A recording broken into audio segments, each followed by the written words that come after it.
腹減ったな。でも帰っても誰もいないし。何？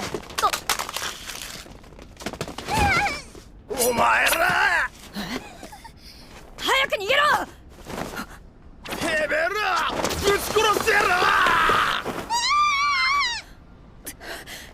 根性を決めるか！おい、早く逃げろ！大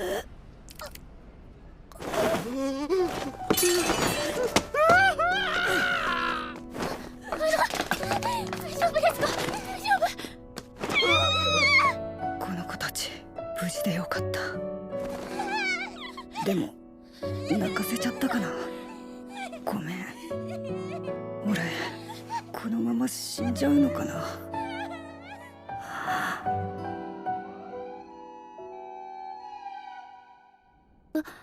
知らない天井だ。病院か。でもいくら人助けしたからってここまで豪華な個室に。カイン？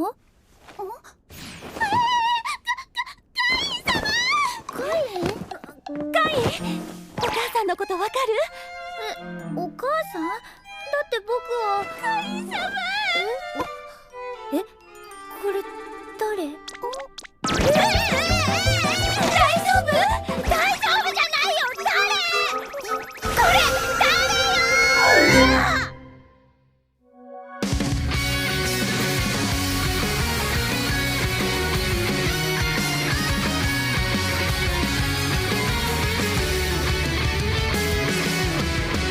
思った通りの展開なんかいらない。いまいちな昨日にはバイバイ。遠い過去にしちゃいたい。手のひらに乗る小さな希望、君と分け合いたい。そしたら始めようか。大胆なプロローグできっと難しい刀はまだ楽はできるからさ。ほらさあはるかたはくんだって置いてかれないように駆け出したいわ。スクリーンには眩しい笑顔を映して昨日まではこれからの予告編で始まりの合図はせーのでいこう。期待して指をさした一人が二人になってみんなになって重なり合う声。これは起承転結のまだ最初の一歩。これからの続きに行こ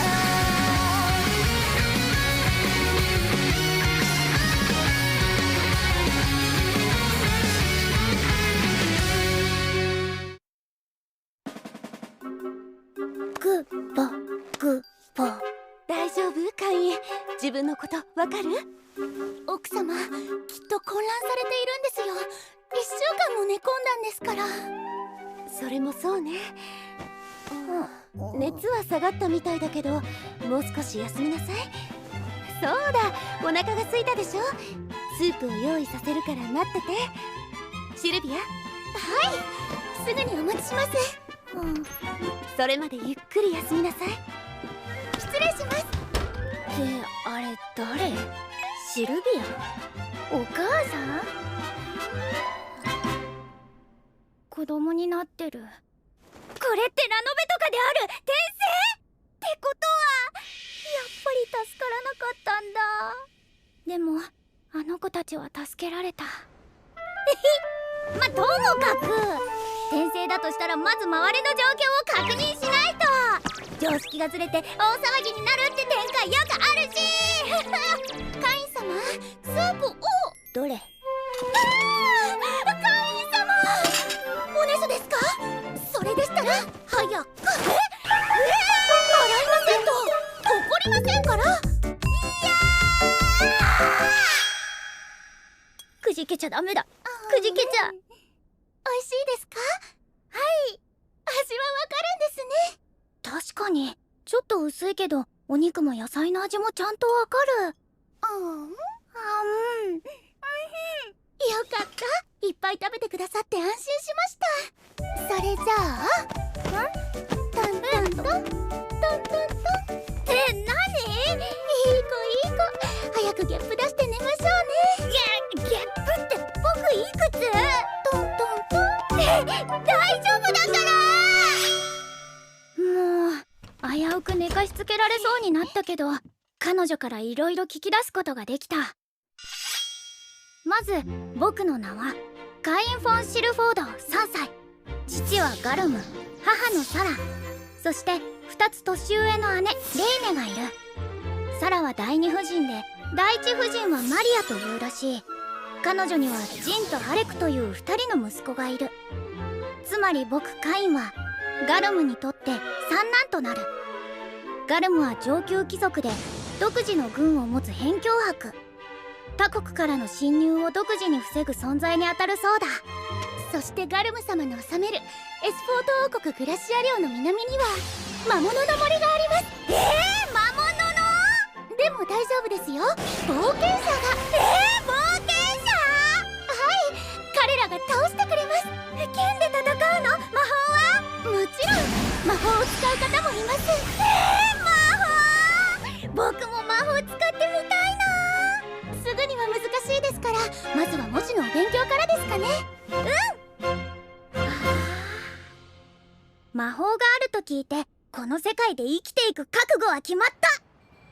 だって向こうの世界では最後の家族である祖父も亡くなっていて、僕は一人、未練もほぼない。何？カインが文字を？それだけじゃないんだよ。カインくんたらもう計算もできるの。すごいじゃないか。すごいじゃないかって中身が高校生だもんとは言えないよ。私たちの息子は天才かもしれないわね。シルビアの教え方がうまいんですよ。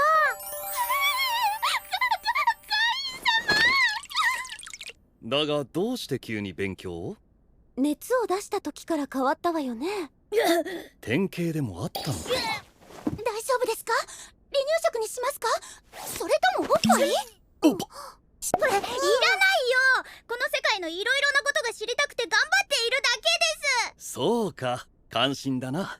お前には家を継がしてやれないし、身を立てるにはいいことだ。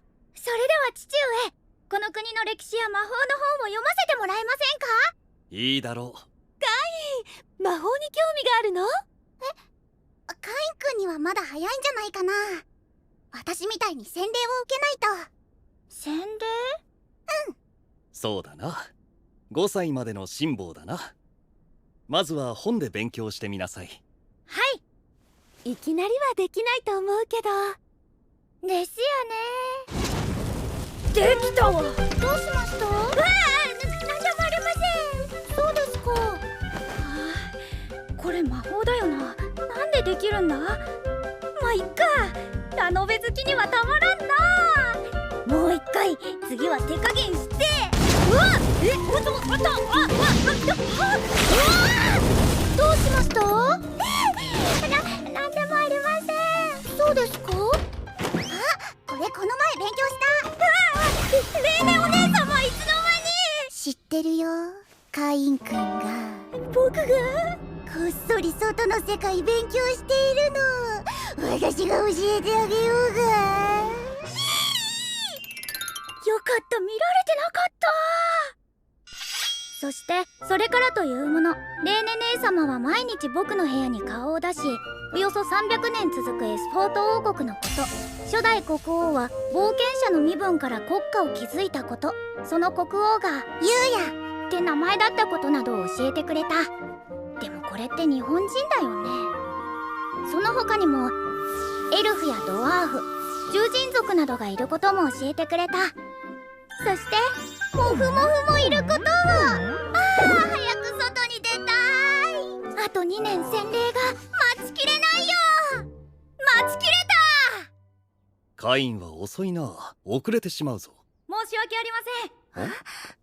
父上。カインくんかわいい。かっこいいだと思うな。さすが私の息子。ありがとうございます。もう5歳ですからね。大きくなって嬉しいわ。あんまり大きくならないでね。父上、母上、ありがとうございます。やっと洗礼が受けられます。ずっと楽しみにされていましたものね。よし行こう。今日は洗礼お披露目会と盛りだくさんだからな。はい。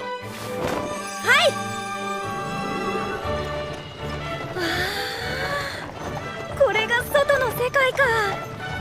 前世から憧れていた異世界。古い建物、兵士がいて魔物、そして魔法がある。レイネ姉様、ステータス魔法を授けられるってどんな感じなんですか？見せてあげる。ステータスオープン。ああ、こうなっているのか。カイン大好きっ子って何？見ちゃった。いえ、レイネ姉様って魔法を3属性も使えるんだなぁと。レイネは魔法師の加護もレベル2いただいたもんね。加護？レベル？魔法と加護には1から5のレベルがあるのだ。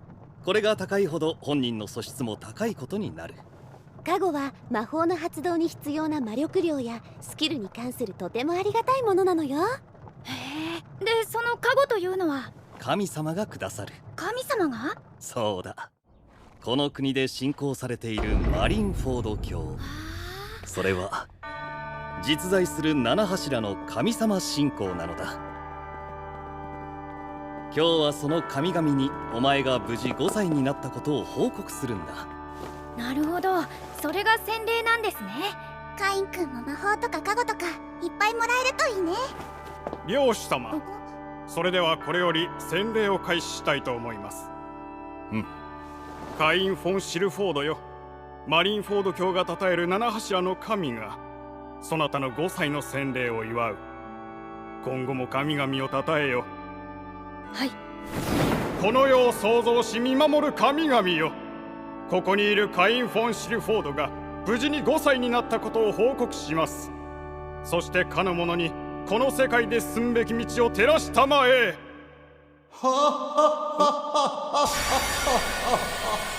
なんだこの光は。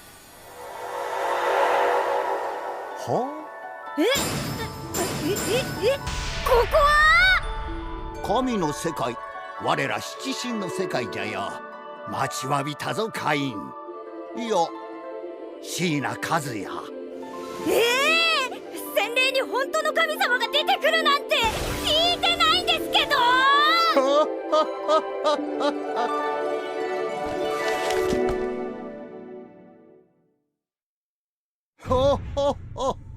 私はゼノム。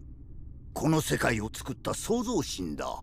ありゃ、変なじいちゃんがコスプレしているだけかと思ったら神様だって。ちなみに神様だからお主の声もダダ漏れだぞ。では早速転生のことだが、ライム話してやれ。私はライム。生命の輪廻や死を司っている神です。実はあなたの死は予定外だったのです。あの時あなたは女の子をかばいましたよね。てめえらぶち殺してやる。根性決めるか。でもそんなことしなくても犯人は転んで周りの人に取り押さえられる予定でした。もしかして僕いらなかったってこと？ってことは無駄死に？そうです。僕あれだけ勇気を振り絞ったのに。しかも犯人はあなたが亡くなったせいで殺人罪になってしまいました。ライム、もうちょっとオブラートに包んであげたら。すみません。ですが一応善行により亡くなったということで地球の神より依頼を受けこの世界に転生させたのです。善行判定なんですね。ただ授乳やおしめ交換など精神的苦痛を与えると思い記憶を封印しておくはずだったんですが、なぜか3歳ですみません。いや、謝らないでください。記憶が早く戻ったおかげで文字や魔法の勉強ができました。何より両親や姉たちととても充実した幸せな生活を送っています。僕の方こそ記憶を残してくれてありがとうございます。いいね、気に入ったよ。私は魔法神のレノよ。カインくん、ずっと魔法の練習してたでしょ。加護を与えるからこれからも頑張りなさい。そうじゃな、わしからも加護を与えよう。また会うことになると思うしな。またって？武神のサーノスだ。魔法ばっかりしてないで剣技や体術もな。加護をやるから鍛えれば強くなるぜ。見ろよこの筋肉。この足技能神グリムも加護をやろう。娯楽のない世界だからな。やりすぎなければ前世の知識を持ち込んでも構わん。商業神のパナムだ。私の加護があれば鑑定とアイテムボックスが使えるようになるぞ。しっかり使いこなせよ。大津神のベラよ。私も加護をあげるわね。私のはちょっと特殊だから戻ってからいろいろと試してみてね。ありがとうございます。さあ、そろそろ時間じゃな。わしからの加護は戻ってから確認するとよいぞ。はい。ではカインよ、また会おうぞ。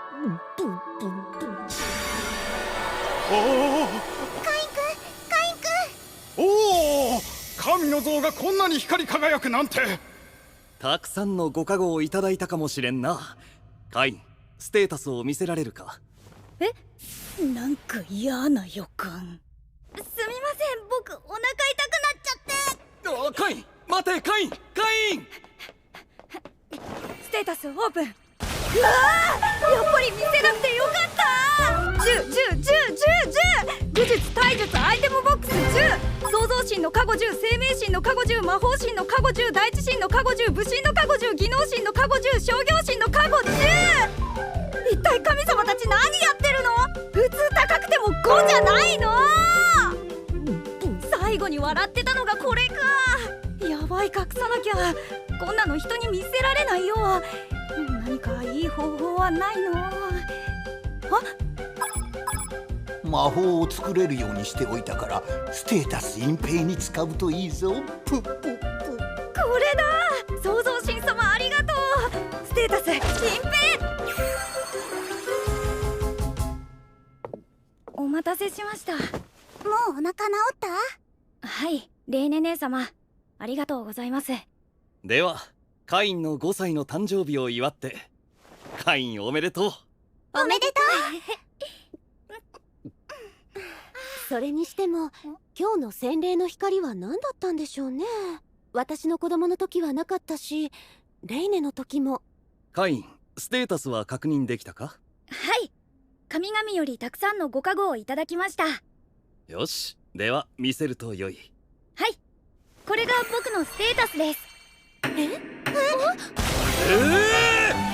創造神様のご加護のほか他の6神の加護まで持ってるぞ。しかもなんだこの魔力量は。直してなかった。宮廷魔術師でも1万ほどだぞ。しかもまだ5歳。さらにはアイテムボックスに鑑定まで。これじゃあどの職についても成功が約束されている。カイ君すごい。すごいどころではない。このステータス絶対に人に見せるな。有望ではあるが国の脅威にもなりうるのだ。下手をすればお前は国の管理下に置かれる。セバスもシルビアも他言無用だ。お披露目会でも絶対に人に知られるなよ。はい。やっと洗礼受けられたのに。そもそもステータスの平均ってどれくらいなの？なんだこれ。召喚魔法本？ふわふわの獣とか出てくるのかな。もう癒されたいよ。シルビアしばらく来ないよね。召喚出てこいモフモフ。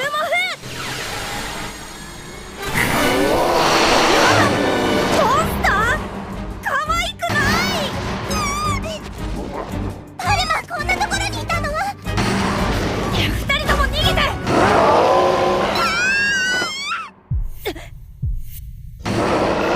根性決めるか。ファイヤー。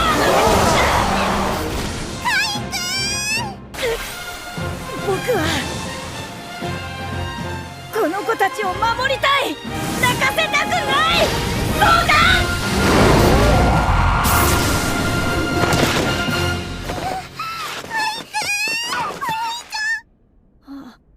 猫耳だ。1回くらい触ってみたかったな。なんか俺こんなのばっかりだ。ごめん、また泣かせちゃった。僕このまままた死んじゃうのかな。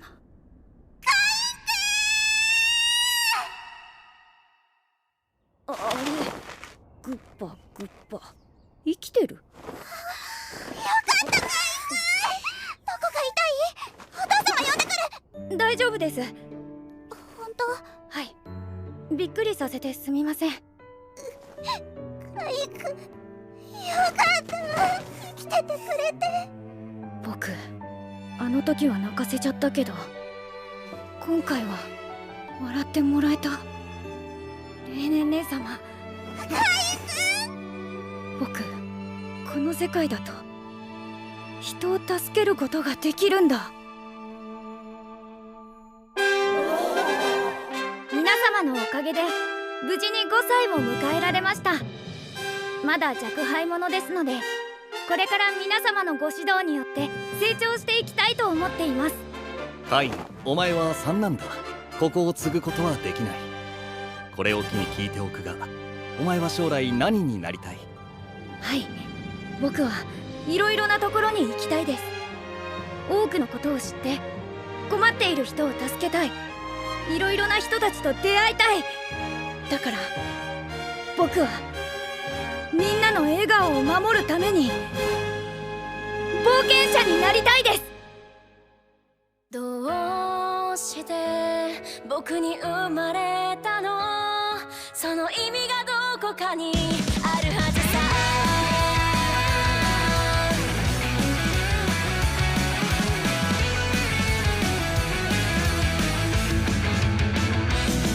絶対に神様も気まぐれ、そんなんじゃないよ。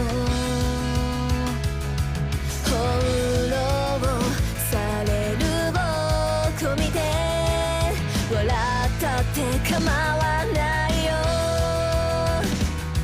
どうして僕に生まれたの？その意味がどこかにあるはずさ。どうして君だったのかな。いっそこの出会いを愛と呼んでもいいよね。神様がくれた七色の絵の具で世界を塗り替えようよ。泣き出しそうな空には虹が待ってると伝えなくちゃ。迷い込んだこの世界で僕は進むべき意味を見つけたよ。持て余してたその想い、その割りかけよう。君に届けよう。ゼノム様良いのですか？レベル5以上の加護を与えて。いや、まだ足りんくらいじゃ。あやつが16歳になるまでに国一番、いや大陸一の強さになっていないと困る。カインの力が必要になる時がきっと来るからな。カイン様お急ぎください。次は家庭教師は冒険者ですよ。多くのことを知って困っている人を助けたい。いろいろな人たちと出会いたい。だから僕はみんなの笑顔を守るために冒険者になりたいです。カインよ、そのためにはもっと勉強しなくてはならない。よし、お前に家庭教師をつけてやろう。本当ですか、父上。よかったですね、カイン様。楽しみだな。どんな人かな。ムキムキ魔女みたいな人？それともまさかカイン様、お付きになられましたよ。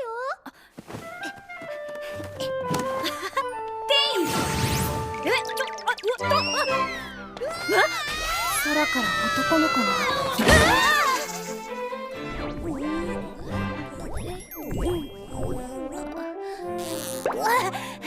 僕ちゃんおっぱい欲しいの？でもまだ出ないよ。すみません、すみません。ご紹介します。ミリー先生とニーナ先生でございます。やっちゃった。僕の名前はカイン・フォン・シルフォード。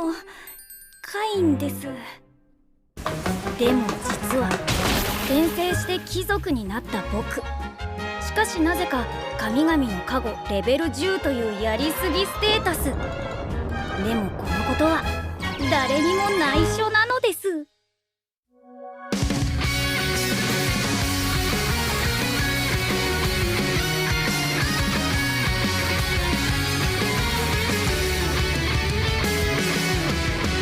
思った通りの展開なんかいらない。今一だ昨日にはバイバイ遠い過去にしちゃいたい。手のひらに乗る小さな希望君と分け合いたい。そしたら始めようか大胆なプロローグできっと難しい刀幅がワクワクできるからさ。ほらそうそうはるか遠くなって置いてかれないように駆け出した今スクリーンには眩しい笑顔を映して昨日まではこれからの予告編で始まりの合図はせーのでいこう。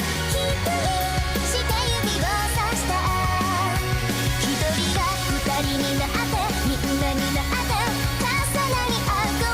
これは起承転結のまだ最初の一歩。これからの続きに行こう。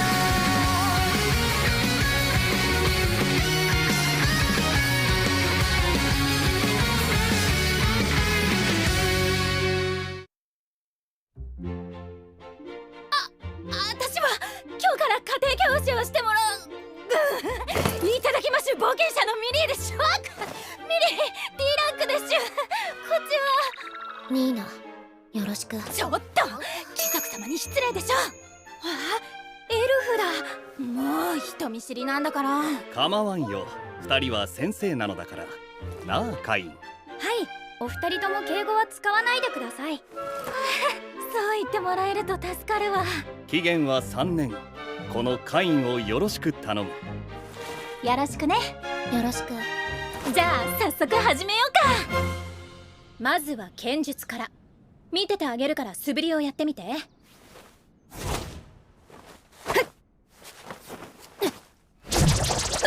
何この凄さ。ミリーより全然強いかも。5歳にはまだまだ負けないわよ。カインくん、そこまでできるなら模擬戦でもいいわ。かかっておいで。わかりました。はっカインくん、本当に5歳？はい、つい先日洗礼を受けたばかりです。信じられない。行きます。この鋭い剣術、もしかしてカイン君無心のカゴ持ち？はい、父上には家族以外に言うなと言われているのですが。ストップこのまま続けてたら私が持たないわ。ここからはニーナに魔法を教えてもらいなさい。というわけで休憩。ニーナ先生に任せた。任された。私は魔法神の加護レベル3。まずは基礎から。あ、それならもうできています。本で練習したので。本？はい、見ていてください。ウォーターボール、ファイヤーボール、ロックパレット。初級だからこんなもんですけど。無栄唱魔法。栄唱を短縮するだけでとてつもない修行が必要なのに5歳で無栄唱。天才。しかも全属性。ありえない。賢者クラス宮廷魔法師も全属性使える人なんていない。さらにあの威力。カイン君、魔法神の加護も持ってる？はい、2つも持ってるの？剣技と。はい、魔法と。私たち教えることないかも。あ、先生、タオルあります。それはアイテムボックス？もう何があっても驚かないわ。いちいち驚いてたらキリがない。カイン君、天才。もうここじゃ教えられない。この威力じゃここが持たない。でしたら外で授業お願いできませんか？外で？はい、実は僕洗礼以外生まれてから一度も屋敷の外に出たことがないのです。なので魔法の練習と称して外に連れて行ってくれたら。確かにカインくんの実力なら外で練習した方がいいかもね。カインくん強い。ってことはまずは領主様を説得ね。では屋敷でカインの訓練は行えないというのか。はい、カインくんは5歳にして剣技魔法ともに初級レベルを超えています。中級を教えるとなると屋敷吹っ飛ぶ。いずれそうなるだろうと思ってはいたが、まさか初日からとは。すごいわカイン、さすが私の息子ね。なので領主様、今後の練習は領との外で行いたいと思うのですが。分かった。ただし日が沈む前には帰ってくること、遠くへは行かない、何より限度をわきまえること。分かったなカイン。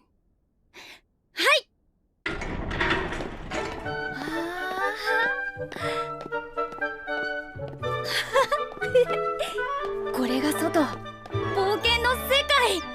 オーケーカイン、ここまで来れば大丈夫。いいな、任せた。任された。カインくん中級魔法やってみて。わかりました。とりあえず火でやってみます。ファイヤー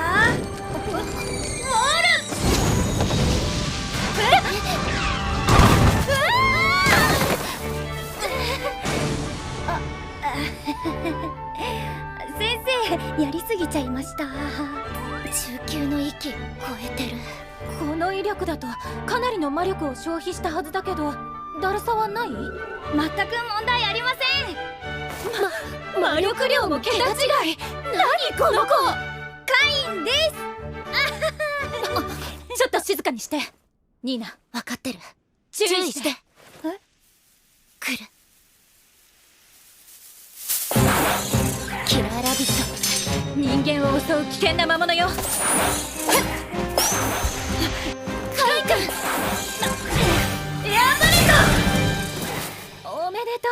初めての獲物ね。皮や肉も売れるけどどうする？はい、母上やレーネ姉様に見せたいです。いいな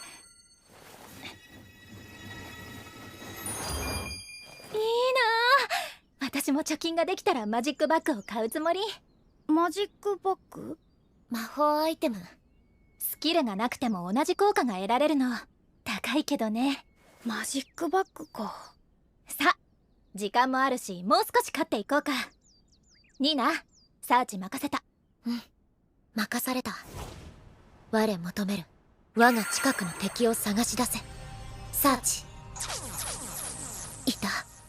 300メートル先、数匹。ニーナ先生、今の魔法どうやったんですか？魔物の持つ魔力を探した。自分の魔力を薄く広げる感じ。こうかな。我求める我が近くの敵を探し出せ。サーチ。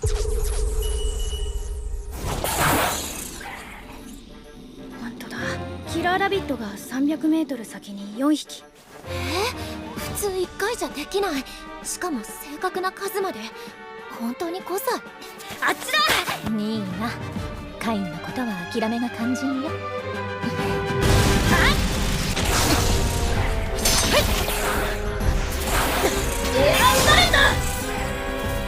がすか！カイン、やめなさい！そこはダメ。そこは強い魔物がたくさんいる危険な森。強い魔物か。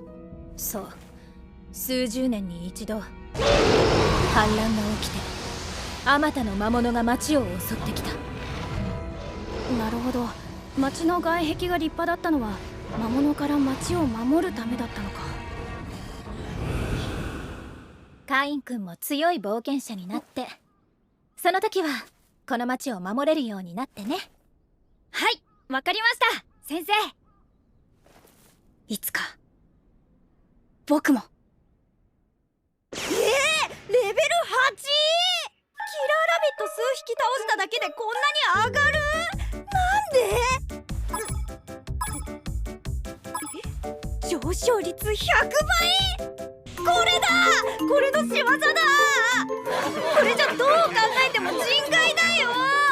こんななデタラメなステータスが知れたら国の管理がどころか討伐される。嫌だ、僕はこの世界で楽しく気ままに冒険したいだけなのに。もう神様のバカ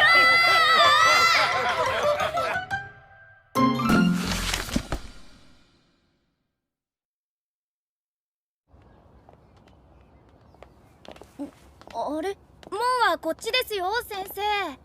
カインならもう少し強い魔物でも大丈夫だと思ったから、ギルドによって魔物の情報をもらおうと思って。ギルド？冒険者といえばやっぱりギルドだよな。カインどうかした？行くよ。はーい。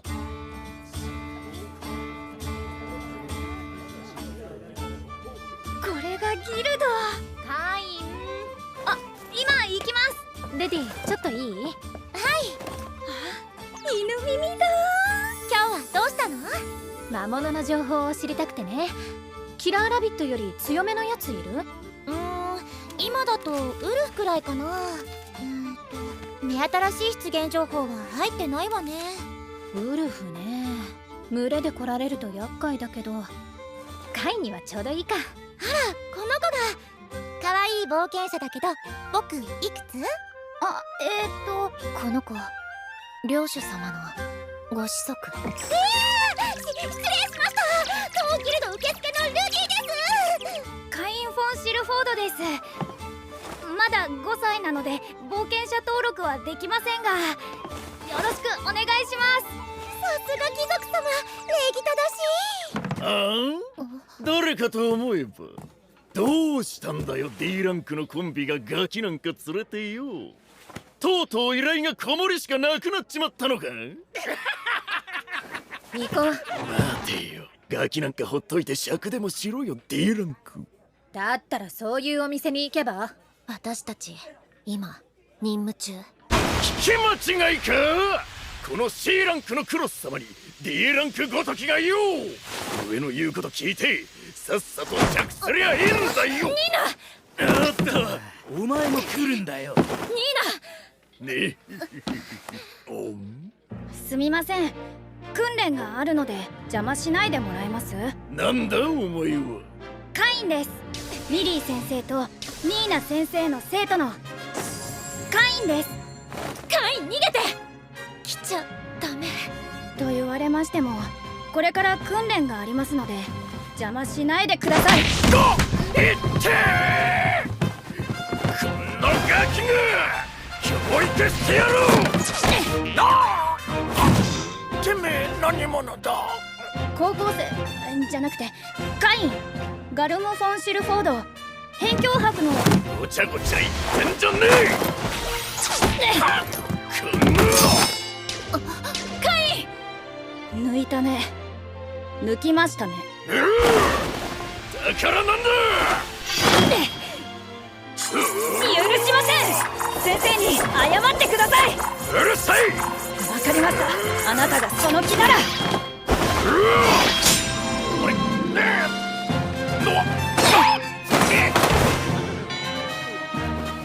で、あなたたちは？来てみろ。こいつがどうなってもいいんならな。あなたたちもお尻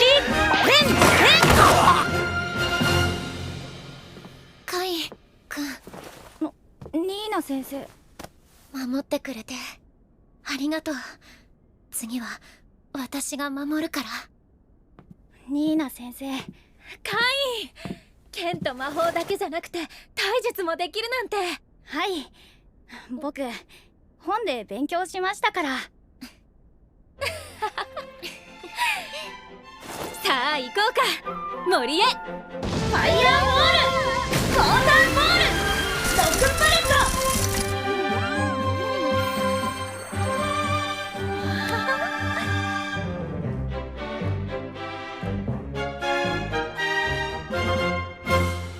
おかえりなさいませ、カイン様。お着替えご用意いたしました。ありがとうシルビア。先ほど亮先生から契約期間の延長について正式にお断りがございました。そうか。ガルム様からお願いしてもらえますか？いや、冒険者をいつまでもつなぎ止めちゃいけないよ。何か先生たちにお礼ができないかな。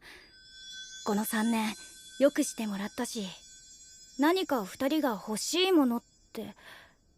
あ、そうだ、ミリー先生前にマジックバッグが欲しいって言ってた。だったら魔物の素材がいるな。ミリー先生は赤いバッグが似合いそうだから。いた、ブラッドオーガ。よし、ニーナ先生には緑かな。あ、いた、アースドラゴン。おお、大変だ。これは魔物の反乱。漁師様、漁師様。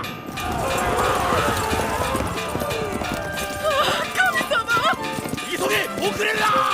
あれに続け、魔物の反乱だ。続け、続け。よし、こんなもんでいいだろ。デイン、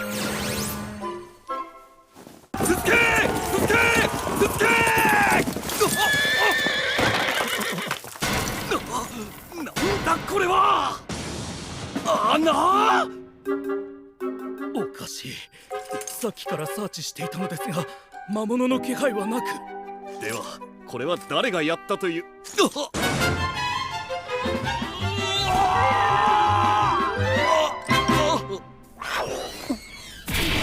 エアバレット。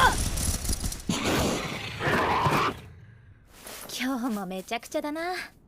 カインがまだ8歳っていうのが信じられない。私たちよりはるかに強いし。今日でお別れ。少し寂しい。ミリー先生、ニーナ先生、終わりました。終わっちゃったか。カイン、これで卒業だ。3年間よく頑張ったな。ミリー先生、ニーナ先生、ありがとうございます。これ受け取ってもらえると、今までのお礼に感謝の気持ちを込めて作ってみました。これマジックバッグです。僕の手作り。ミリー先生欲しいって言ってましたから。作ったって。この素材。はい、赤はブラッドオーガで、緑はアースドラゴンです。ブラッドオーガにアースドラゴン。ちょっと待って。2匹とも A ランクの冒険者がパーティー組んでやっと仕留められるものなのに、8歳の子供が1人で。カインくんだから。そうだった。でも安心してください。素材はちょっとあれですが、中は至って普通のマジックバッグです。入る量も控えめにしましたし。控えめに？はい、そうです。うちの屋敷がギリギリ入るくらいですかね。うわー、カイン！私が買おうと思ってたマジックバッグはせいぜい馬車の2台くらいなのよ。それでもお金を貯めてやっと買えるものなの。じゃあこのクラスのマジックバッグって。間違いなく国宝クラスね。国宝！やっちまった。さすがに国宝クラスを持ち歩くといろんな人に狙われそう。いえ、それなら大丈夫です。この3人以外の人が持つと中身の重さが全て加わるようにしてあります。まさかの国宝クラス以上。さらにやっちまった。でもカイン、いいのかな。私たちあまり教えてないのに。いえ、そんなことありません。先生たちにはいろいろなことを教えてもらいました。空の下で食べるお弁当の美味しさ、仲間の大切さ、そして冒険する楽し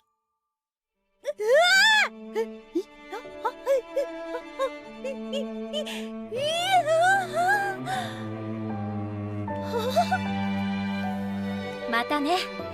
カインが大人になってもし助けてほしいときは言いなさい。いつでも駆けつける。ありがとう。私たちも楽しかったよ。ミリー先生、ニーナ先生、長い間ありがとうございまし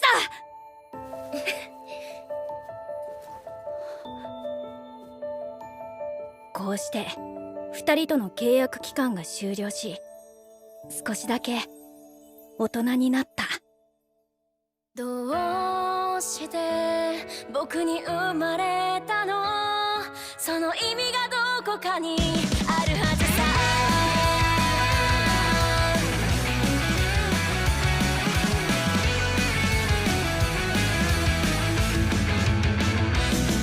絶対に神様も気まぐれ、そんなんじゃないよ。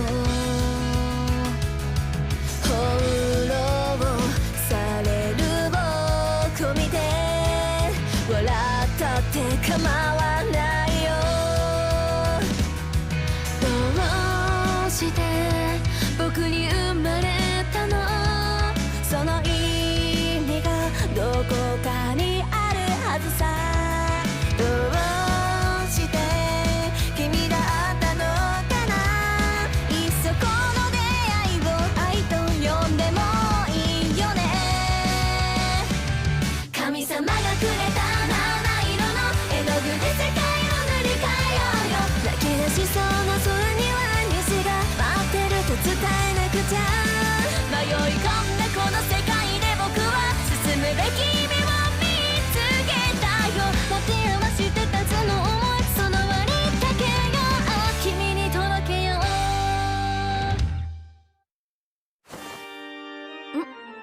父上。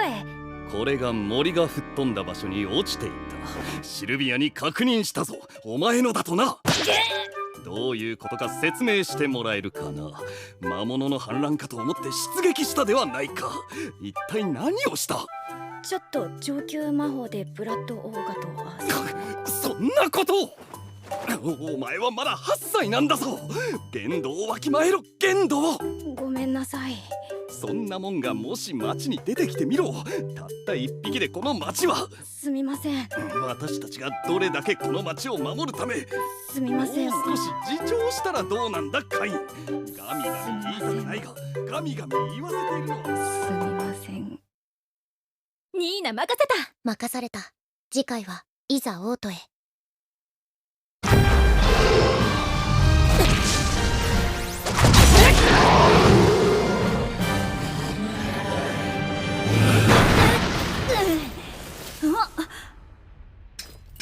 あれあれ倒しちゃった。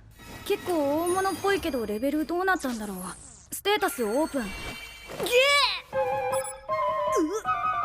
ーやばい、やりすぎた。魔力8000万超えで称号は魔物の森の天敵竜殺し。うわ転生して貴族になった僕。しかしながら神々の加護レベル10というやりすぎステータス。でもこのことは誰にも内緒なのです。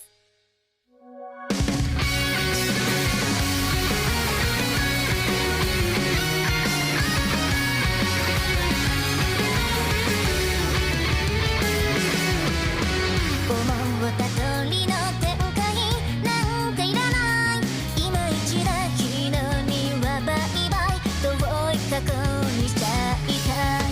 手のひらに乗る小さな希望君と分け合いたい。そしたら始めようか大胆なプロローグで。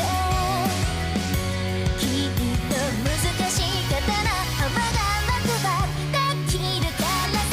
ほらさあはるかたばくなって置いてかれないように駆け出した今。スクリーンには眩しい笑顔を映して。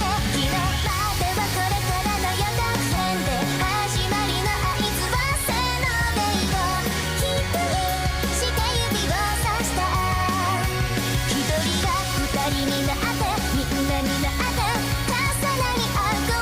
これは起承転結のまだ最初の一歩。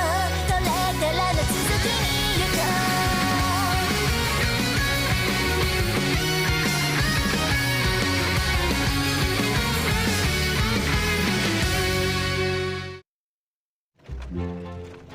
あれから2年。お披露目会のために王都に向かうことになった。どうやら貴族の息子には欠かせないイベントのようだ。そして僕は10歳になった。カインくんとオートで暮らすの楽しみだわ。もうカインくんも学園の試験受けて入学しちゃえばいいのに。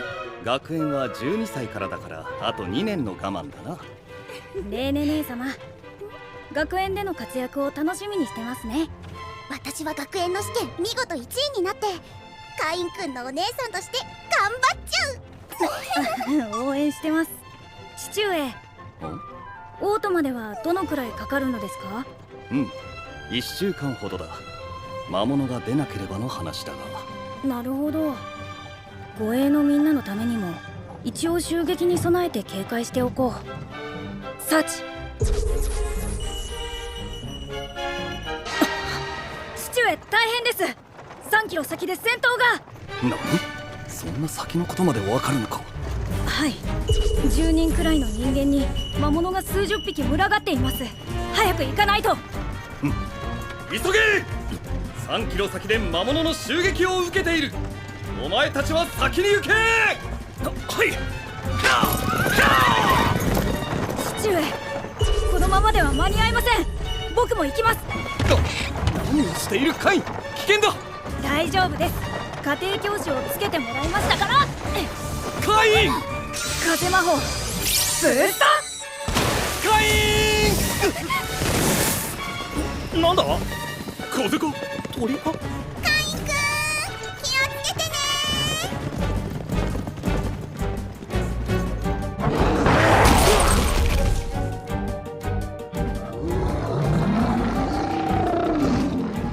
守れ！この馬車だけは絶対に守れ！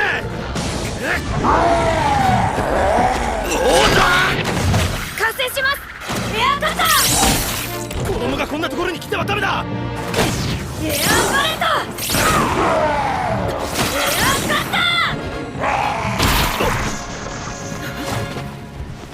ー！無理か。魔法だと騎士を巻き込んじゃう。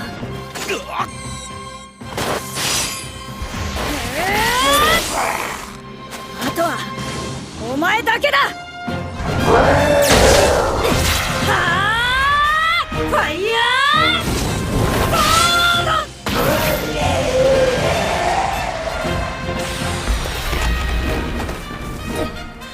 大丈夫ですか？馬車に近寄るな。そこで止まれ。申し遅れました。辺境伯ガルム・フォン・シルフォード・グラシアの三男カイン・フォン・シルフォードと申します。辺境伯の。もう安心しなされ！グラシア領辺境伯の騎士ですって。なんでカイン様がここに？しかも全部倒してる。ひでえ。大丈夫ですか？王女は喋らないでください。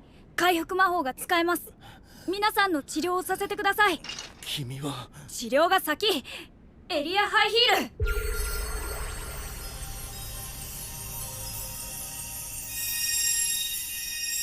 ル。なんだこれは。あとは安静にして血になるものを食べるといいでしょう。流した血は元に戻りませんから。そしてこの方たちも。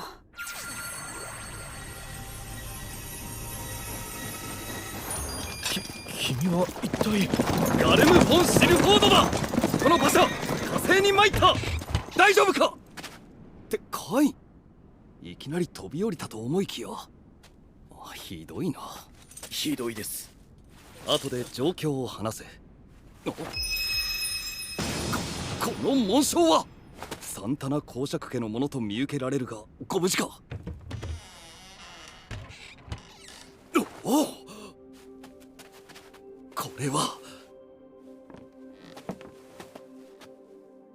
これはまさにテレスティア王女殿下にシルク城。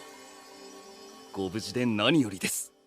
王女殿下に公爵令状？シルフォード辺境伯、危ないところをお助けいただきありがとうございます。ああ、隣にいますのはガルム・フォン・シルフォードの三男。カイン・フォン・シルフォードでございます。テレスティア王女殿下およびシルク城におかれましてはご無事で何よりです。テレス、いきなりで申し訳ありませんが、心静まる魔法をかけさせてもらってもよろしいでしょうか。お願いします。リラックス。何ですのこれは。心が軽くなって軽くなって、痛みも疲れも消えてしまいますわ。心が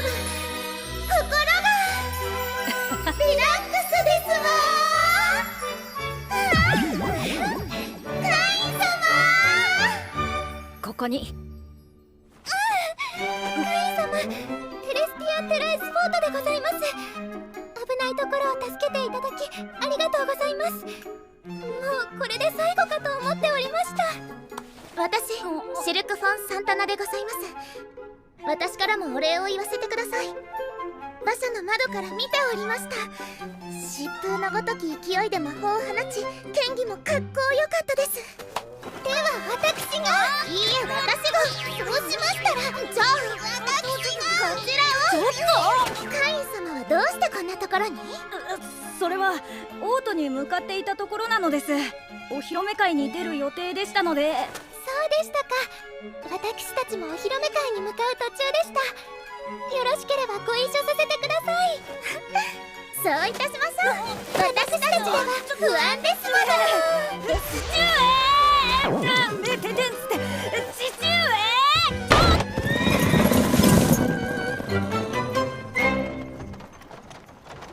きつい、狭い、広いのになんでこの座り方なの？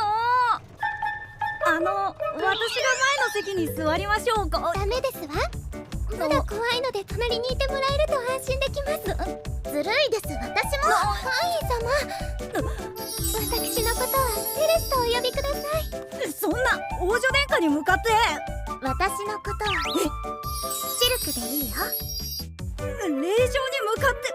テレス、シルク。今日出会ったばかりでそんな。テレスいい？シルクいい？はい、シルク城テレス様。様はいらない。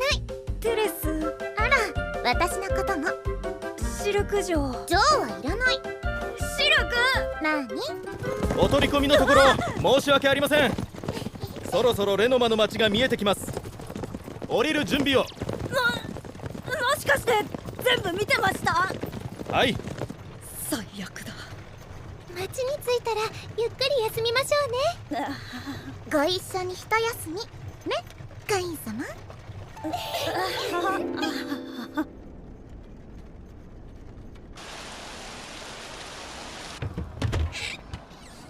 それではお二人ともまた明日の朝。なぜですか？今夜も一緒がいいですわ。怖いのでずっと一緒にいたいのです。私もカイン様とお泊まりしたいです。ちょっとそれはさすが確に。かに10歳とはいえ未婚の男女が同じ部屋は少々まずいかと。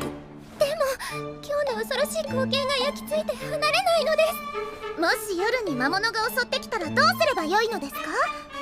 でもここは街中ですし。ドラゴンが襲ってこないとも限らないですわ。そうおっしゃるのであれば事情をつけ。私はカイン様に守ってもらいたいのです。そうよ、この中で一番強いのはカイン様ですよね。それは確かにそうですね。決まり。カイン様お嫌でしょうか？カイン様嫌じゃないよね。わかりました。大きな部屋を用意していただけるのであれば。やったー、カイン様と一緒。自重しろよ。お前はまだ10歳なんだからな。はい。はーい。カイン様。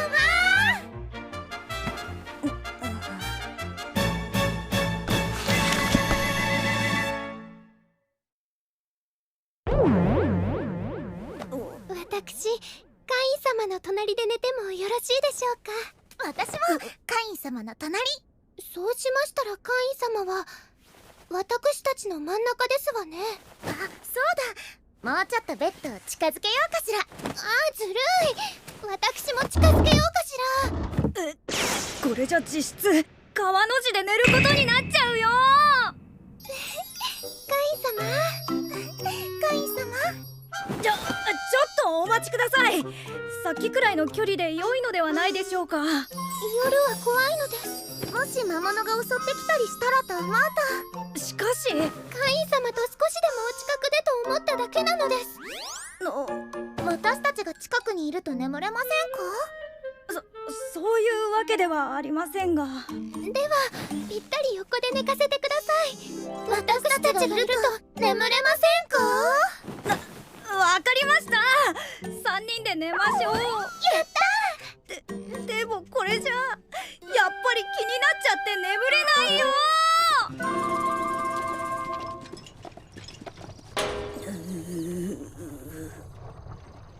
カイン様、よく眠れました？眠れた？ってこの状況で眠れるわけもなく、寝不足の日々が続いた僕なのですが、一同は数日の移動を続け、ついにオートへと到着しました。はあ、これが王宮。ありがとう。王女殿下、ご無事で何よりです。なぜ腕を？違います。これはお二人が怖いとおっしゃるので。そうよ、カイン様に守っていただいてたの。カイン様は最強なんだから。そうか、君がカイン君か。そうか、君が。私はこの騎士団副団長をしているダイム・フォン・ガザード。騎士たちからすでに説明を受けている。王女殿下と公爵令嬢を守っていただき感謝する。また同胞をここまで運んでもらってすまない。この騎士団の家族を代表して礼を言う。ありがとう。こちらで引き取ろう。普段であれば遺品を持ち帰り、遺体はその場で埋めるか燃やすかだ。カイン君のおかげで家族の元に返してやれる。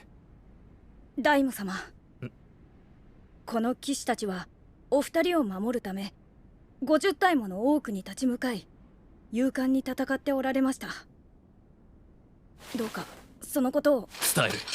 仲間たちに、そして帰りを待つ家族たちに。カイン君のおかげで亡くなった騎士たちも報われよ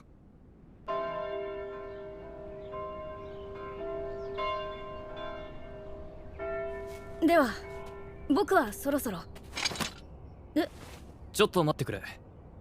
カイン君にはこれから陛下と謁見してもらう。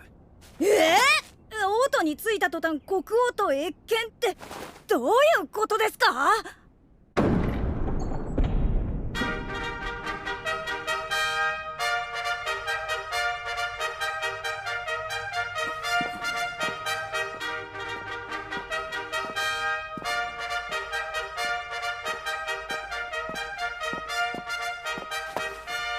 表を上げよ。は。この度テレスティア王女殿下およびシルクフォン・サンタナ城が50体を超えるオークの群れに襲われた。しかも上位種であるオークジェネラルを含む一団にだ。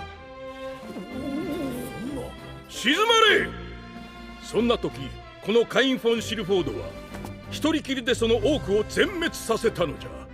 討伐後は負傷した騎士を回復魔法で癒し、亡き者となった誇り高き騎士を王都まで連れ帰ってくれた。あの少年が一人で？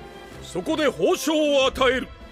陛下、この度の活躍見事であった。そなたがいなかったらテレスティアもシルク城も助かっていなかったであろう。よってカイン・フォン・シルフォードを男爵と叙する。男爵？そしてまた白金貨10枚と屋敷を与える。そんな10歳で女爵などありえん。しかも屋敷まで。ちょっとお待ちください。いくらなんでも10歳で女爵はありえません。まだこんな子供なんですよ。しかも白金貨まで。確かに僕も反対だよ。いきなり男爵なんて。黙れコルジーノ。ならお主はカインのように一人で多くを殲滅できるのか。それは。いいかコルジーノ、このような優秀な子がザイアに放たれてしまったらどうするのだ。決定は変えん。下がれ下がれ。わかりました。カイン・フォン・シルフォードよ、受けてくれるな。どうなのじゃ。しょうがないよね、こうなっちゃ。ありがたく受けさせてもらいます。よし、これにて謁見を終了する。ただしこのままでは解散。後で応接室に来い。まさかお前が除爵されるとはな。三男だと思っていたのに一番最初に出世したな。っ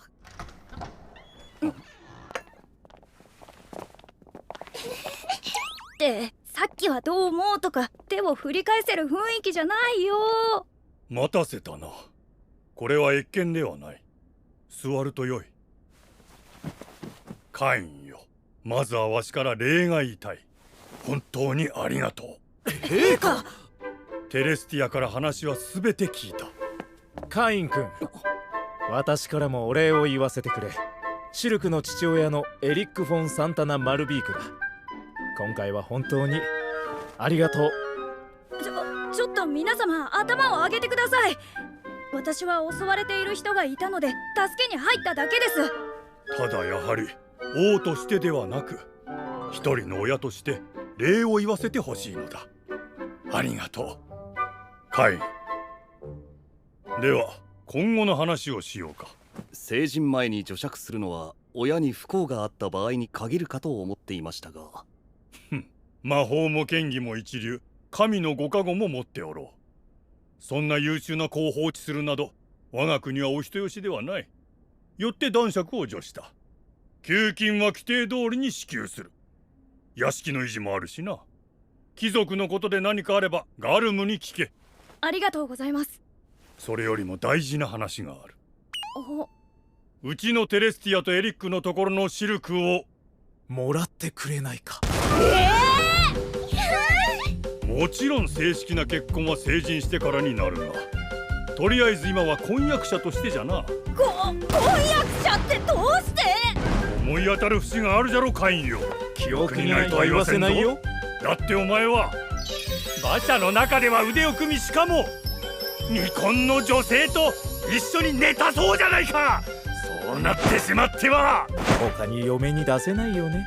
それは私の意図ではなく、うちの娘じゃ不満だというのか。そういう意味じゃなくて。マグナよ、どうしたらよいと思うか、そのカインとやら。はい、女爵として独り立ちさせるのはどうでしょうか。屋敷を与え住まわせることで人柄は見えてくるかと。テレス・シルク城よ、その助けてもらったカインにベタベタだと聞いておるがの。例えばじゃが、どちらかに婚約者になってほしいと言ったら。私がなりたいです。それほどまでの人材か、そのカインというのは。よし決まった。カインとやらをこの国にとどまらせる。婚約するな。責任は取ってもらうよカイン君。急展開すぎるんですけど。でもこれって絶対に断るの無理なパターンだよね。どうしよう。ぷい。カイン様。カイン君。ぷい。わかりました。婚約受けたまわりました。現地を取ったぞ。これでよいな。はい、3人で体を寄せ合った日々が忘れられません。私もあの夜が頭から離れませんわ。あの夜、体を寄せ合った日々。カイン。それはベッドの位置が。ベッドの位置。また怒られる。カイン君、少しはわきまえなさい。すみません。どうして僕に生まれたの、その意味がどこかにあるはずさ。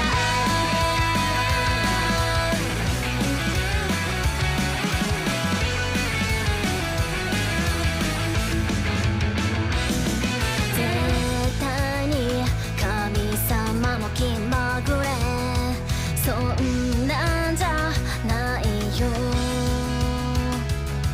翻弄される僕見て笑った構わないよ。どうして僕に生まれたの、その意味がどこかにあるはずさ。どうして君だったのかな、いっそこの出会いを愛と呼んでもいいよね。神様がくれた七色の絵の具で世界を塗り替えようよ。泣き出しそうな空には虹が待ってると伝えなくちゃ。迷い込んだこの世界で僕は進むべき意味を見つけたよ。持て余してたその想い、その割りかけよう、君に届けよう。ちょっと、美少女と婚約ってどういうこと？あの後陛下に呼ばれ、お前の息子はスケコマしかと責められたぞ。カインくん。カイン。すみません、もうこましません。テレスです。シルクです。次回、王都お披露目会。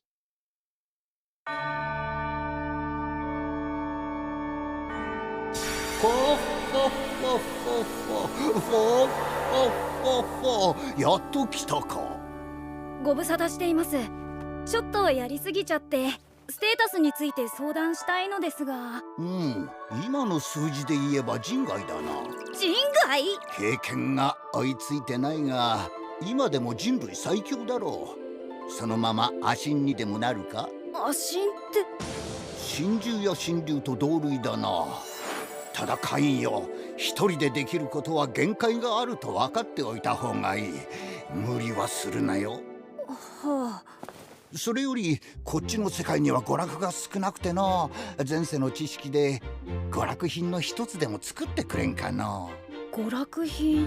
これってこの世界に存在しないものを持ち込めば大ヒット間違いなし？そうじゃ。心の声バッチリ聞こえてるんだった。どうじゃカイン、できそうか。はい。だって僕は現世の記憶を持つやりすぎ転生貴族なのです。でもこのことは誰にも内緒なのです。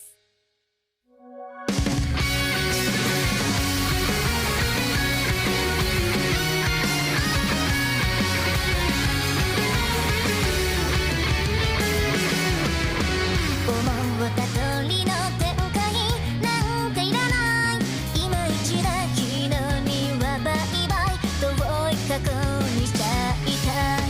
手のひらに乗る小さな希望、君と分け合いたい。そしたら始めようか、大胆なプロローグできっと難しい刀幅が枠ばできるからさ。ほらそうそうはるか遠くなって置いてかれないように駆け出した今、スクリーンには眩しい笑顔を映して決めまではこれからの予告編で始まりの合図はせーのでいこう。キープして指をさした、一人が二人になってみんなになって重なり合う声、これは起承転結のまだ最初の一歩、これからの続きに行こう。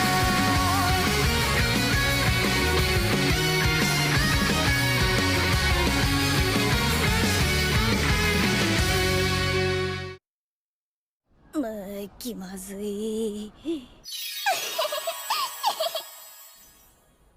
気まずい。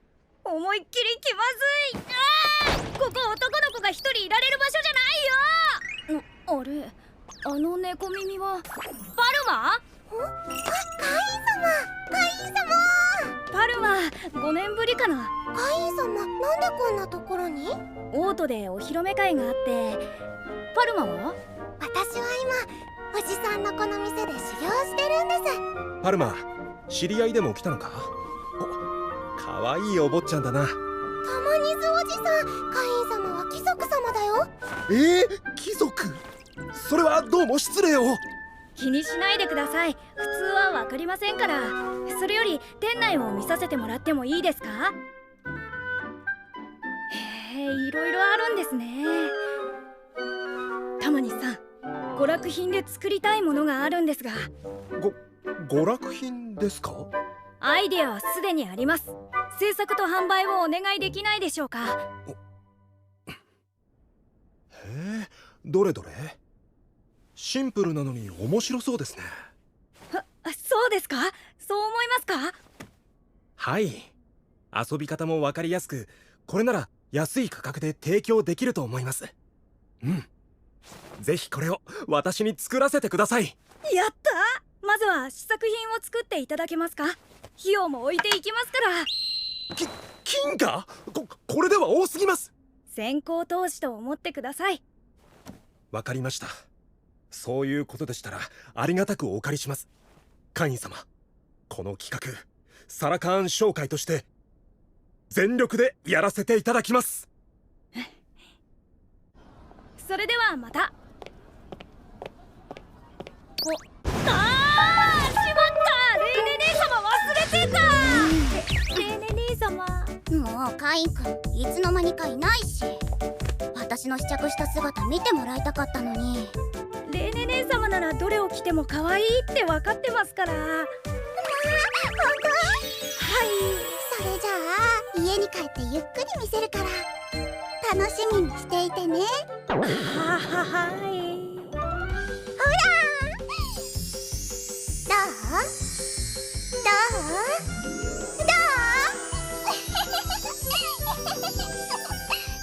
う？とってもお似合いです、レイネ姉様。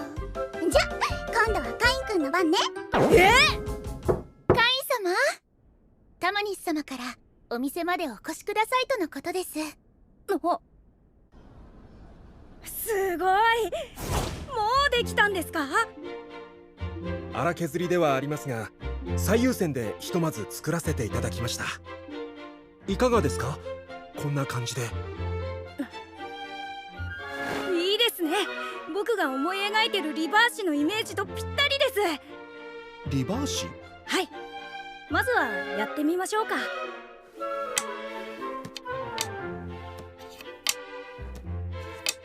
これで僕が勝ちというゲームなんです。カイン様、これは絶対流行ること間違いなしですよ。まあ誰でも知ってる超定番人気ゲームだからね。本当面白かった。もう一度やりたい。絶対に売れると思います。では作る時に貴族用と一般用の2種類作ってください。貴族や豪商は高級品を欲しがると思いますし、その代わり一般用は誰にでも買えるくらいの値段に抑えたいです。なるほど。貴族用を50セット、一般用を1000セットを作りましょう。売れ行きに応じて追加の制作をするという契約で。ですが、うちの商会ではそこまでの余剰資金がありません。販売価格を貴族用が大銀貨1枚、一般用を銀貨1枚とした時に制作費として持ってます。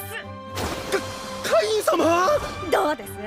うわ、このサラカーン商会全力でやらせてもらいます。そんな頭を上げてください、タマニスさん。これはあくまでも先行投資ですから。わかりました。まずは契約書を作成し、商業審に奉納しましょう。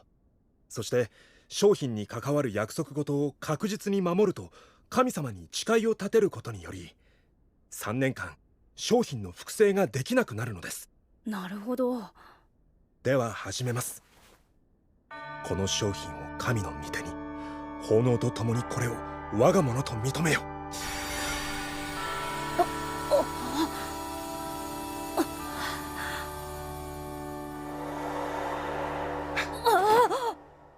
これで神との契約が成立しました。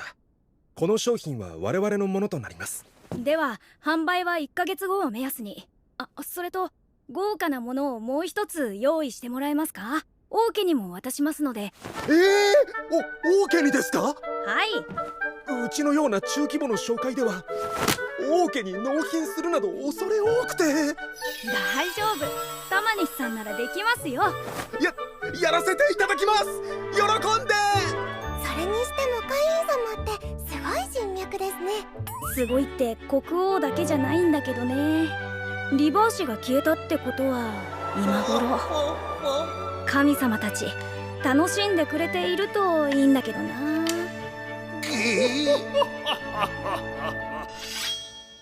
ただいま。何していたんですか、カイン様。お披露目会始まっちゃいますよ。うわあ、カインよ、お前はこの前の謁見で男爵になった。今日のお披露目でも注目されるだろう。はい、特に娘を紹介してくる親には要注意だ。わかりました。うまく対応してみせます。お前は10歳とは思えないな。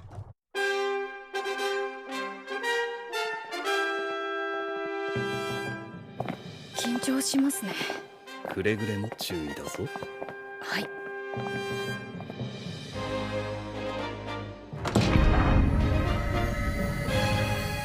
注意だ。注意だ。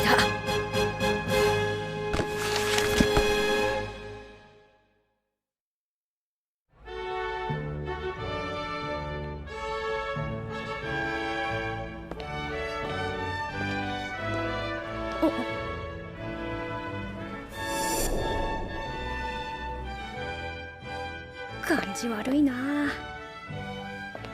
あの人の息子と取り巻きかな。カイン。あ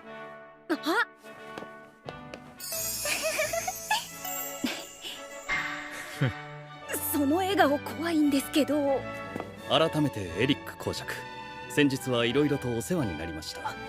紹介します。三男のカインです。そうか、謁見の話は非公式だから公の場では初めてってことか。そうですか。君がガルム辺境伯の。はい、カイン・フォン・シルフォードです。よろしくお願いします。これは英雄カイン男爵ですね。先日はだからその笑顔怖いんですって。うちのシルクを助けてくれてありがとう。これからもよろしくね。カイン様、お会いできて嬉しく思います。シルク・フォン・サンタナです。先日は危ないところを救っていただきありがとうございました。これからもよろしくお願いします。シルク嬢、ドレスも似合って綺麗です。どこかのお姫様と見まごうほどです。本当ですか？本当に似合ってます？とっても似合ってます。カイン様。シルク。カイン様。カイン男爵は10歳で女性の扱いに慣れすぎてやしないか。いやはや、姉のレイネがおてんばでしてな。気をつけないと機嫌を悪くするので、それで慣れているのかと。そうか。ではまた。たく10歳らしくないな。ついレーネ姉様と話す時みたいにしてしまいました。レーネ姉様はおだてるとご機嫌になりますからね。すみません。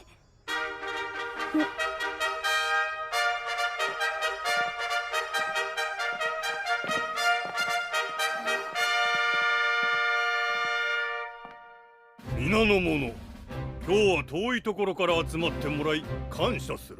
あ、今年10歳になる子供たちには将来この国が発展するよう努力してもらいたい。乾杯。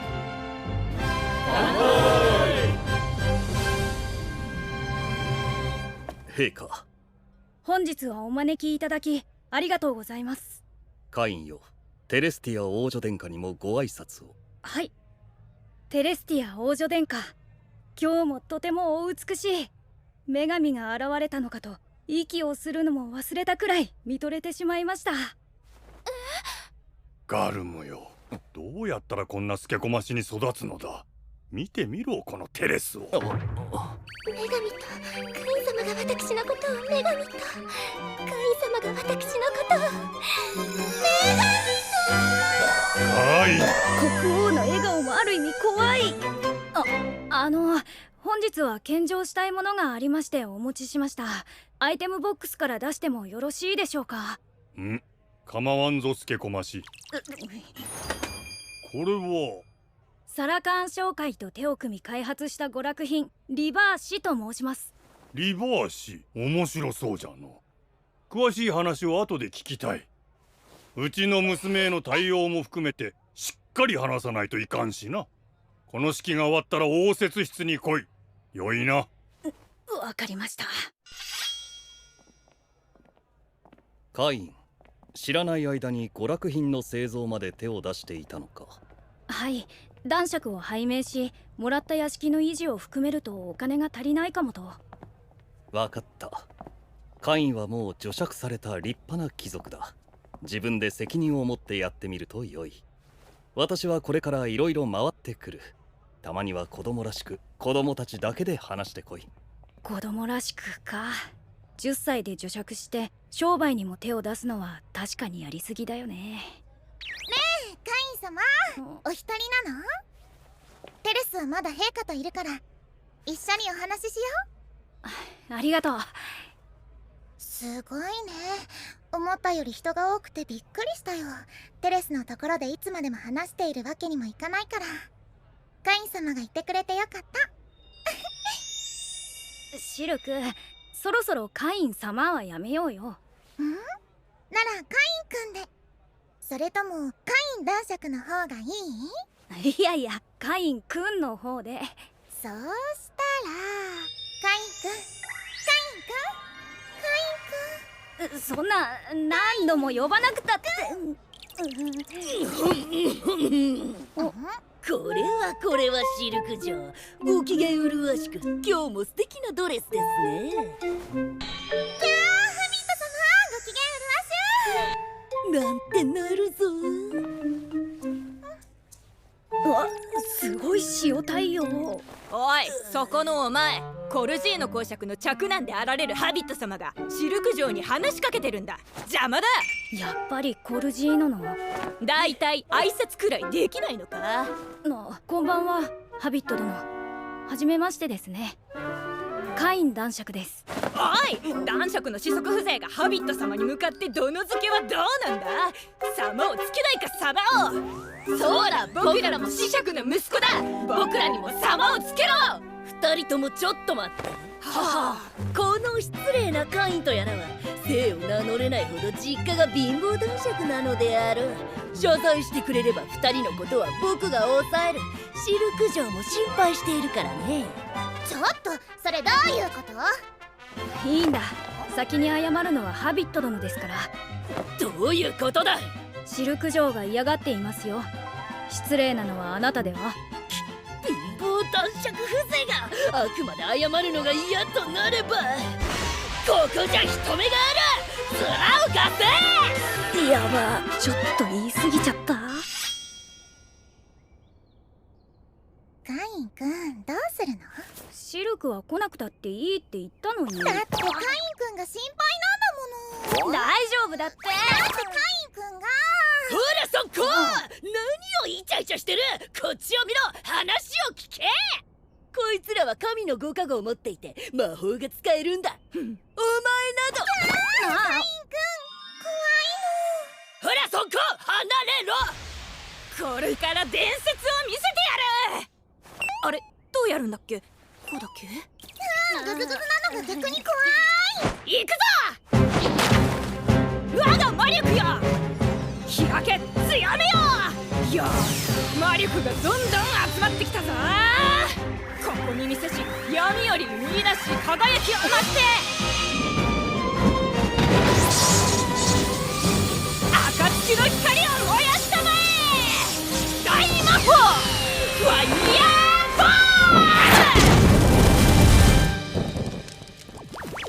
ール。しょぼ。ちっさ。何？今度は僕だ。土魔法でやっつけてやる。ちょっと見せて。我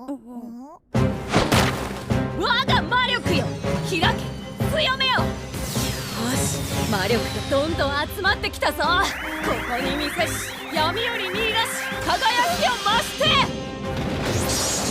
天を地に、地を土に、大魔法ロックバレット。ピュー。よ。どんどん。もういつまで何やってるの？くだらない喧嘩は終わり。なんで勘違いしてるのか知らないけど、カイン君は男爵の子息じゃなくて男爵そのものなの。わからないの？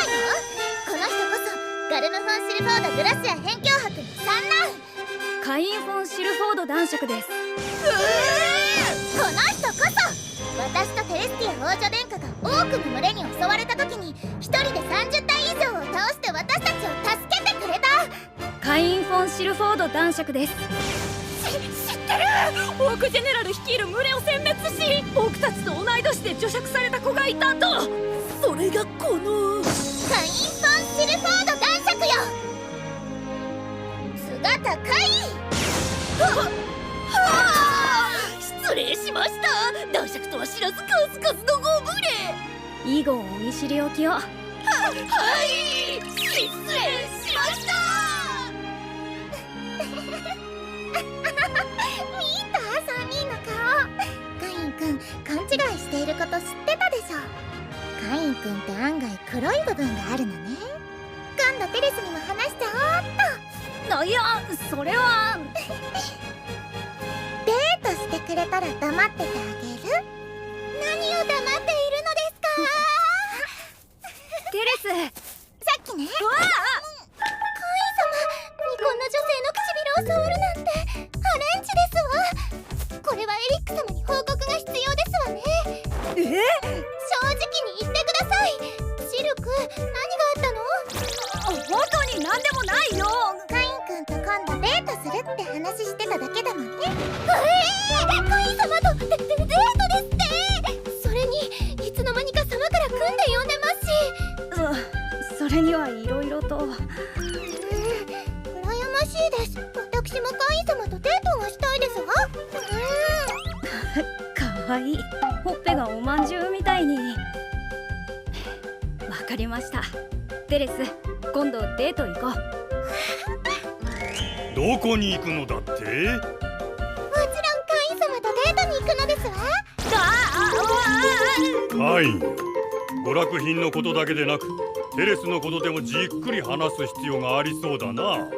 男同士心ゆくまでな。また怒られる。カイン君、カイン様。カイン。どうして僕に生まれたの？その意味がどこかにあるはずさ。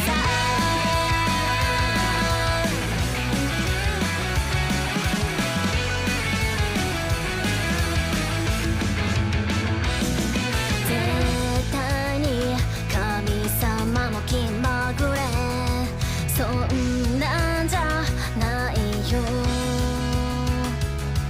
放浪される僕を見て笑ったって構わないよ。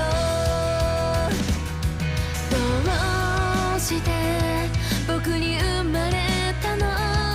その意味がどこかにあるはずさ。どうして君だったのかな。いっそこの出会いを愛と呼んでもいいよね。神様がくれた七色の絵の具で世界を塗り替えようよ。泣き出しそうな空には虹が待ってると伝えなくちゃ。迷い込んだこの世界で僕は進むべき意味を見つけたよ。持て余してたその想い、その輪にかけよう。君に届けよう。これは面白い。二人だけの秘密のゲームにしたいくらいじゃ。いえ、秘密にせずに国民の皆さんにも楽しんでもらおうと思っています。そういえばうちのシルクともデートの約束をしたみたいだね。婚約は決まってるけどこっちの案件は秘密で動いてるので、そこんとこ気をつけるよう。そうじゃ、皆の衆にバレないようにな。スケコマシ君、すごい力。次回やりすぎ屋敷へようこそ。お化け出るんですか？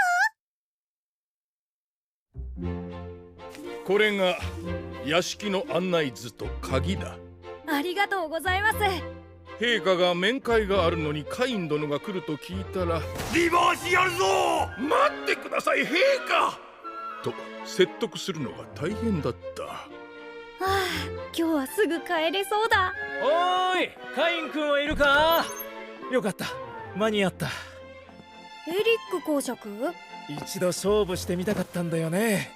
いいかい？いいですよ。やった。ではその次は私と。それなら私も。強いものは狙われる立場にあると言いますが、ちょっと強すぎる天聖貴族な僕。でもこのことは誰にも内緒なのです。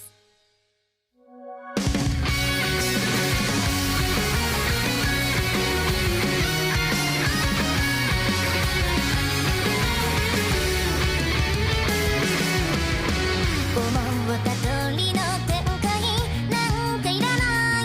今一だ昨日にはバイバイ遠い過去にしちゃいたい。手のひらに乗る小さな希望君と分け合いたい。そしたら始めようか大胆なプロローグできっと難しい刀幅ができるからさ。ほらそうそうはるか遠くなって置いてかれないように駆け出した今。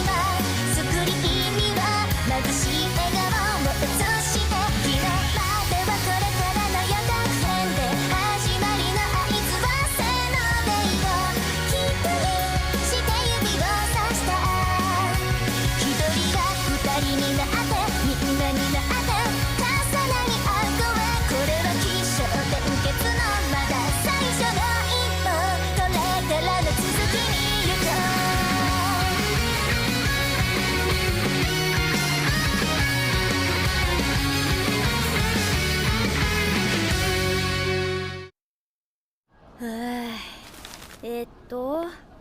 この辺りなんだけどな。結構ボロい。出るなよ出るなよ。お邪魔します。切れてる。魔石の魔力も尽きちゃったのか。ライトボールお邪魔します。あらら、リビングなのに何もないよ。まあシンプルでいいけど。うわ、ホテルでもないのに何百人分作る気？パーティー用かなこれ。さすが貴族。しかし汚いな。ちょっと掃除いっとく。オールクリーンオールリペアいい感じ。こうなったらどんどんそれほいよっ僕の家だ。父さん母さんじいちゃんがいなくたってカイン様。みんながいる僕の家だ。シルビアよく来てくれたね。カイン様から来てくれと言われた時には嬉しくて思わず涙が。これからはカイン様専属でこちらのメイドたちと共に尽くしてまいります。ありがとう。カイン様、私新しく執事になりましたコランと申します。ああ、セバスさんから聞いてます。私もセバスからカイン様のことはよーく聞いております。多くの群れを一人で殲滅したとか、魔法で森を吹き飛ばしたとか、睨んだものを片っ端から石にするとか。それはしてない。では早速お掃除に取り掛かりますね。あなたたちはあちら。はい、あなたはこちら。はい。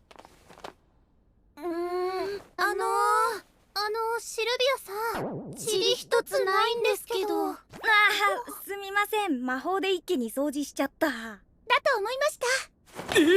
この人、疑問に思わずカイン様のことを全て受け入れてる。ではカイン様、私たちは引っ越し荷物の受け入れ準備をしますね。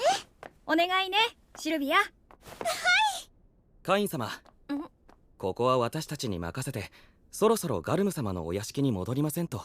本日は忘れてた。今日はジン兄様とアレク兄様が帰ってくるんだ。まさか俺たちより先に除釈して屋敷をもらうとはな。まったく自慢の弟だよ、カインは。早く見たいな、カイン君のお屋敷。レイヌ、かなりボロい屋敷らしいが平気か？出るかもよ。大丈夫だもん、カイン君が守ってくれるし。レーネ姉様、そもそも出ないと思いますよ。だってボロボロだって言ってるよ。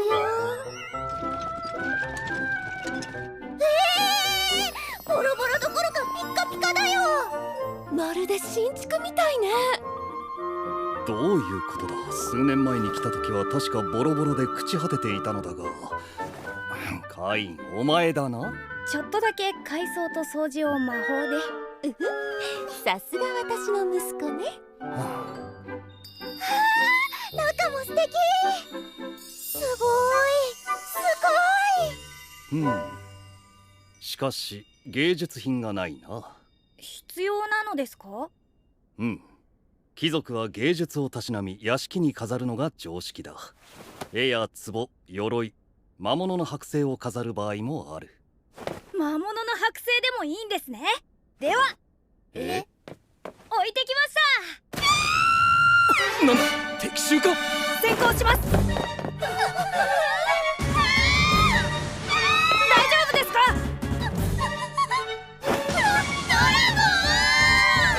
説明するの忘れてた。カイン、なんだこれは。レッドドラゴンの剥製です。それはわかる。なぜこんなものが置いてあるのかと聞いているのだ。それは倒したからです。倒した？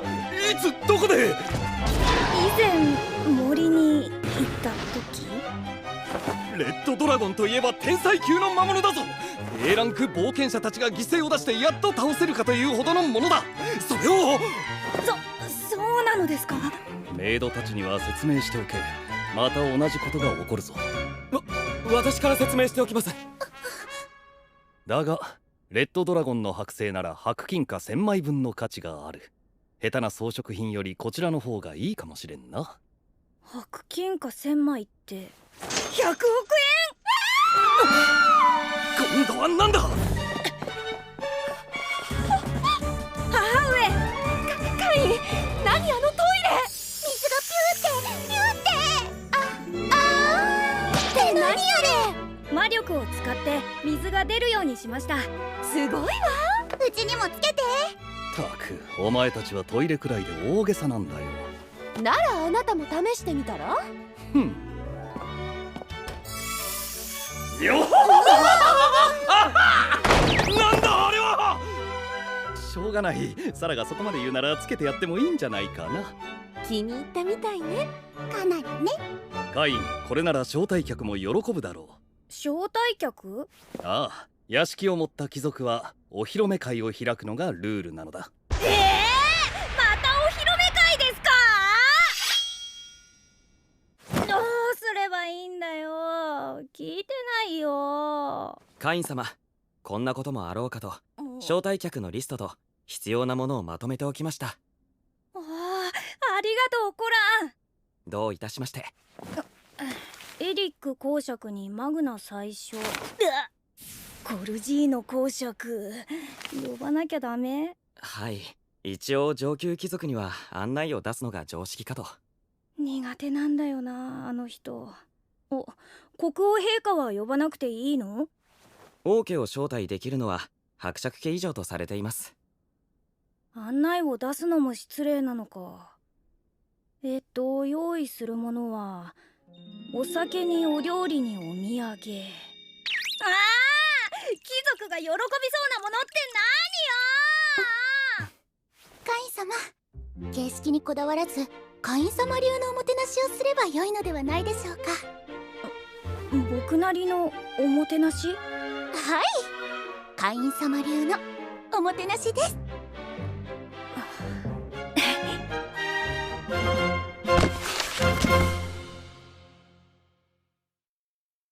よし、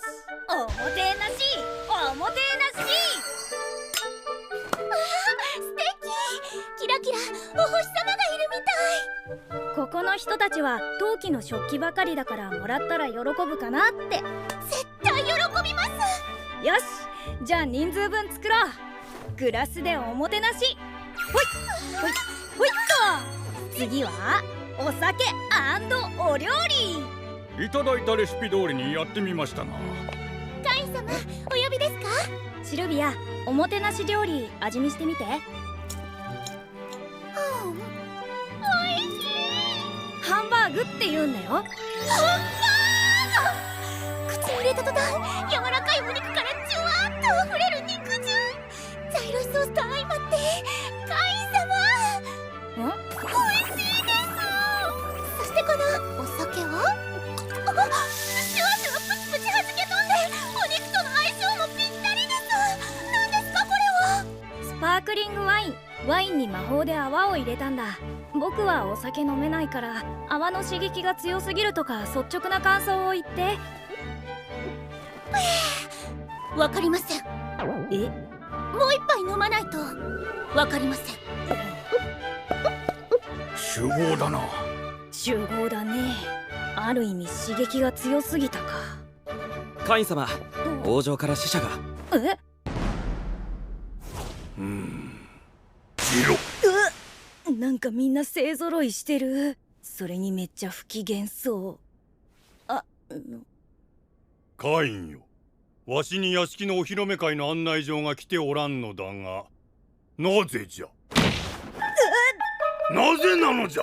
エリックにもマグナにも出しておるのに、なぜわしのところに来ない？屋敷を与えたのはわしじゃぞ。まあまあ陛下を呼べるのは上流貴族のみとなってますし。それ以前にわしはお前の父だ。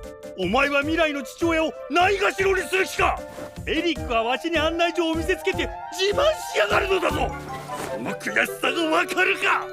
実は直接お会いした時にお渡しすべきと思っていたのです。しかしながら陛下のご多忙を存じ上げておりましたので、機会を伺っているうちに遅くなってしまいました。申し訳ありません。やはりそうだったか。見ろ、エリック言ったじゃろう。ちゃんとわしの分もあるのじゃ。よかった。コランの言う通り案内状を持ってきておいて。カインよ、テレスティアも連れて行く。楽しみにしておるぞ。シルクも連れて行くからね。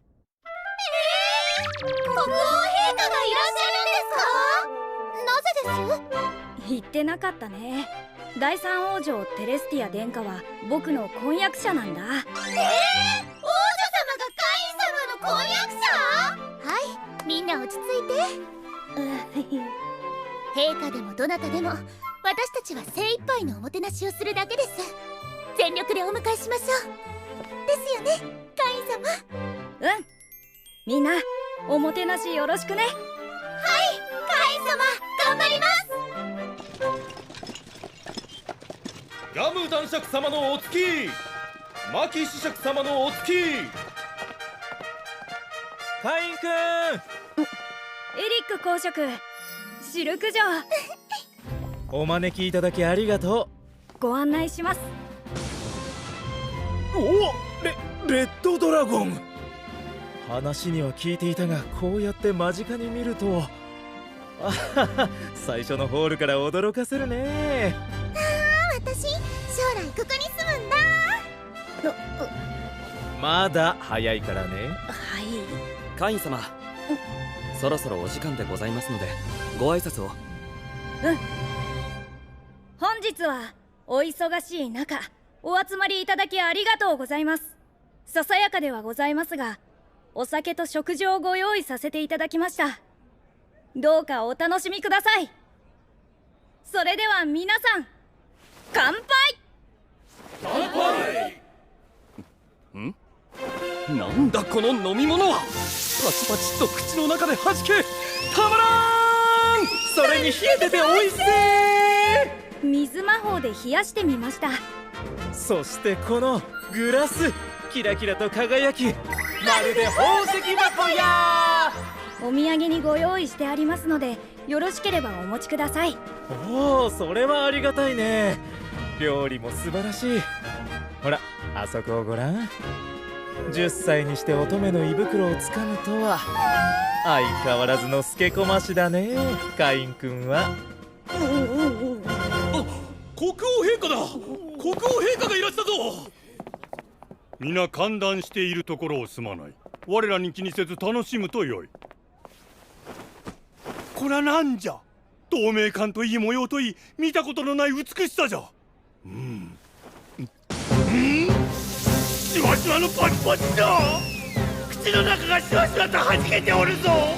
そしてこれはハンバーグという料理です。ハンバーグと柔らかく加工した肉をつなぎ作っております。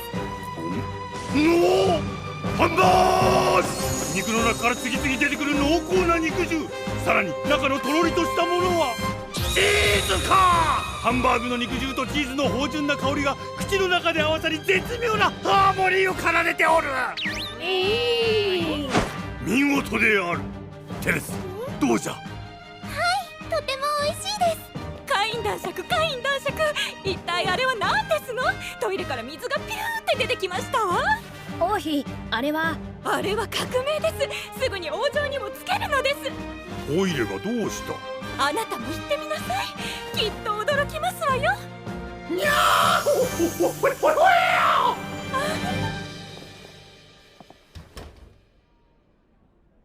けしからん、実にけしからん。あんないいものがあるとなぜもっと早く言わん。カインよ、あれをすぐに王城につけるのじゃ。明日だぞ。ぜひ。はい。カイン、食事だけでなくその後の全てのことまで行き届いた気遣い、わしはそなたの心意気に感動したぞ。これぞ最高のもてなし。おお、陛下から最高の賛辞だ。陛下、や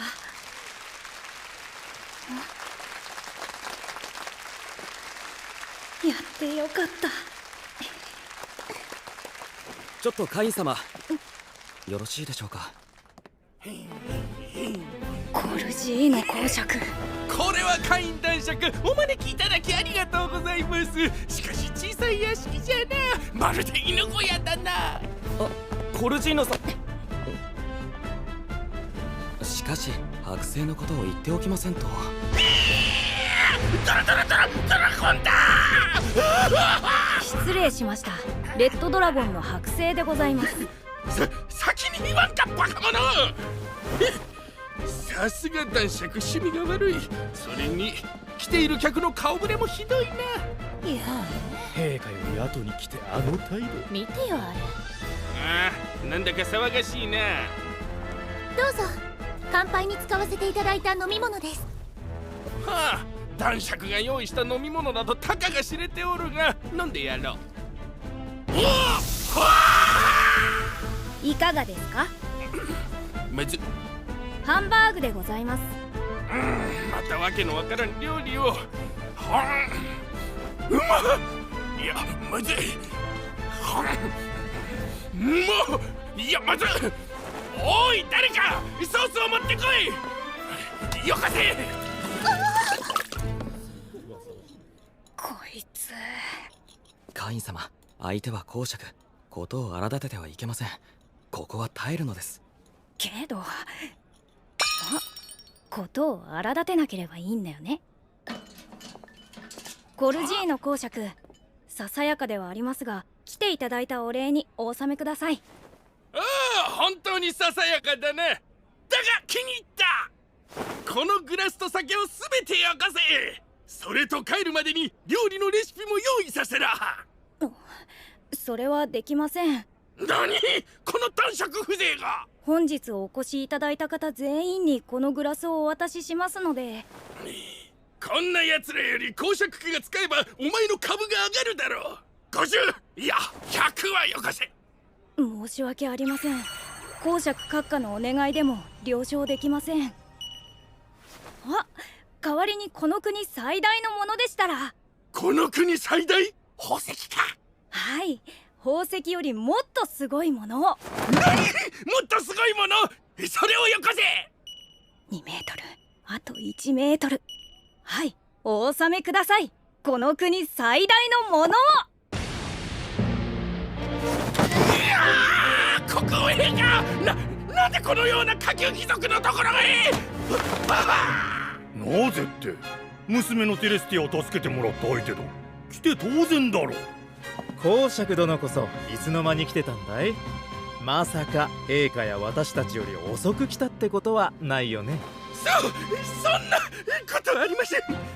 それにしてもコルジーノよ、さっきのような横暴な態度を常にとっているのだとしたら、今後のことを考える必要があるな。めっそうもございません。あまりのグラスや料理の出来栄えに感動し、教えを請うていただけです。それならよいがコルジーノよ、公爵たる者、他の貴族の手本となるよう振る舞うように。わかったな。わかりました。見たよ、カインくんが仕組んだでしょう。カインくんっていたずらっ子。ということは私たちを利用したってことかな。そうそう、どうせならこの国最大の圧力ってやつで。どうも、この国最大の圧力です。また怒られる。ごめんなさい。圧力。こんなの普通の子供だったら泣いてるよ。ああ、お腹痛い。どうして僕に生まれたの、その意味がどこかにあるはずさ。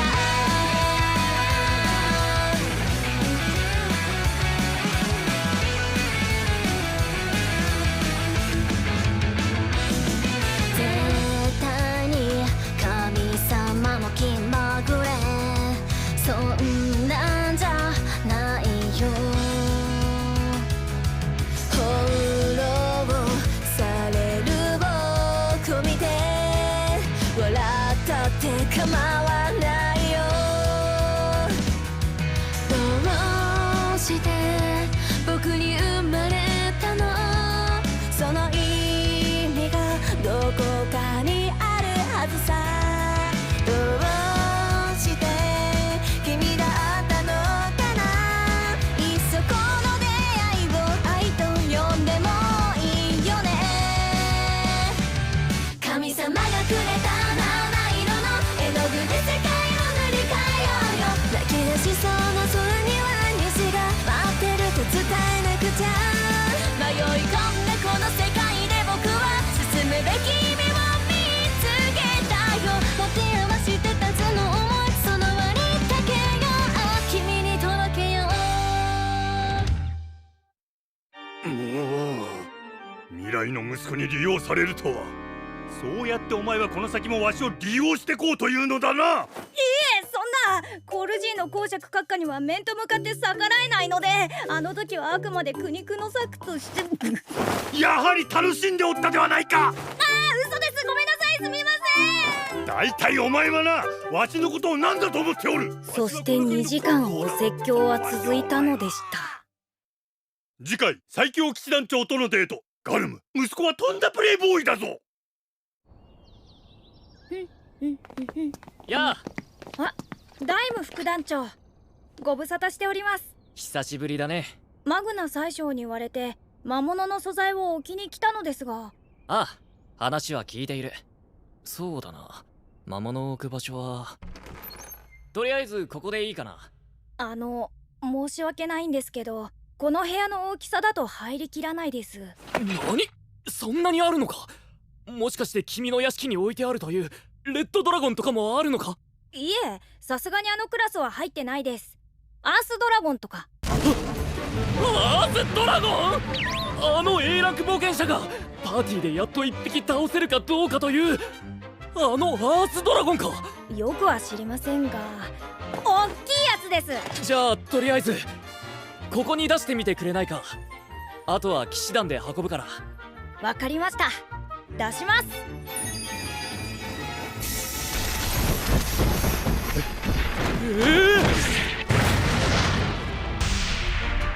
なんだこりゃ。これで全部です。カイン殿、あなたって人は。すみませんが、これ全部引き取ってもらえますか。でも本当は A ランクどころか S ランクの魔物まで持っているやりすぎステータスの僕なのですが、それは誰にも内緒なのです。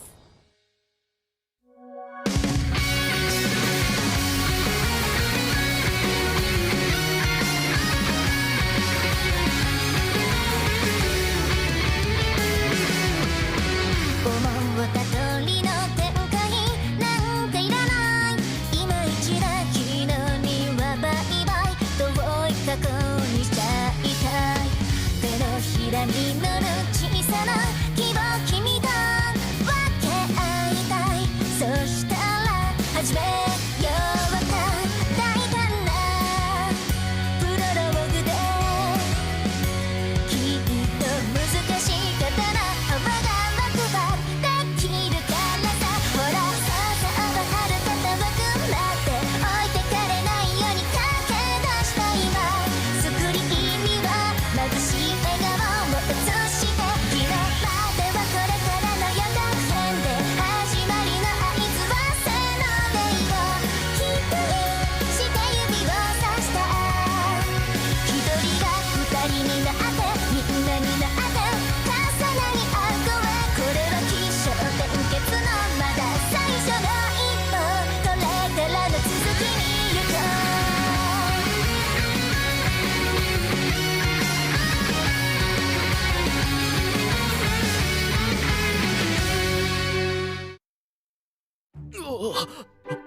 ありえない。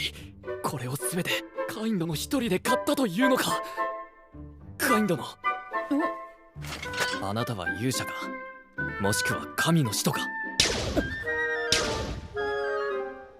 えいえ、普通にガルモ辺境伯の息子ですよ。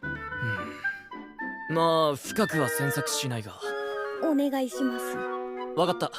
査定はこれだけの量だ。少し時間がかかるがいいかい。はい、ご連絡をいただけたらすぐにお伺いします。それでは。おっと、まだ時間は早いよ。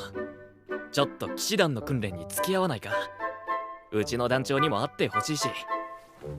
団長？ああ、団長は強いものが大好きでね。君の実力をぜひ見せてあげたいんだ。ね。ね。はい。そしてちょっと待てー！英雄カイン男爵だ。みんなも知っていると思うが、オーク30体を殲滅し王女殿下を救い出したあのカイン男爵だ。よろしくお願いします。団長さんは？もうすぐ来るよ。というか模擬戦が始まったら絶対姿を現す。団長は戦いに目がないからね。うわー、やっぱりこんな怖い人なんだ大丈夫だよ、取って食ったりしないから多分。え？さあ始めようか、模擬戦を。いいですか。見た目も本当に子供ですよ。しかも10歳ですよね。この騎士団が本当に相手をしても。なら最初にやってみなよ。カイン殿、まずはそちらに手を譲ろう。先にかかってきなさい。わかりました。ではブースト。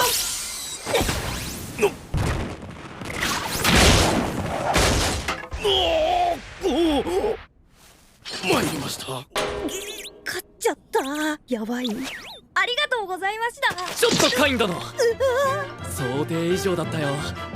次は30人、いや全員とやってみようか。そしてちょっと待て待て待て待て、これは何事だ。お前たちこんな子供相手に騎士団全員で剣を向けて近衛兵としてプライドはないのか。大丈夫だった？こんな怖い人たちに囲まれて怖かったよね。もう私が来たから平気だよ。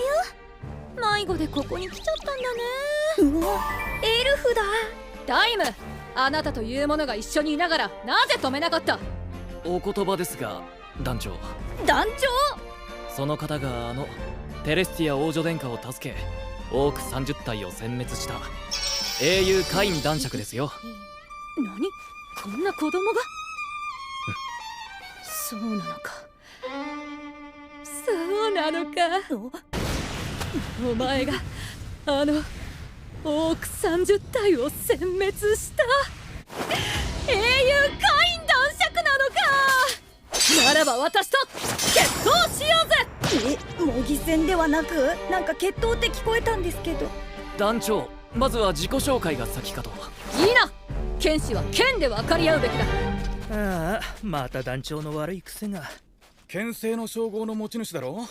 カイン男爵といえども無理じゃないかな。聞こえてますけど、何剣聖って。カイン男爵、行くぞ。ちょっと待ってください。武器がこっちは勃剣なんですけど。問題ない。はあ、潰してやる。これなら本気で楽しめそうだ。ビルト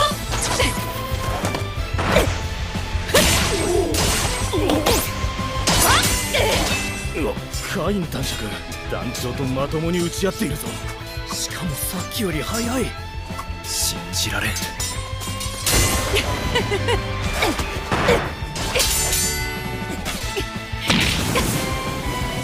クロックアップ。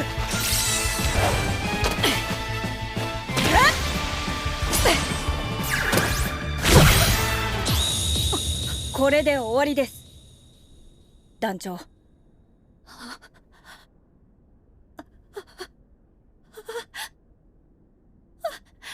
めた。え？お前に、私はお前と結婚する。団長いきなり結婚と言われても、僕はまだ10歳ですよ。騎士団長のことも何も知りませんし。確かにそうだな。ならば名乗ろう。私の名はティファーナ・フォン・リーベルト。エスフォート王国で騎士団長を任されている。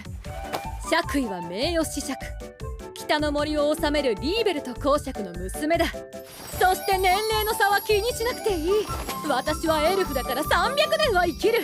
だから容姿も当面は変わることはない。そういうことじゃ。これでも一応容姿には自信があるぞ。でも公爵令嬢が一存で結婚を決めるのはいけないと思います。そのことなら大丈夫だ。家から出るときに結婚相手を見つけるまでは戻らないと伝えてあるから平気だ。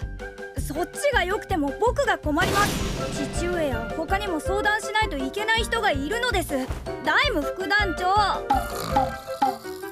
てどうして。そうだな。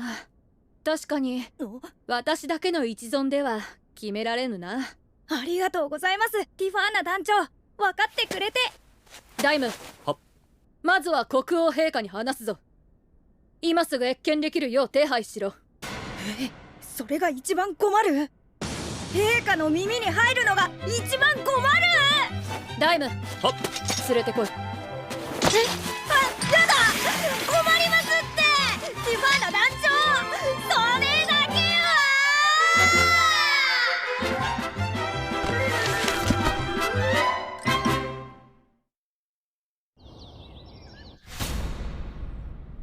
カインよ、緊急の要件ということだが、なぜお主がおる？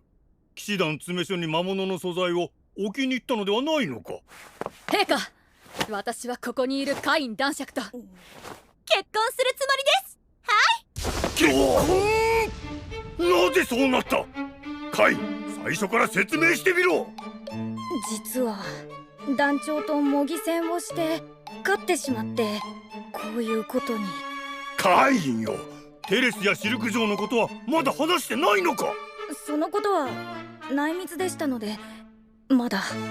カイン、そもそもティファーナがどういう立場なのか知っているのか？いえ、騎士団長ということしか。だろうな。ティファーナの出身のリーベルト領はもともとはエルフの国だったのじゃ。エルフは容姿が淡麗じゃろう。そのため誘拐や奴隷にしようと戦争をふっかけられることが多かったのじゃ。だが我がエスフォート王国は初代竜や寺平沢エスフォート王の遺言で種族に関しての差別がない。それで今はこの国の一つの領として保護することになったのだ。リーベルト領は自治領であり、独立国家とほとんど変わらん。つまりティファーナは一つの国の王女のようなもの。その王女に求婚されているのだ。それがどういうことかわかるか？ティファーナよ、まだ内密な話なのだが、そなたには話しておく。そこにいるカインはうちのテレスティアとエリック公爵の娘であるシルク嬢との婚約がすでに決まっておるのだ。つまりカイン男爵は陛下とエリック公爵がお認めになるほどの逸材ということですね。わかりました。分かってくれたか、ティファーナよ。かわいそうだが私はますますこのカイン男爵と結婚したい気持ちが激しくなりました。強く、そして強く。なんでそうなるのだ。分かった。お主の気持ちは認めよう。しかしまずは父上のレイさん殿に手紙を書け。許可がもらえてからの話じゃ。わかりました。それでは陛下、これにて失礼いたします。さあ行こうカイン殿。どこに？闘技場でさらに愛を深め、手紙をしたためるのだ。さあこれにて失礼いたします。はあ、まさかティファーナにまで勝ってしまうとは。うちの国で最強の騎士だぞ。騎士団長の体調が優れなかったとか？いえ、そのようなことはありません。10歳にしてこの力。どうしてそこまでの強さを持っているのか。ゴルム、お主の子供じゃ。どうなのだ。私にも分かりません。屋敷のレッドドラゴンも一人で倒したらしく。そういえば私があなたは勇者かもしくは神の使徒かと聞いた時に一瞬反応しておりました。やはり何かあるのか。試すことはできます。あれを見せれば。あれか。カイン殿、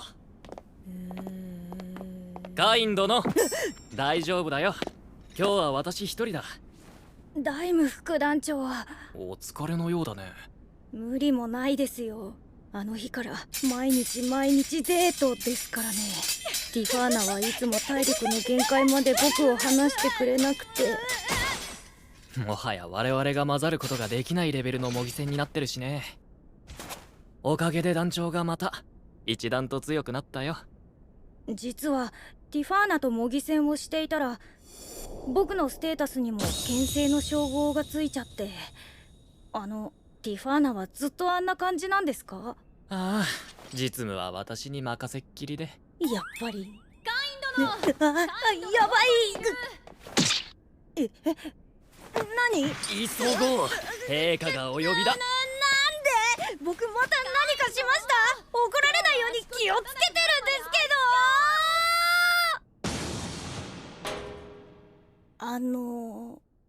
なんで皆さん揃ってるの？カインよ、どうした？そんな顔して。いや、なんでもないです。今日はちょっと見てもらいたいものがあって呼んだ。マグナ。カイン殿、これを。これは王家に伝わる低級魔法書じゃ。初代竜や寺平沢エスフォート王が書いたとされておる。低級魔法書、これを見せてもらえるのですか？よいぞ。ありがとうございます。宮廷魔術師の書庫にも上級までしか魔法書はなかったんです。これ見たことのない魔法だ。そうか、もっと上があったんだ。やはりそうか。どうしたのですか？カインよ、その本はな、我々には読むことができんのだ。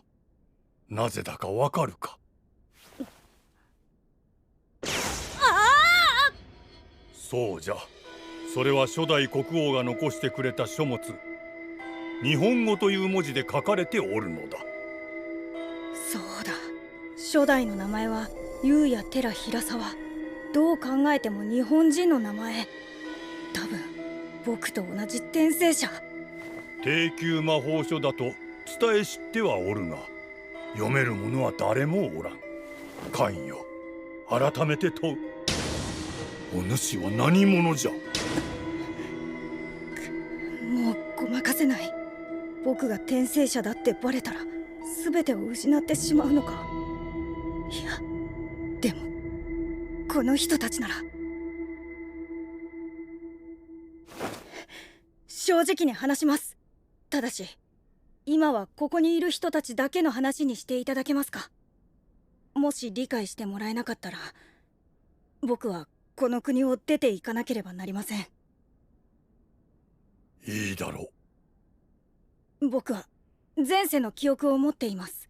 こことは違う国、初代国王と同じこの日本という国の記憶です。カイン、すみません、黙っていて。そうであったか。カイン、お前は本当に私とサラの子供なのか。はい、それは間違いありません。5歳の洗礼を受けた時、神々からそう聞いております。神々と会ったのか。はい、洗礼時と教会の礼拝の時に七神といつもお会いしております。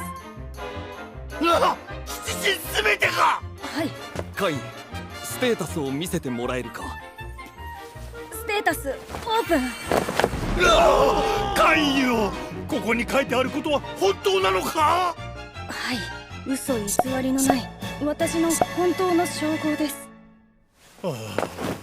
まったくお前というやつはなぜ本当のことを言わなかった。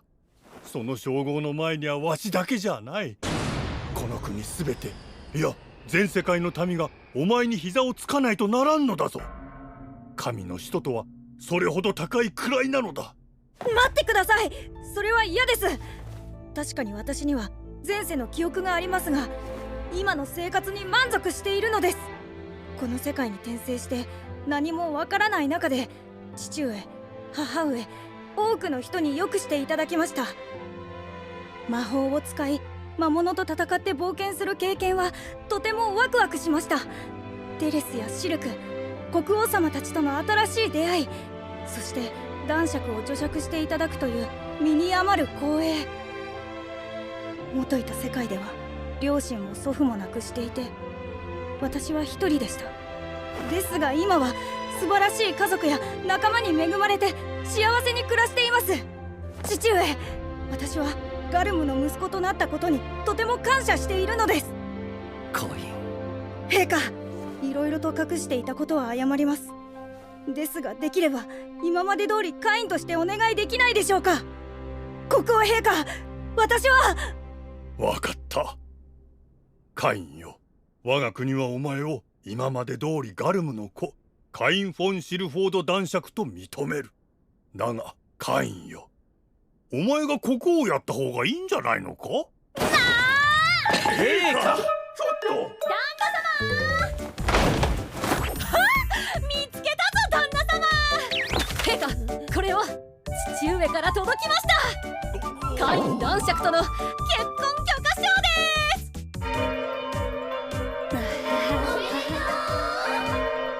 では陛下、急ぎますので失礼。旦那様。結局今日もさらわれてしまいましたね。陛下、あのカイン君の様子を見る限り心配することはないんじゃないですか。カイン君はカイン君のままで。そうだな。あやつが神の使徒には見えんな。今日のことを口外することは許さん。家族を含め誰であろうとだ。皆分かったな。はっ。カインよ、それだけの力があるのだ。守ってくれ。国を、家族を、テレスとシルクを、そして助けを求める民を。カインよ。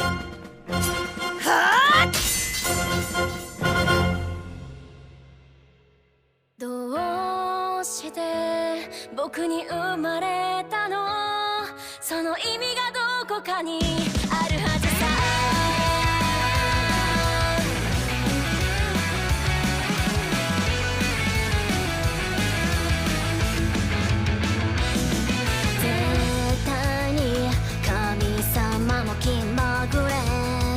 そんなんじゃないよ。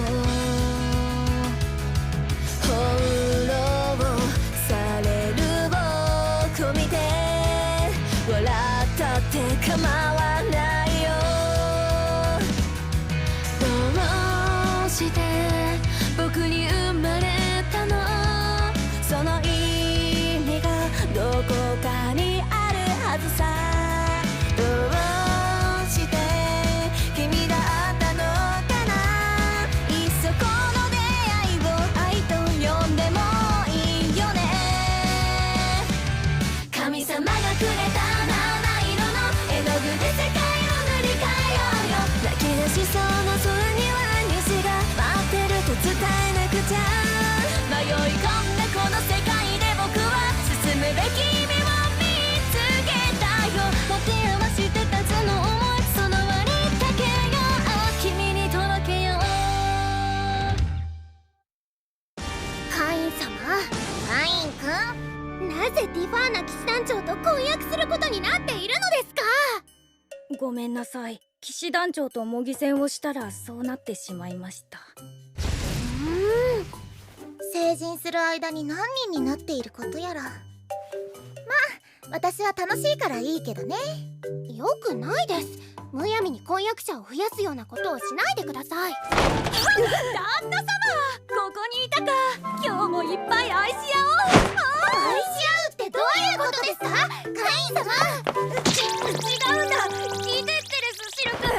それは模擬戦をしようっていう意味だ。また怒られるの。今日は返さないからな。カイン様、助けて。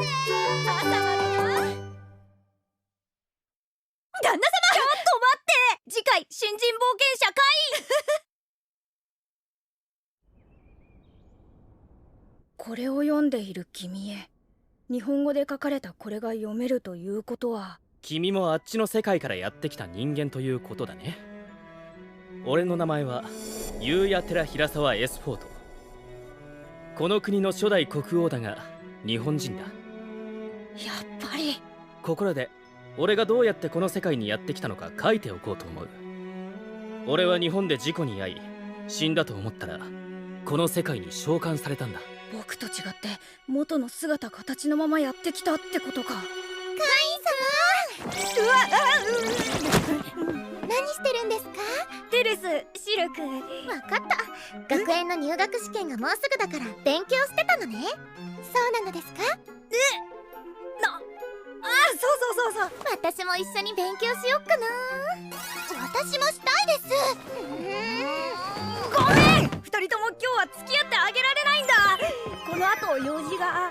じゃあ明日はもっとダメ。どうしてですか？ごめんね。また今度。カイン様待って。もう今度っていつよ？旦那様ティファーナ、ちょうどよかった。明日オートの外で模擬戦をしないか？明日？何か予定があるのか？ごめんなさい。また今度ね。旦那様、今度っていつだ？ごめんねみんな。今日この日は僕にとって大切な日。僕の12歳の誕生日。待ちに待った冒険者登録の日なんだ。冒険者になるため小さい頃から家庭教師に教わって特訓した天生貴族な僕。でもこのことは誰にも内緒なのです。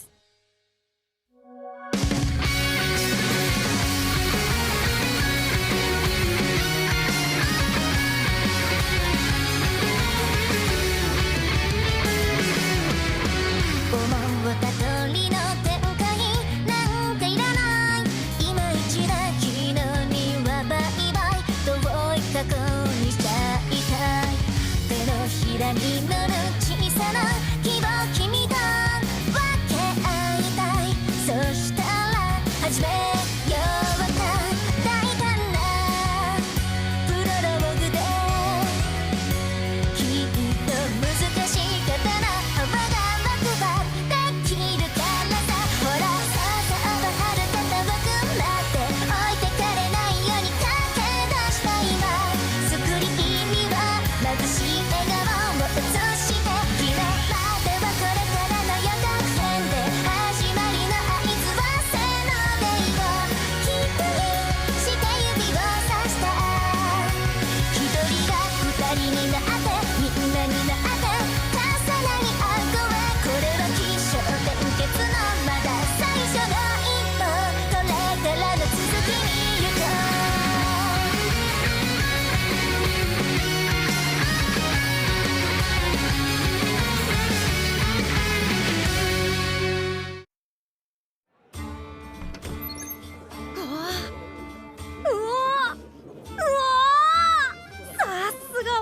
ギルド規模も熱気もすごい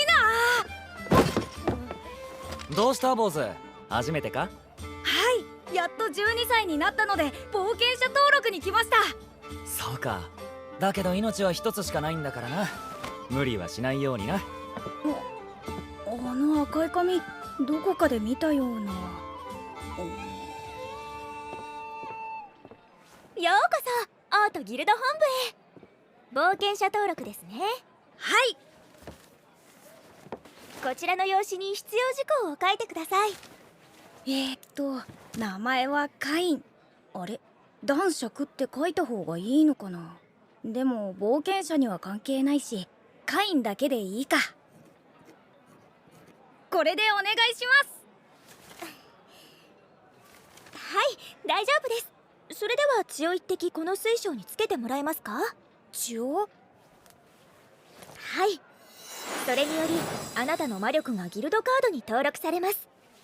最初は G ランクからのスタートですね。あ、そういえば先生はあの時 D ランクって言ってたっけ。先生たちどうしてるかな。わからないことがあったらいつでも聞きに来てくださいね。ありがとうございます、お姉さん。失礼しました。レティアと言います。よろしくお願いします、カイン様。様なんてそんな。まだ12歳ですし組んでお願いします。そうですか。ではカインくん、これから頑張ってくださいね。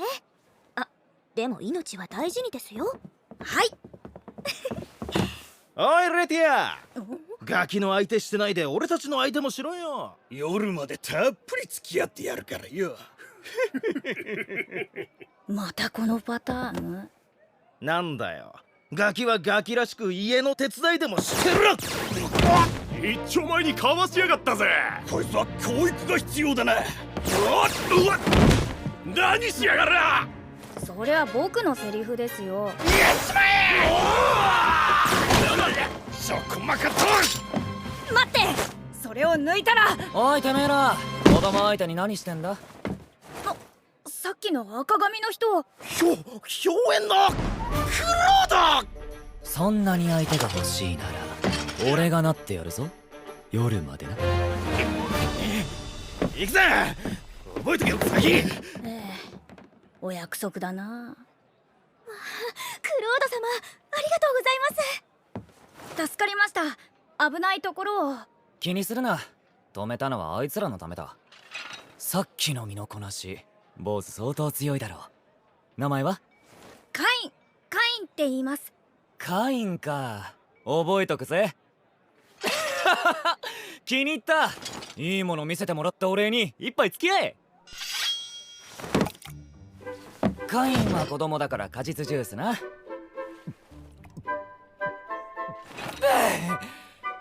それにしてもお前かなり鍛えてるだろう。かわす動きに無駄がなかったからな。あれは相当やらねえとできない芸当だぞ。小さい頃から訓練してました。冒険者の家庭教師にも教わって。え、家庭教師？まさかな。まあいいや。今日出会えた前途有望な冒険者に乾杯。そういえばクロードさん、さっき表縁って呼ばれてましたけど。ああ、表縁ってのはうちのパーティー名だ。俺が炎の剣、嫁が氷の魔法を使うから自然とそう呼ばれている。へえ、奥さんとパーティーなんですか。会員も早く信頼できるパーティーを見つけて協力した方がいい。そうすりゃ大きな依頼も受けられるし、ランクもどんどん上がっていく。こんな風にな。うわー、ゴールドってことはクロードさん A ランクじゃないですか。初代国王がなったっていう SSS ランクに比べりゃまだまだだけどな。すごいですよ。まだ上があるけどな。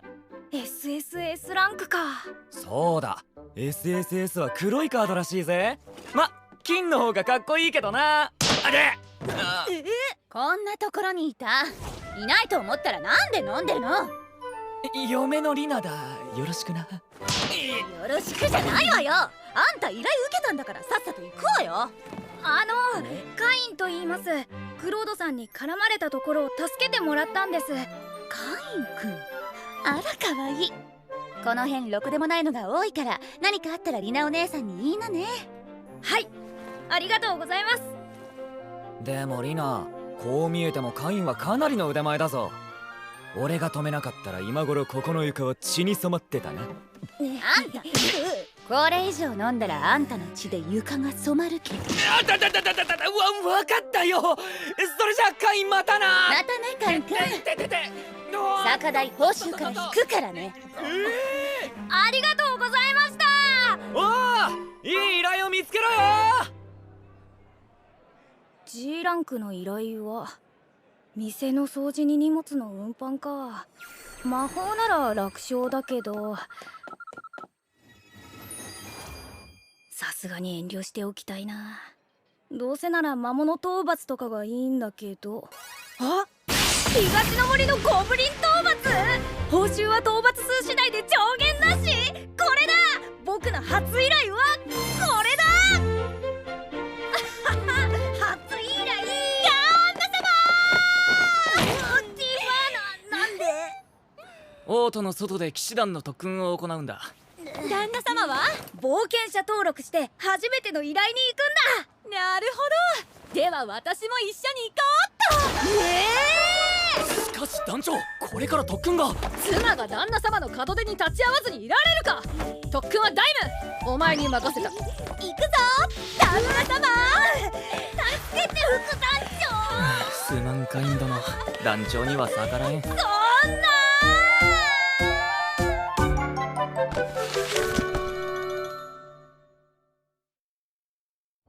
ここが依頼のあった森か。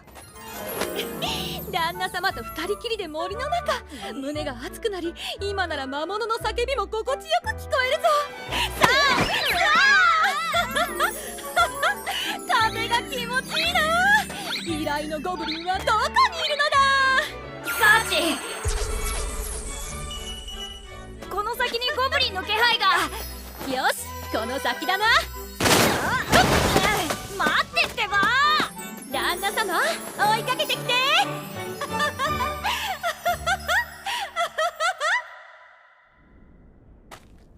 ひどい。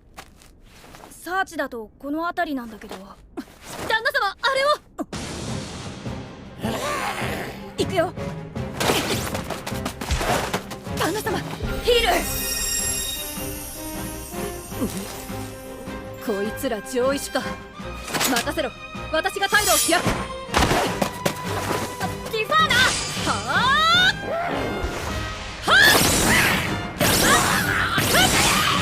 どうだ、今日の剣はよく切れる。ティファーナ、大丈夫だ。僕も魔法でフォローする。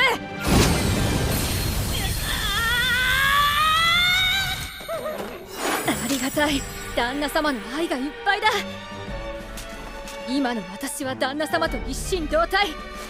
旦那様、愛してまーす。私はやめる時も健やかなる時もあなたと共にあらんことを誓います。今こそ共同作業、これぞ永久不滅の愛の先制権。いつでも旦那様と共にケーキ入刀。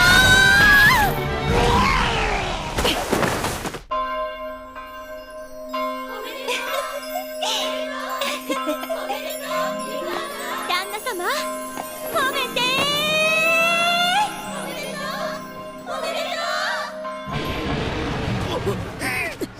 グリーンリザード。もう次から次へと。ティファーナ、その人と逃げて。しかし今度は僕に任せて。大丈夫だから。分かった。さあこっちへ。さてと、ライトボール。今だ、アイススピラ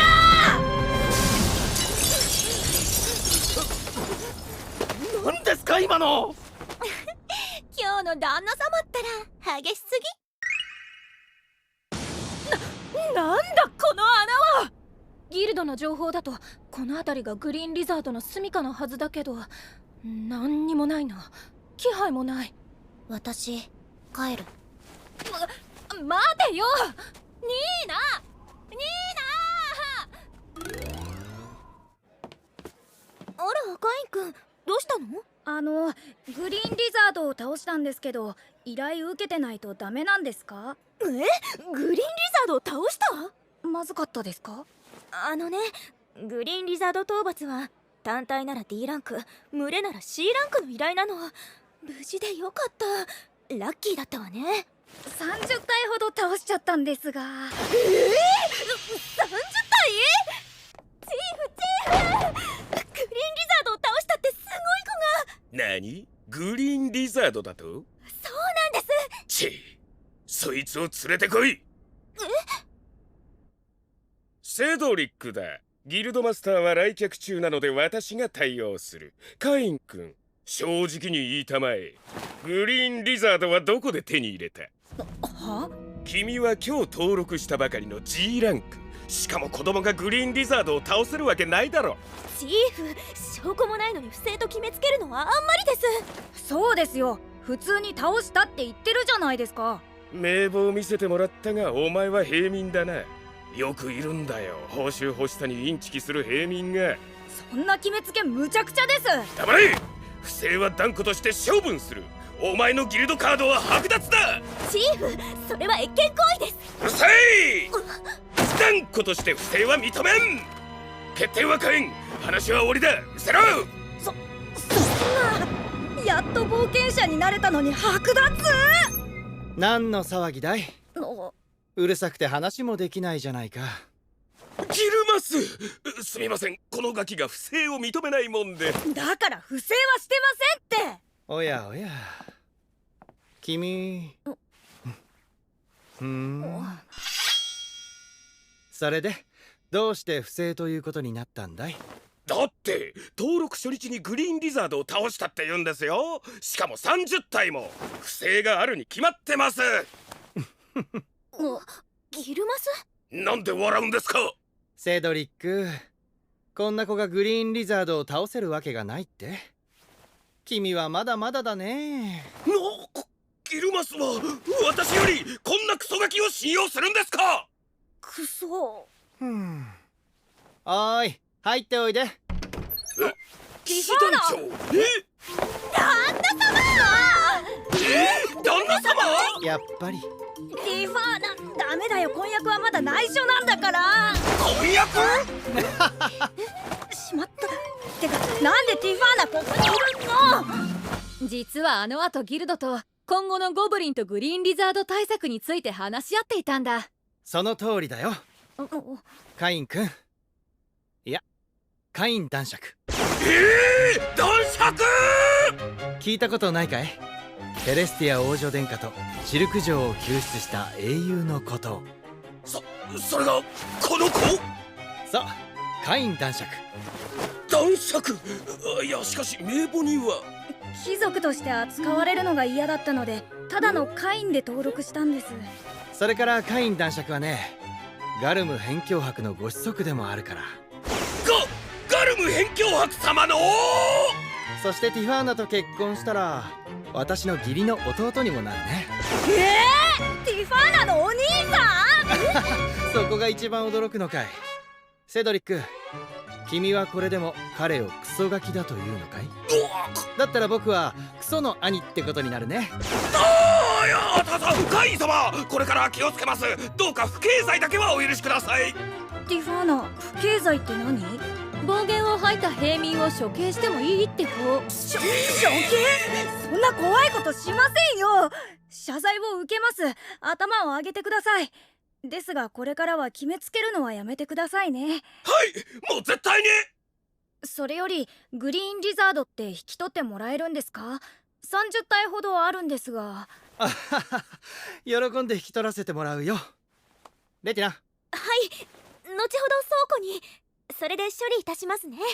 しかし G ランクの新人がグリーンリザード30体も持ってくるなんて、このままにしておくわけにはいかないね。今回のお詫びも兼ねて C ランクにランクアップしちゃおうか。本当ですか？あら、C ランクでは足りないわよ兄さん。旦那様は10歳でレッドドラゴンを倒したのよ。それに私より強いんだから。騎士団長様より強い？それって国内最強ってこと？そうなの。で B ランク以上は盗賊討伐ができないとダメなんだけど、英雄カイン男爵なら文句は出ないだろう。思い切って A ランクにしちゃおうか。A ランク初日で？ああ、盗賊討伐はしてもらうけどね。盗賊は捕まえて出すでもいいんですか？うん、構わないよ。これからギルドの指名依頼もやってほしいし、やっぱり A ランクだね。レティア、セドリック、手続きして。はい。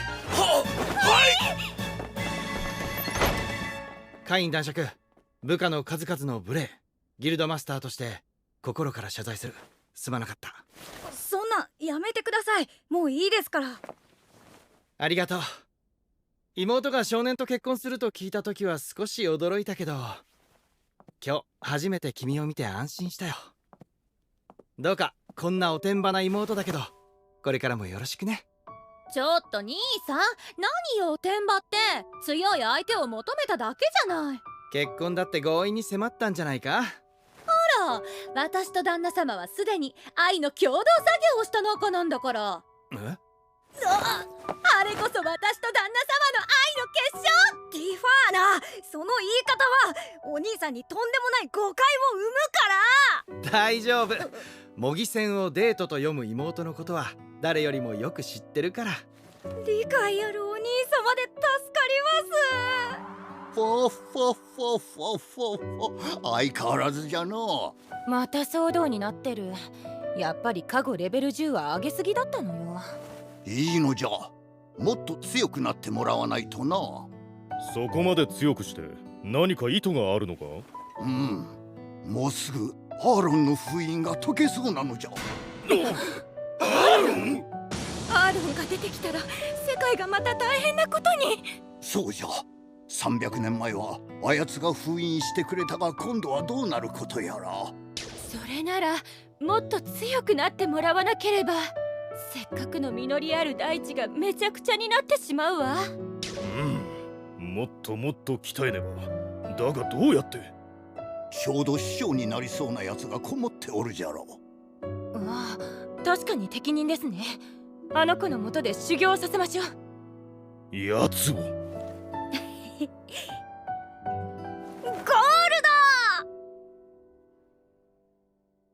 ド！どうして僕に生まれたの？その意味がどこかにあるはずさ。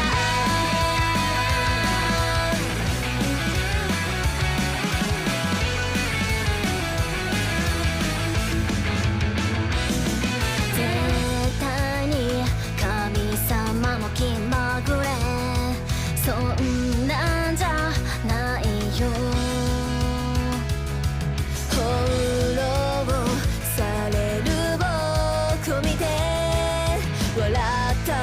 構わないよ。どうして僕に生まれたの？その意味がどこかにあるはずさ。どうして君だったのかな。いっそこの出会いを愛と呼んでもいいよね。神様がくれた世界を塗り替えようよ。泣き出しそうな空には虹が待ってると伝えなくちゃ。迷い込んだこの世界で僕は進むべき意味を見つけたよ。持て余してたその想い、その割りかけよう。君に届けよう。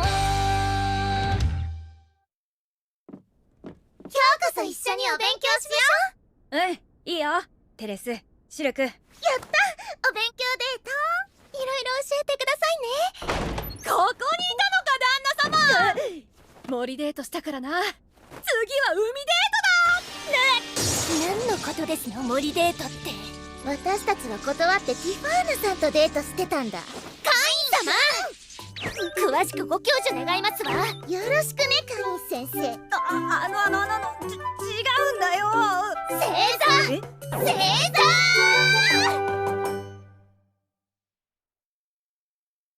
次回王立学園。そういえばクロードさんって誰かに似てるような。あれ、寝すぎた。会員様、大切な入学試験の日なのに起こすのが遅くなってしまいました。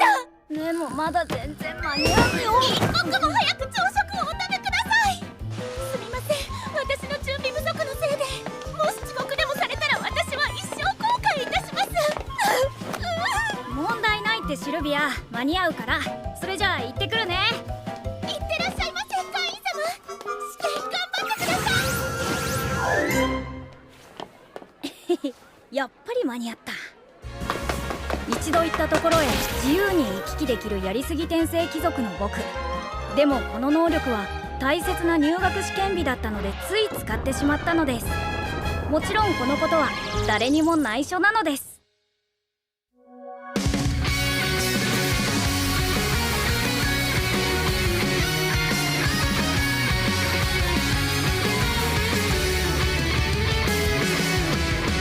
思った通りの展開なんかいらない。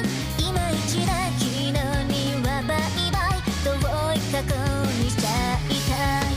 手のひらに乗る小さな希望君と分け合いたい。そしたら始めようか大胆なプロローグできっと難しかったな。泡がワクワクできるからさ。ほらそうそうはるかと僕だって置いてかれないように駆け出した今。スクリーンには眩しい笑顔を映して、今まではこれからの予告編で始まりの合図はせーのでいこう。期待して指をさした。一人が二人になってみんなになって重なり合う声。これは起承転結のまだ最初の一歩。これからの続きに行こ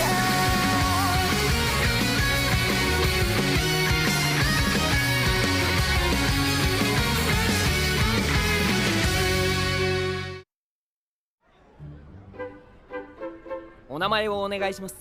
はい、会員です。では試験番号は285番になります。教室 A の10番にお座りください。ありがとうございます。知ってる子全然いないな。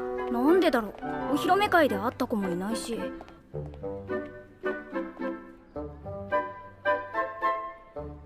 テレスやシルクは違う教室かな。これから入学試験を始める。カンニングを見つけた場合にはその場で退場となるから気をつけるように。試験時間は2時間。それでは始め。ラッキー。読み書きと算数は前世の知識があれば余裕だし、歴史も貴族なら誰でもわかるような問題だ。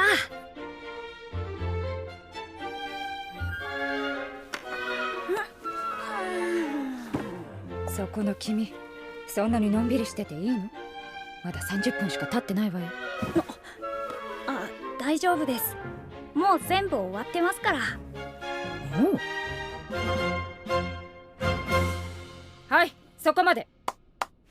みんな手を離して回答用紙を置くように。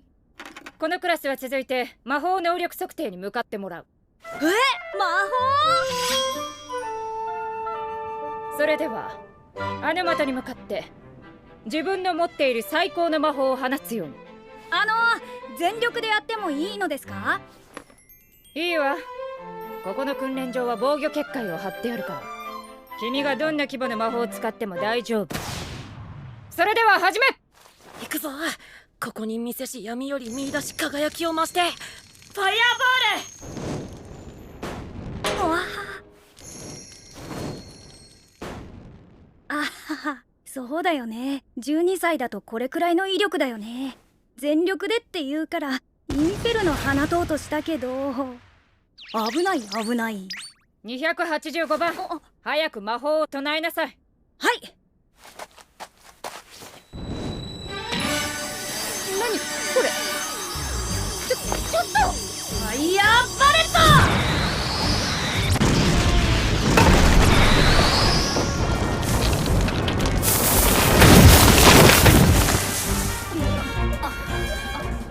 結界がああるし、初級魔法なら全力で放っても大丈夫だって言ったのに。何が起こったの？ファイヤーバレットを唱えました。嘘！初級魔法でこんな威力なんてありえない。それより壁の外に人がいなかったか確認しないと。ここはもう無理。あなたたちは剣技の試験場に向かいなさい。なんかすみません。ではこれより剣技の試験を始める。なお今日は特別に冒険者ギルドから A ランク冒険者に応援に来てもらっている。あ、クロードさんだ。なんだカイン、なんでここにいる？もう12歳ですから試験に。ああ、じゃあお前は俺が相手をしてやるよ。あ、いえ、遠慮しておきます。なんでだ？君、今日の試験官で一番ランクの高いクロードさんのお誘いを断るつもりかい？あ、いや、それは指名だし、君はクロードさんに見てもらいなさい。ではクロードさん、よろしくお願いします。おおカイン、実力を見てやるから今日は思いっきりかかってこい。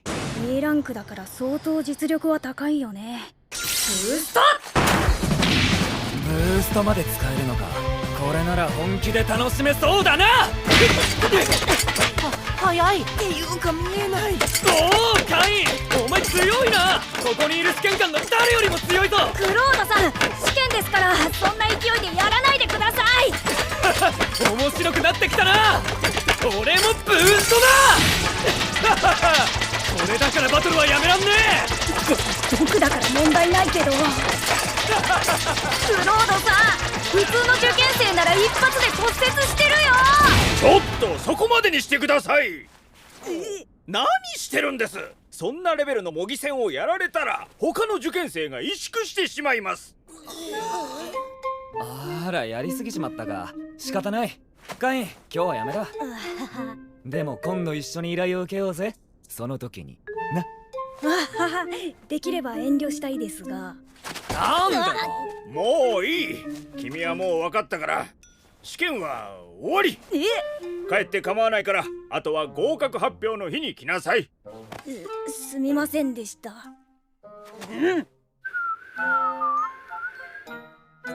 ただいま。おかえりなさいませ、カイン様。試験はどうでしたか？問題なし、無事に終わったよ。ちゃんとできたから大丈夫だと思う。だと思いました。では今日は合格祝いのお疲れ様でした会をいたしましょう。早いよ、そんなの。いいえ、朝の失態もお詫びしたいですし。本当に大丈夫だから。ほら、食べ盛りなんですから。今日は10人分のごちそうですよ。すぐに準備いたしますね。シルビア、そんなに食べられないって。だけど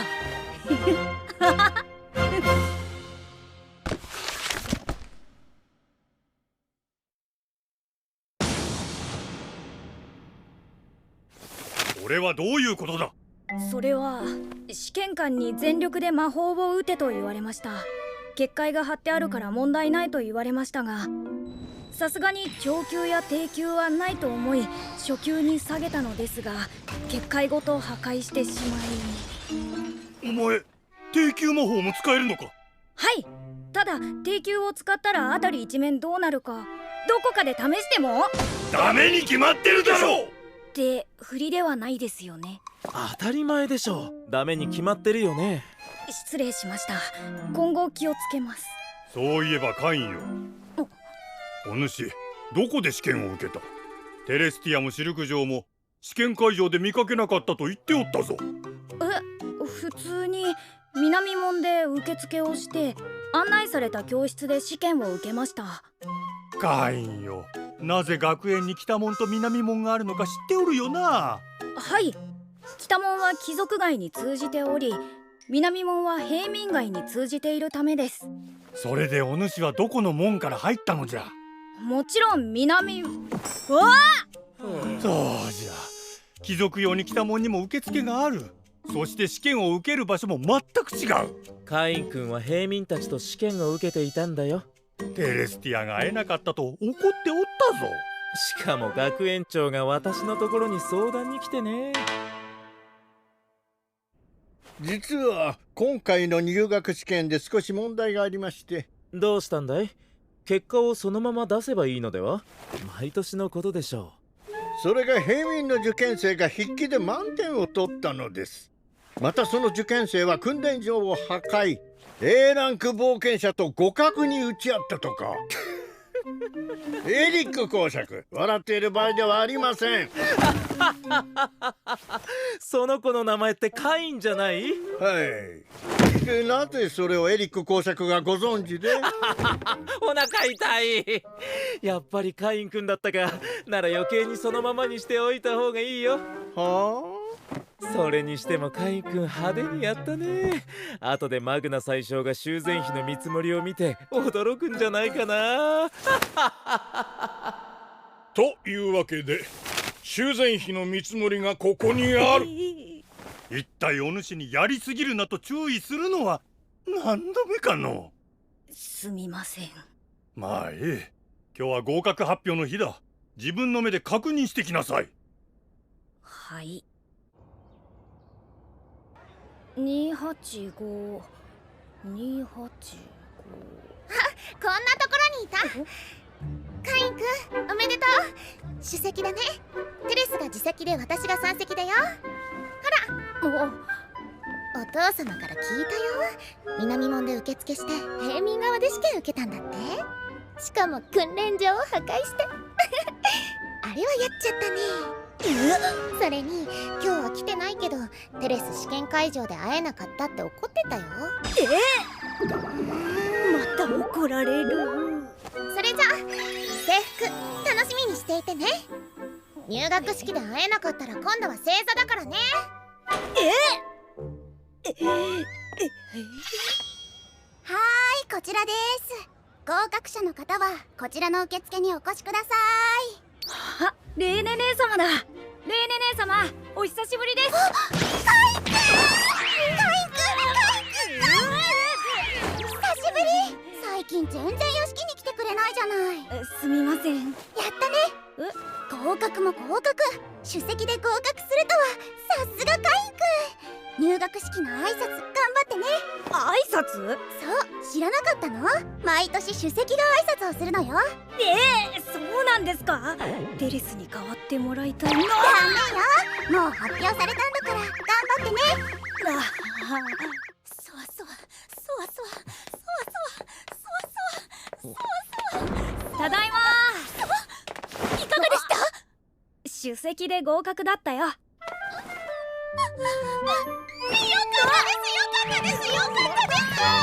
さすがカイン様、首席とは驚きました。いいえ、カイン様ならそうなると思っていました。ありがとう。今夜はお祝いですね。豪華なごちそう100人前、すぐに準備いたします。お楽しみに。ああ、そんなに食べたらお腹が不合格になっちゃうよ。嬉しいんですよ。桁間違ってるけど、こういうのって嬉しいよね。こっちが南門でこっちが北門。あ、父上母上来てくれたんだ。カイン様、おはようございます。テレス、シルク、おはよう。今日からよろしく頼むね。はい。カインくん、制服似合いすぎ。テレスとシルクだって。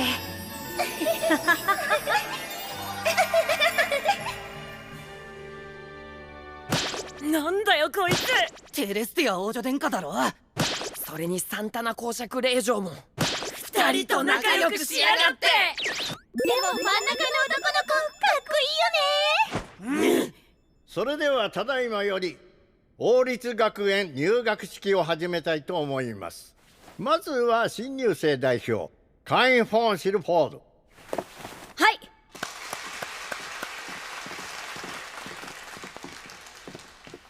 はじめまして、カイン・フォン・シルフォードです。私は試験当日、北門と南門を勘違いし、別の教室で試験を受けてしまいました。しかしそんな私を許し、平等に扱ってくださった懐の広い学園に感謝いたします。初代国王より全ての国民に平等に教育を受ける権利があるとあるように、私はこれからの学園生活で家柄にとらわれずに友人を作るつもりです。いろいろとお世話になると思いますが、どうかよろしくお願いします。それでは最後に急ではありますが、陛下がいらっしゃっておりますので一言いただきたく思います。お父様が？なんで？皆さん入学おめでとう。今年はいろいろと規格外の生徒もいるのでわざわざ私が挨拶しに来た。先生方も大変だと思うがどうか頑張ってほしい。なんか謎に釘刺されてる。規格外はいいね。規格外は簡単ではあるが新入生の皆さんの大いなる成長と活躍を心から願ってこれを歓迎とお祝いの挨拶とさせてもらう。それではよろしく頼む。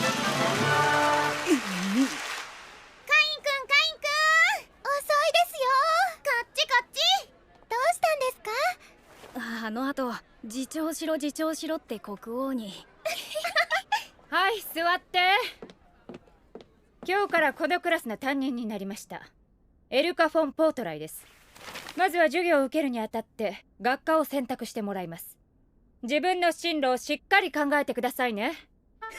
やっぱり冒険家だよね。ダメです。だってカイン様はすでに貴族の当主なのですよ。これから貴族のことをいろいろと学ばなければいけません。貴族科は必ず選択してください。しょげないのカインくん。貴族科の他に冒険家を取ればいいんじゃない？あ、そうだよね。一つしか取れないわけじゃないんだよね。よし決まった。僕は貴族科、冒険家、魔法科、魔道具科にするよ。二人は何を選ぶの？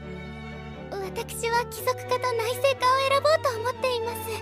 どうして内政科を？それはもちろんカイン様との将来の領地経営のためですわ。で、私は貴族科と商業科を選択かな。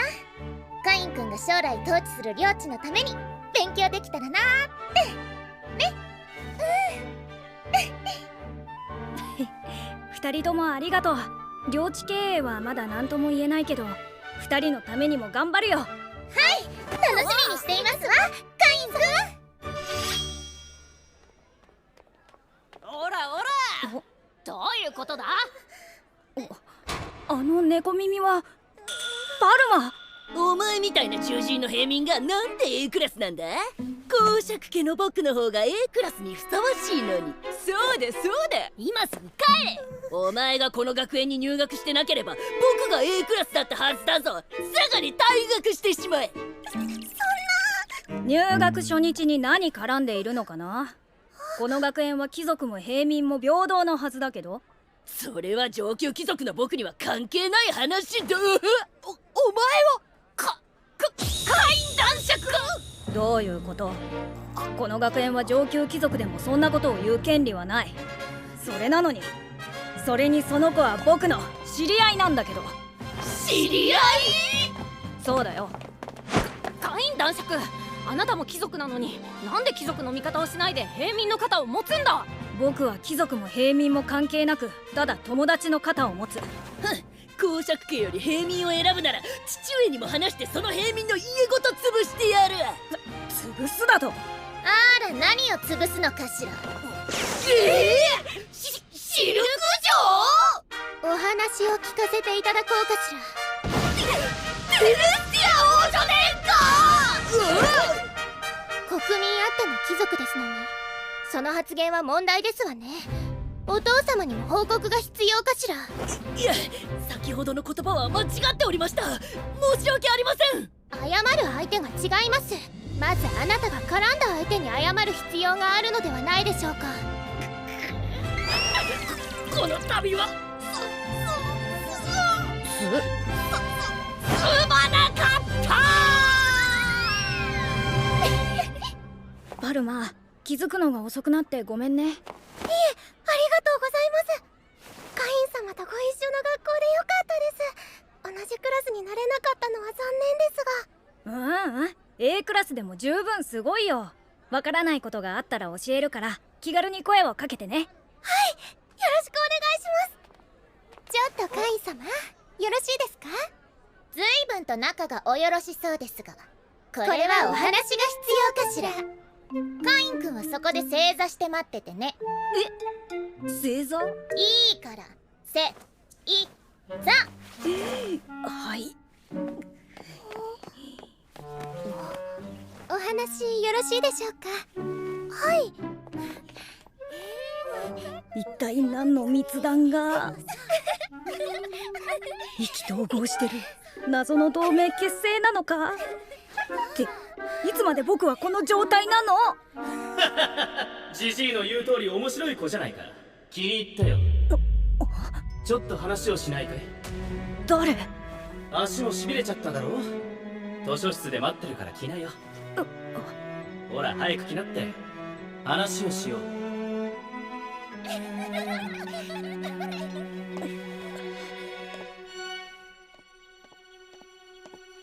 来ましたけど。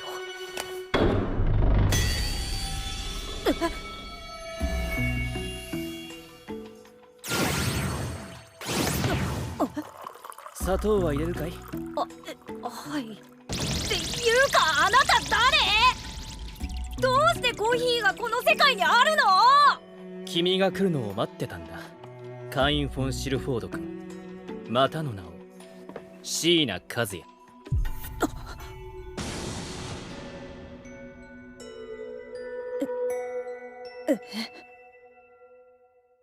どうして僕に生まれたの？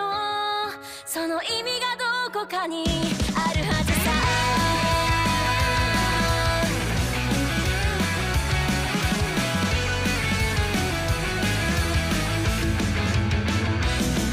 絶対に神様も気まぐれ、そんなんじゃないよ。翻弄される僕を見て笑ったって構わないよ。どうして僕に生まれたの？その意味がどこかにあるはずさ。どうして君だったのかな。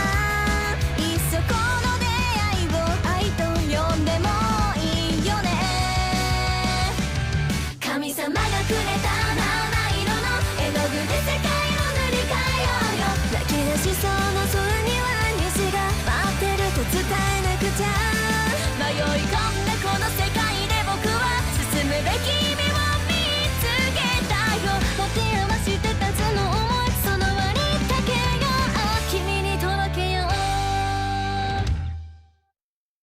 はい、砂糖入り。お子ちゃまですね。飲まないのかい？安心しな、毒なんて入ってないから。美味しい。9年ぶりだからやりすぎなほど超絶うまい。次回修行。お姉ちゃん、歌の修行だったら自信あるよ。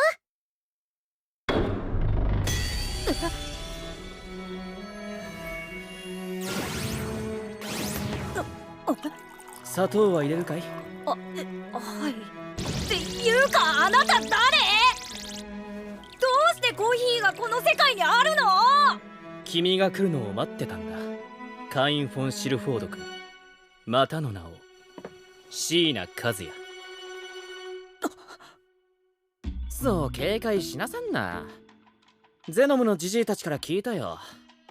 お前さん転生者なんだろ？神様たちと会ったことがあるんですか？ああ、俺はユーヤテラ平沢エスポート、あるいは平沢優也だね。もしかして初代国王よく知ってるな。様？あなたが残してくれた低級魔法書を読みました。でも300年以上前の方ですよね。まさか幽霊？鑑定してみりゃわかるよ。いいんですか？ああ。ステータスオープン。そ創造神？この世界はファビニールといって俺が作ったんだ。だから創造神。そしたら300年経ってもこのまんま。僕、自分のことをついついやりすぎちゃう天生貴族だと思っていたけど、僕のやりすぎなんてまだまだだったのかもしれません。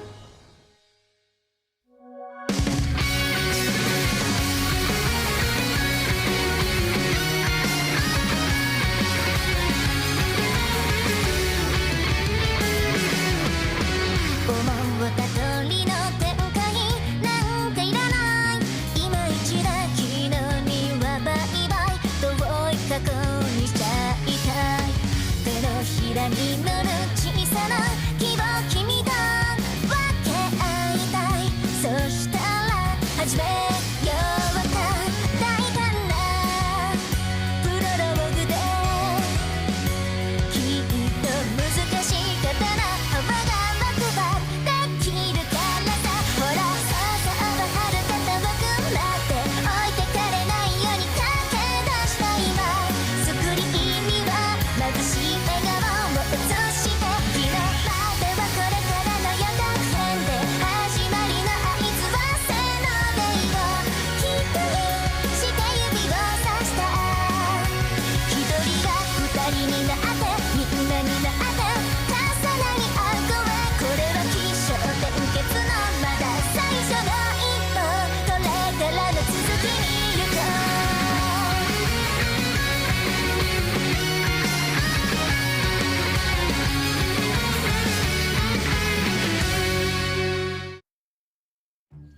ま、座ってくれ。まずはお前を呼んだ理由を話そう。実はお前を鍛えてくれってジジイたちから頼まれた。なぜですか？今でも強すぎて苦労しているのに。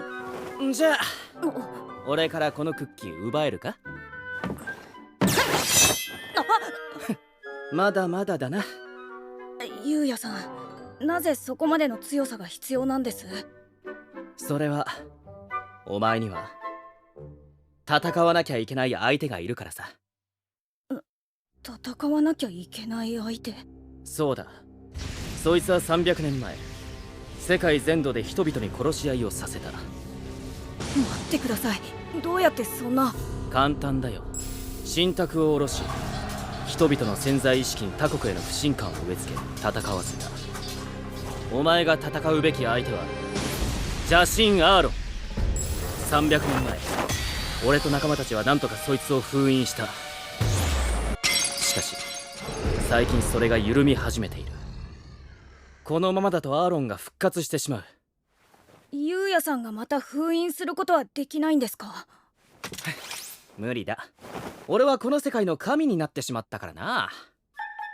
ジジイたちも俺もお前の世界には干渉できないんだ。それってまさか。その通り、お前に任せる。やっぱり。それからこれはお前の前世とも関わりがあると言っておこう。前世？一体どういうことですか？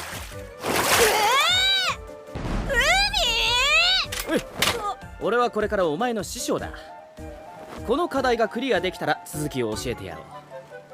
天意。待ってください、今教えてくださいよ。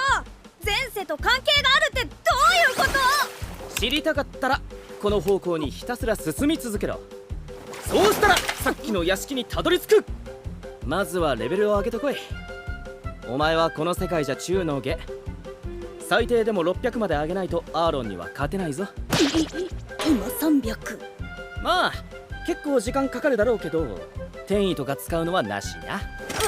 結構時間かかるって。学園は？大丈夫だよ。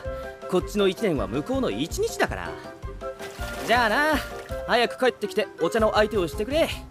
天意。師匠、ちょっと待ってください。カイン、お前がやるかやらないかだ。僕がやるしかないのか。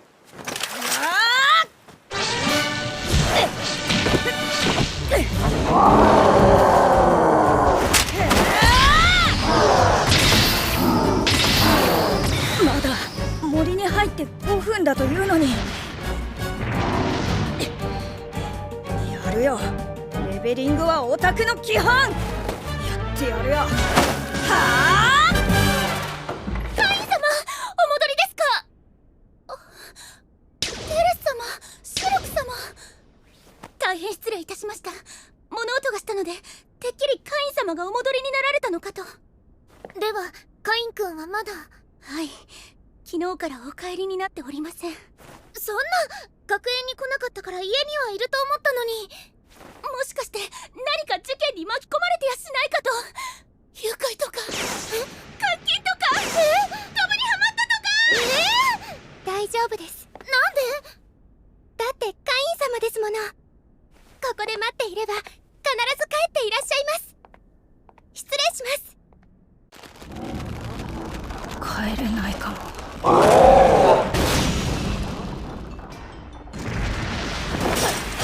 このままこの森から出られないんじゃないか。もう何ヶ月もまともに寝てない。全てのこと、自分のことでさえもう考える気力もないよ。何、めんどくさい。誰？その呼び声に応えて歩き出したのは本能か、それとも意識がないからか。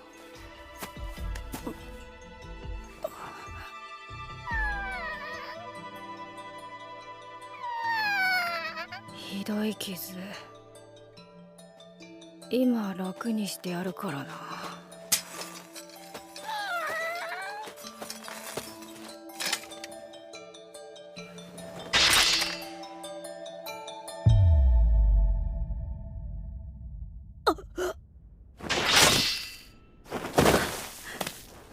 怖がらせちゃってごめんね。僕いつも誰かを守りたいと思っていたのに。エクストラヒール、魔力がなくたって絞り出すまで。エクストラヒール。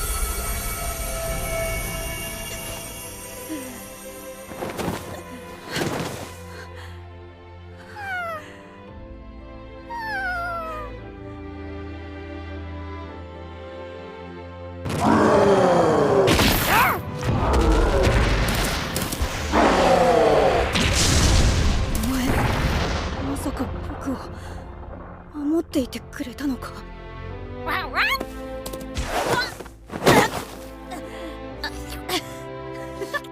やめろよ。お前一人なのか？そうか、僕も一人なんだ。それじゃあ一緒に来る？僕と一緒においで、ハク。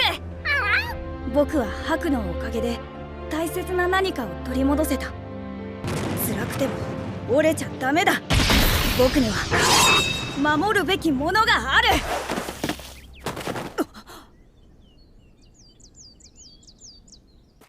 来たか。おかえり。大きくなったな。そりゃなりますよ、師匠。あれから何年経っていると思ってるんです？ 4年くらいか。お、そりゃフェンリルか。ハクです。いやいや、こいつは神獣でもある種族フェンリルだぞ。ハク、そんなに偉いの？おお、そんなに懐いているなら契約してくれるかもしれないな。契約？契約召喚することによりいつでも呼び出せるようになる。いいかい？おっ、消えた。サモンハクでいつでも呼び出せる。それから修行はまだ終わっちゃいない。次はこいつに稽古をつけてもらえ。お前の新しい師匠ドランだ。カインです。よろしくお願いします。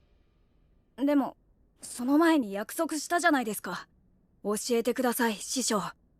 アーロンのこと、そして前世のこと。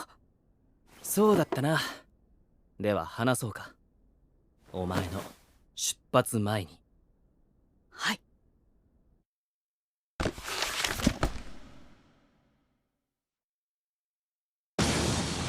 今のお前の力じゃ無理だ。優也は俺より強い。奴はその優也より強い。ということはブースト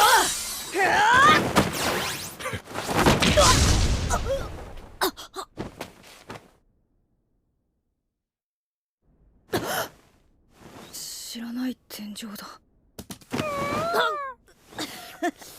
重いよ。あれ、起きてきたの？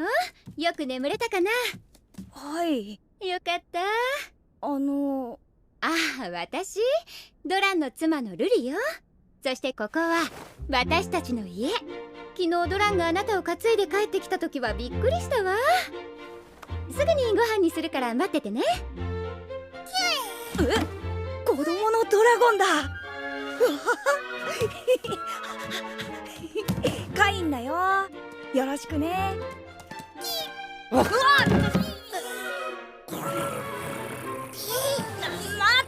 喧嘩はダメ。嫌われた。もうあんたたちいい加減にしないと。ご飯食べさせないよ。すごい。どうぞ。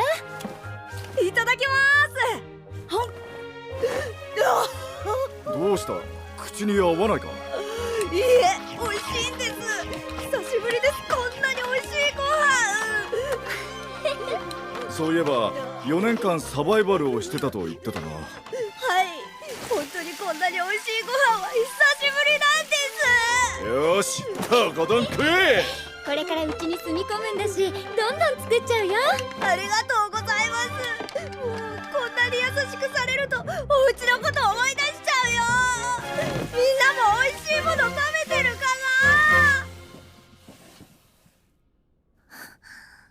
な？大丈夫です。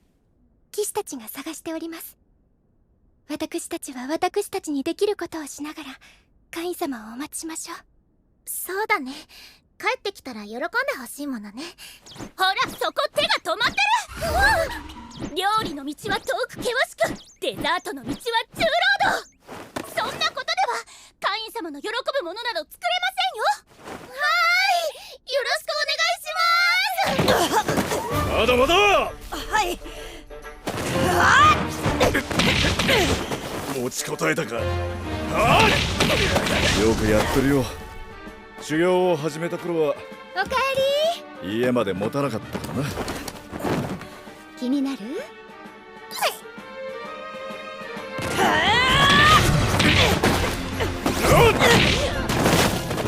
待て、それで終わりか？優也は俺より強い。そしてアーロンは。でもその前に約束したじゃないですか。教えてください、師匠。アーロンのことを、そして前世のこと。そうだったな。では話そうか。お前の出発前に。もともとアーロンはあのジジイどもの世界の遊戯の神だったんだ。遊戯の神ってもう一人神様がいたんですか？ああ、お前の世界には娯楽とかゲームがないだろ。あれは遊戯の神がいないからだ。アーロンは神託を利用し、罪のない人々に世界中でデスゲームをやらせたのさ。その結果、神の世界からの追放だ。しかしあいつが復活したらまたデスゲームが起こり、お前の大切な人々が巻き込まれる。そんなの嫌です。師匠、どうしたらアーロンを。強くなれ。力をつけて大切な人を守れるように。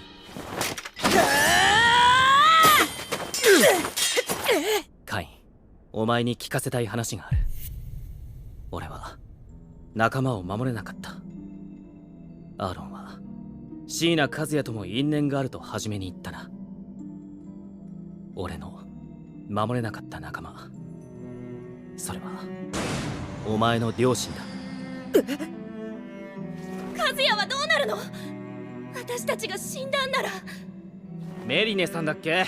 俺たちを呼んだの。はい、ユウヤ様、セイヤ様、めぐみ様、どうか事情を説明させてください。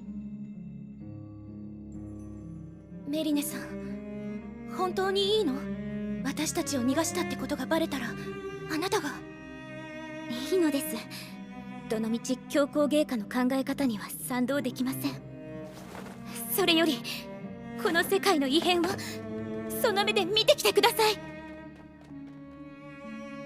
それはアーロン、お主らの探る異変の原因。しかしわしらは直接手出しできぬ。召喚されし勇者たちよ、どうかこの世界を鎮めてほしい。インフェルノインフェルノが効かない。そんな。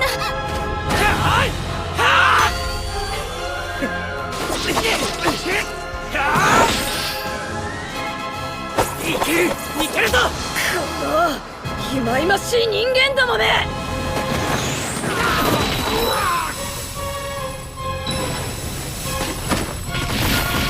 めぐみ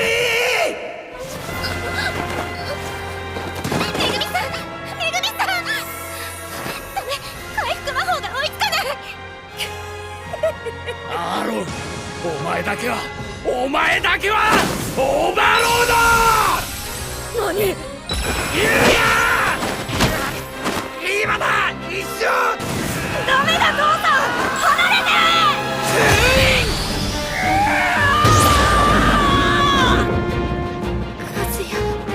カズヤ、ごめん。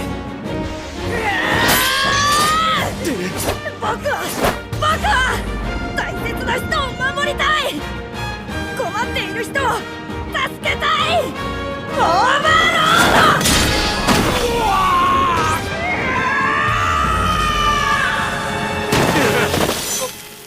ド。これで終わりです。俺の負けだ。修行はここまでだな。ありがとうございました。父さん、母さん。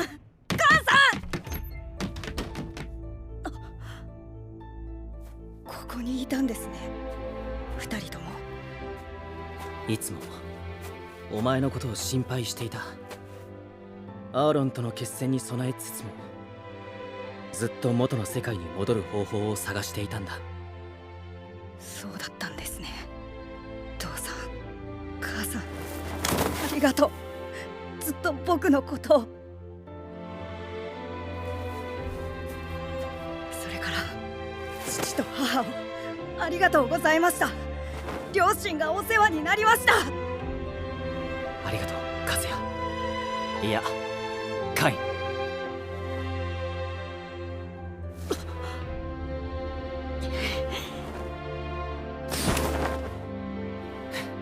強くなったな。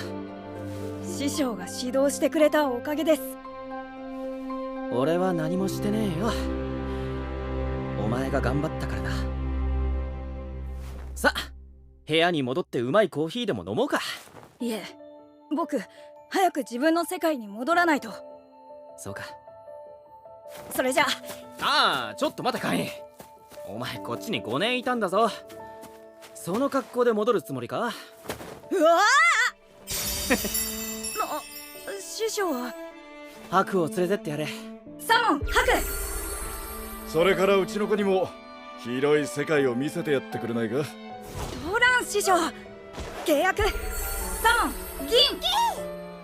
トラン師匠、ユウヤ師匠、長い間ありがとうございました。また遊びに来い。はい、失礼します。おっと、これを今の国王にな。賑やかなやつだったな。しかし俺たちよりも強くなる気がするんだ。そりゃ当たり前だ。あいつは俺たちより守ってるものがでかいからな。そしてみんなに守られているからな。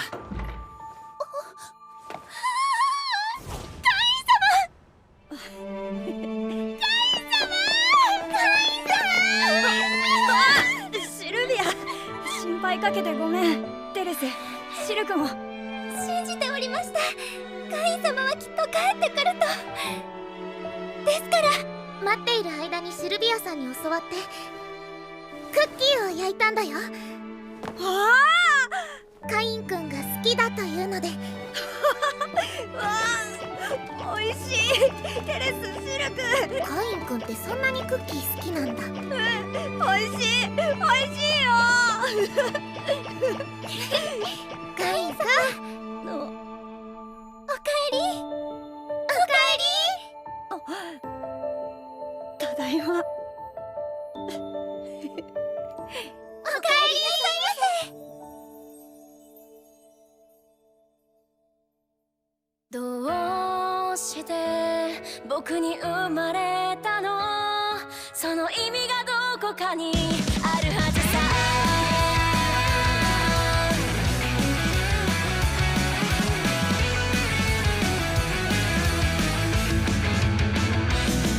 絶対に神様も気まぐれ、そんなんじゃないよ。翻弄される僕を見て笑ったって構わないよ。どうして僕に生まれたの？その意味がどこかにあるはずさ。どうして君だったのかな。いっそこの出会いを愛と呼んでもいいよね。神様がくれた七色の絵の具で世界を塗り替えようよ。泣き出しそうな空には虹が待ってると伝えなくちゃ。迷い込んだこの世界で僕は進むべき意味を見つけたよ。持て余してたその想い、その輪にかけよう。君に届けよう。星座。そこに星座ね。やっぱり。次回これじゃ何言ってるかわからないよ。まさかそんな。カイン、お主初代様と一緒にいたのか。はい、初代様は別の世界を創造し、新しくその世界の創造神となっておられました。そんなことがありえない。それからこれを初代様にいただきました。それは初代様が使われていたと言われる刀か。はあ、そうか。お主本当に。それで手紙には初代様がお主に修行をつけたと書いてあるが。はい、それは本当にきつかったですよ。凶悪な魔物が徘徊する森を踏破しろとか、毎日ひたすら倒れるまで模擬戦とか、昼夜を問わず修行させられましたからね。5年間も。5年？カイン、お主今何と言った？え？5年とは一体どういうことなのだ。やっぱり本当面白いね。5年経ってもカインくんは。ところでカインくんが留守の間に冒険者ギルドから報告書が来てたよ。A ランク昇格に必要な依頼受けるの忘れてたでしょ。このままだと登録抹消されちゃうよ。やりすぎな修行を受けて帰ってきたら、いきなり A ランク抹消の危機な転生貴族の僕。でもうっかりしているところは相変わらずなのでした。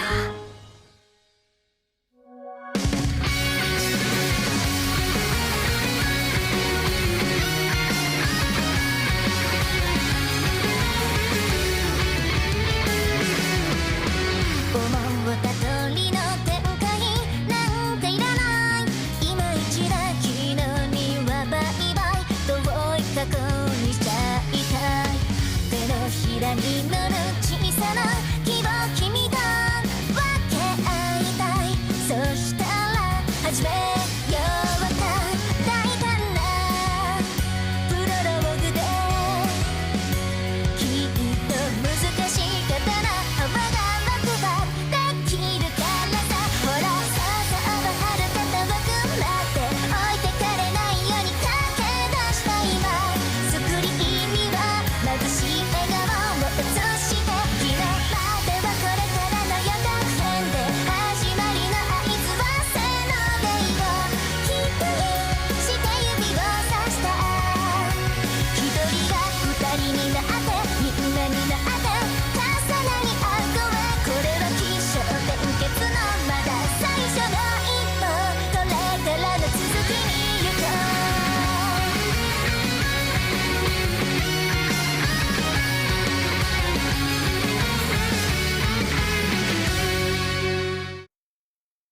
ギルドマスター、カイン様がお見えになりました。登録抹消ってどういうことなんでしょなかなか依頼を受けに来てくれないから心配してたんだよ。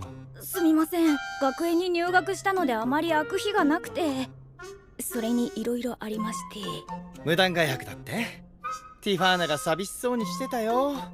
模擬戦ができなくて溜まった愛が爆発しそうだって。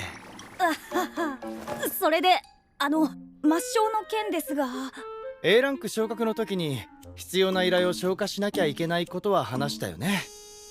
それが期限ギリギリ。早くしないと冒険者登録取り消しになっちゃうよ。それは困ります。それじゃすぐに依頼を受けてくれるかな。で、今からですか？やっぱ登録抹消しちゃう。やらせてください。前に話したけど盗賊の討伐をしてもらいたいんだよ。それって捕獲だけでもいいやつですよね。依頼の盗賊団はグラシア領からオートに来る途中で出没するんだ。10人規模の盗賊団なんだけど平気かなって聞くだけ野暮か。オート最強だもんね。とにかく行ってみます。頼むよ。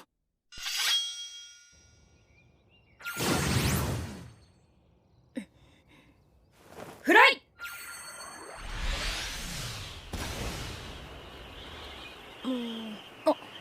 あれは。いた。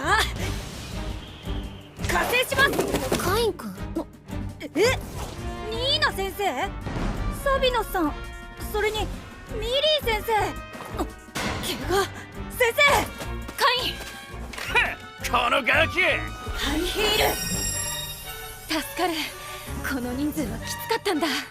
一人増えたところでどうなる？ガキはママのおっぱいに吸い付いてればいいんだよ。言いたいことはそれだけですか？ミリー先生を怪我させた罪は重いですよ。だとガキがブースト。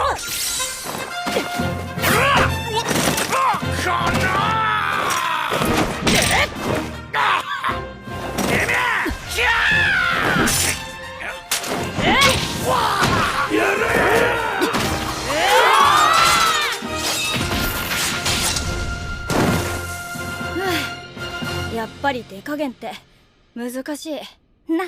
怖っ。会員様、ありがとうございました。いえ、皆さんが無事でよかったです。それにしてもなんでこんなところに？ギルドからの討伐依頼を受けてきたんですよ。受けたって？ちょっと待ってよ。カインってまだ12歳でしょ？ギルド登録したばかりじゃないの？盗賊討伐は最低でも C ランク。A ランク？カインって C ランクも B ランクも飛び越えてもう A ランクなの？はい、いろいろありまして強制的に A ランクになっちゃいました。それってすごいんですよね。もちろん。ああ、だから盗賊もパパッと。でも捕らえたのはいいのですが、どうするんですこいつら。それなら大丈夫です。僕 A ランクですから。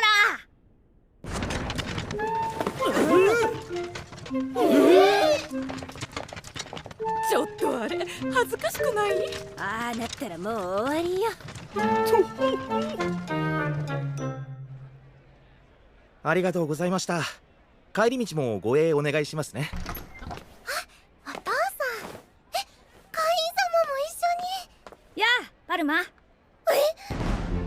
ですかこれ？冒険者ギルドの依頼で捕まえた盗賊たちだよ。オートに来る途中、襲われているところを助けていただいたのだ。そうだったんですか。いや、ちょうど討伐の相手がお父さんに絡んでたんだよ。学校がお休みの日なのに大変ですね。男爵様のお仕事もあるでしょうに。男爵？カイン男爵になったの？まあ、じゃあこれからは気軽に声かけたらダメだね。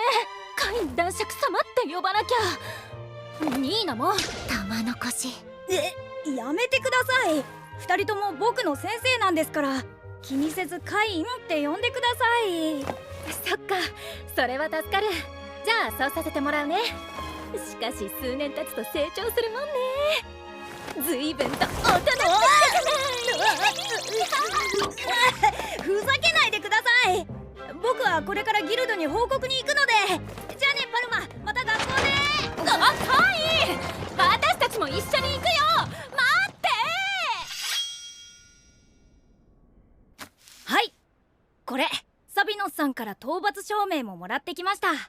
盗賊は表の荷馬車に捕らえてあります。もう終わっちゃったの？それじゃあ早速ギルドマスターに報告しますね。お願いします。おうおうおう、誰かと思えばミレイじゃねえかよ。あ俺が王と案内してやるよ。なんだまたお前らか。興味ない。おい、いいじゃんかよ。ちょっと付き合い。構わないであっちへ行ってもらえますか。なんだお前って。お前あん時のおおすげえさっき放ってるやつがいると思ったらカインじゃねえか。クロードさん。あんなの当てられたら波の冒険者はきついだろ。だって僕の知り合いを。カインの知り合い？誰だ？私たちだよ兄貴。知り合いってミリーとニーナじゃねえか。どうしてクロードさんとリナさんが先生たちを知ってるの？先生ってミリーは俺の妹だからな。逆にカインが2人を知ってることに驚いたわよ。なぜって私たちはカインが5歳の時から家庭教師をしてたのよ。ああ、だから先生か。そういえば昔手紙に書いてあったな。すげえ、こんな偶然あるか。よーし、今日は飲まなきゃ。あんたはすぐ何かにこじつけて飲む方向に持ってく。でもめでたいぞ。乾杯。なんでお前ら今日はみんな一緒にいたんだ？それは私たちが護衛をしている最中にカインが来て大人数の盗賊をバッタバッタバッタバッタと。カインくんすでに A ランク。なんでもう A ランクなんだ？こないだ登録したばかりだよな。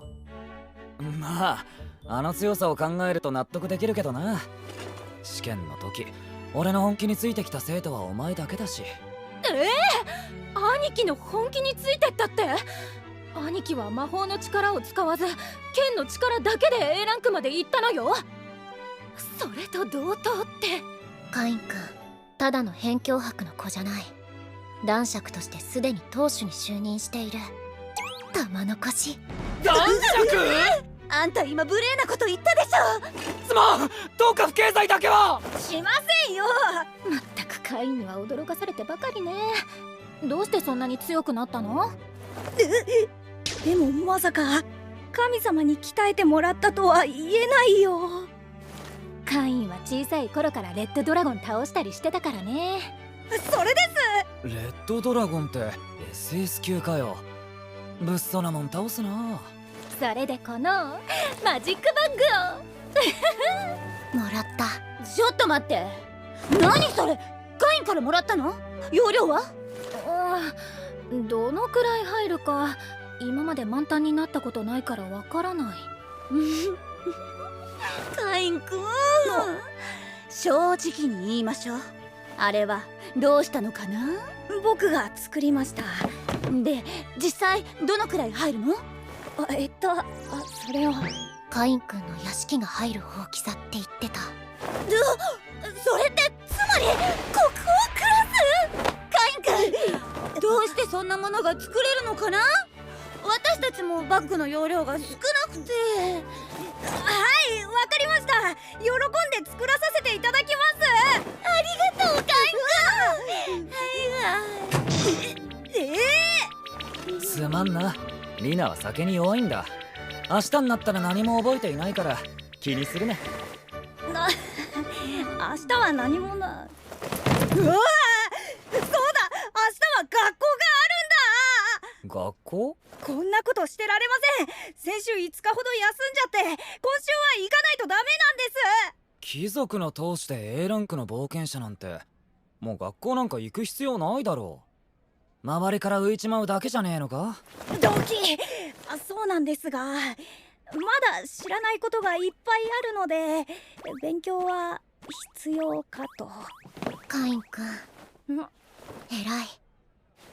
ギュッてしてあげる。じゃあ学校がありますので。あいつ絶対苦労してるな。俺たちで何とかしてやれればいいんだけど。レティアさん、どうしたの？実は明日学園の冒険家の依頼で授業をする予定だった冒険者が負傷してしまって、急遽代理を探しているんです。学園で代理を。ほう、レティア、ちょっと詳しく聞かせてくれないか？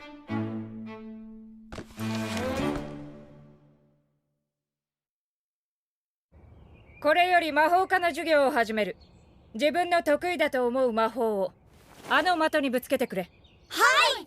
終わった後に各自悪いところがあったら言う。よし、やるぞ。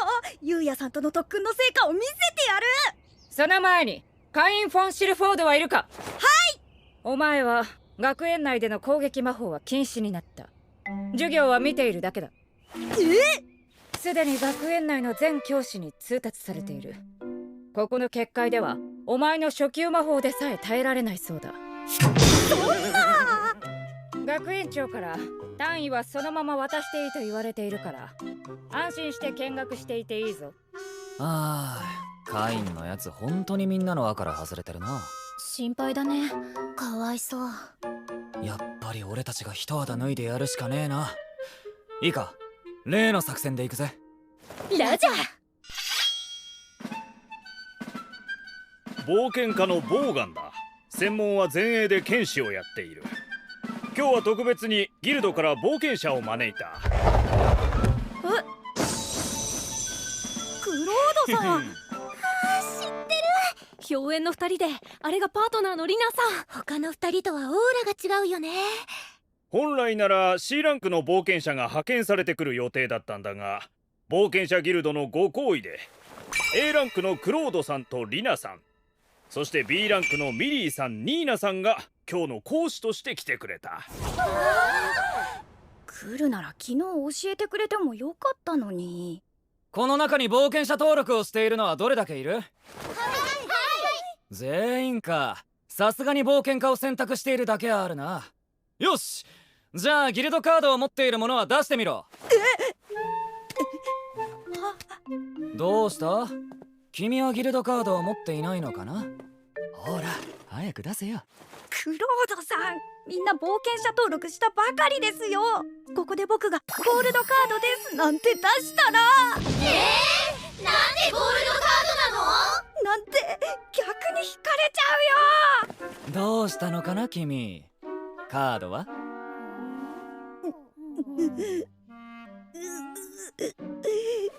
忘れました。君本当か？はい。そうか、なら仕方ない。しかしこれからはカードは必ず持ち歩くように。何かあった時の身分証明になるからな。絶対に忘れないように。見た？生徒たちの視線。カインの孤独はかなり深いわね。厄介。こうなったら奥の手を使うぞ。早速模擬戦を行う。基本となるのは身体強化、ブーストだ。必ず習得するように。用意ができたものから行くぞ。はい、僕からお願いします。私も。それ以外のものは少し離れて待っているように。よし、クロードさんが相手なら少しくらい本気を出してもいいよね。ありがとうございました。じゃあ次は僕がお願いします。よーし来い、行くぜ。じゃあリナさん、こっちは魔法組だ。カイン君、攻撃魔法禁止。せっ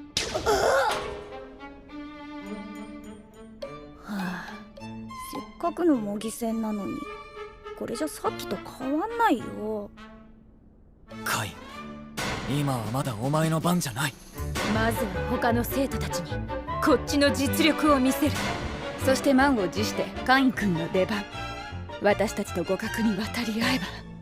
カイン君のレベルに驚いて、この授業が終わった後にはカインがクラスのヒーローだ。もう時間なくなっちゃうよ。ありがとうございました。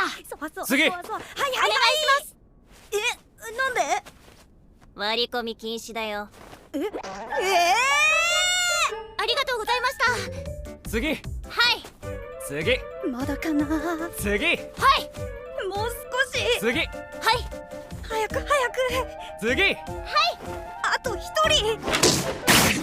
はあ、やっと。行くぞ。はい。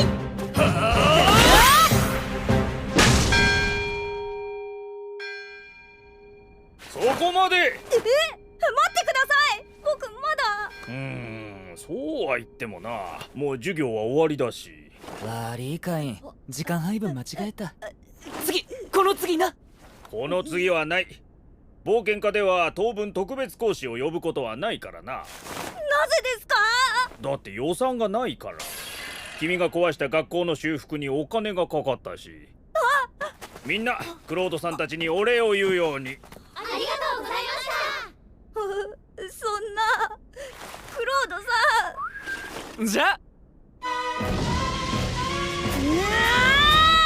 クロードさんの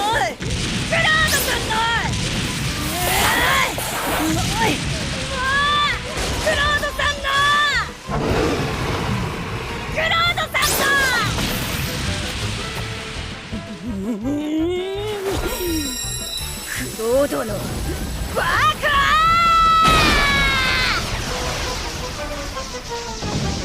うわー、大変だ！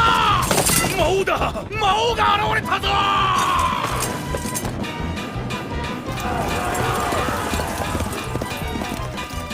神様！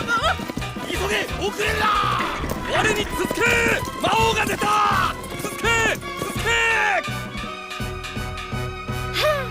すっきりした。続け！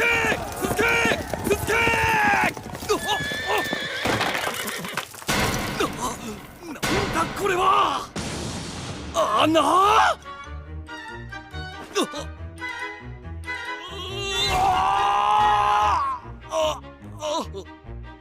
カインよ、グラシア領に戻っているガルムから緊急の連絡が来た。魔物の森に魔王が出現したとな。森は削り取られ、天空からは燃え盛る岩の群れが降り注ぎ、巨大なクレーターをいくつも作っていったそうじゃ。カイン、使徒として神からの啓示はなかったのか？特に何も。陛下、これは国の一大事です。場合によっては他国との連携も必要かと。いや、そこまでしなくてもいいかと。なぜそう思う？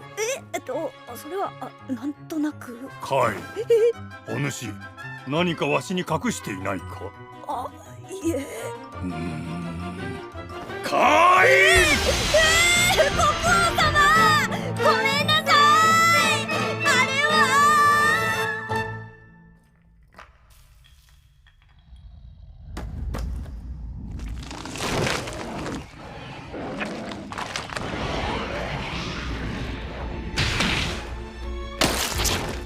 封印が緩んだか。まだ体の一部だけどね。まあ仕方がないか。見てろ、ジジイどもめ。どうして僕に生まれたの？その意味がどこかにあるはずさ。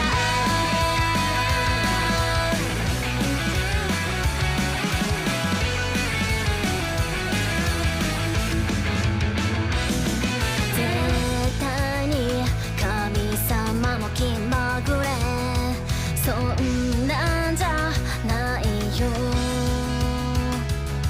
翻弄される僕見て笑ったって構わないよ。どうして僕に生まれたの？その意味がどこかにあるはずさ。どうして君だったのかな。いっそこの出会いを愛と呼んでもいいよね。神様がくれた七色の絵の具で世界を塗り替えようよ。泣き出しそうな空には虹が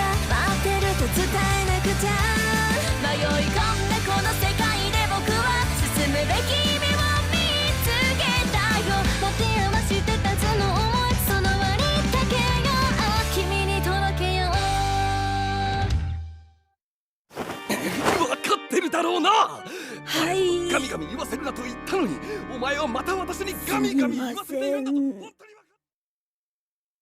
次回反来の愛情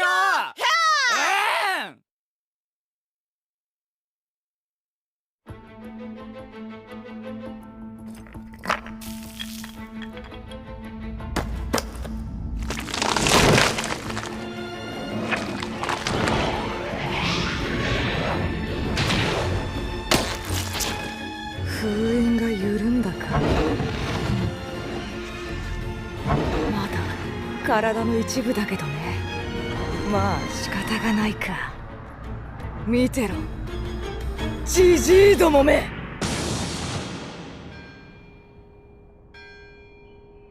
今日は召喚魔法の授業を行う。その前にカイン・フォン・シルフォードはいるか？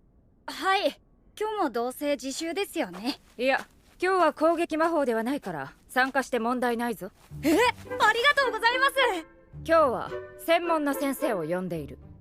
普段は王城で宮廷魔術師をしているグラッドだ。召喚魔法は2種類存在する。一つはあらかじめ魔物と意思疎通をして契約するもの。もう一つは魔法陣から呼び出し契約するものだ。そうか、白と銀は意思疎通したから契約したパターンか。今日は魔法陣からの召喚を試すぞ。もし召喚できても互いに気に入らなくて契約できなければそのまま消えていくからね。ではこれを使って実践していく。はじめ。わあ、かわいい。私と契約してくれるの？よし、僕も。僕と契約しろ。残念ながら服従させるだけの魔力に達していなかったようだね。でも猛獣系の魔物を召喚できただけでもすごいことだ。契約できるように魔力を上げる訓練を頑張るんだぞ。はい。よし、次はカインはいるか？はい。みんな終わったことだしやっていいぞ。はい、それではまずこの魔法陣に込められるだけの魔力を込めるんだよね。でもまた変なのが出てきたら。大丈夫だ。契約できなければ帰っていくだけだから安心して魔力を込めるといい。じゃあ安心して魔力を。白と銀が遊べる仲間が出てくるといいな。ちょっと待て。これは待ってくれ。これ以上は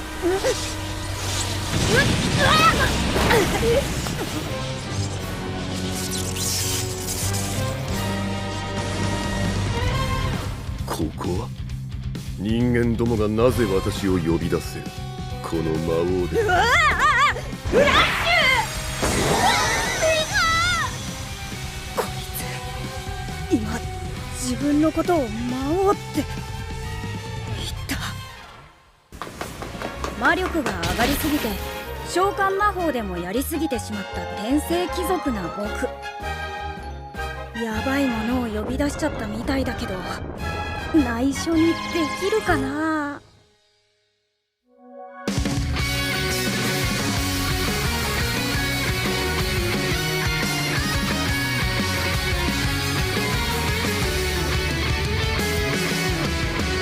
思った通りの展開なんていらない。今一だ昨日にはバイバイ遠い過去にしちゃいたい。手のひらに乗る小さな希望君と分け合いたい。そしたら始めようか大胆なプロローグで。きっと難しい刀幅が楽はできるからさ。ほらそうはるか遠くなって置いてかれないように駆け出した今。スクリーンには眩しい笑顔を映してキララ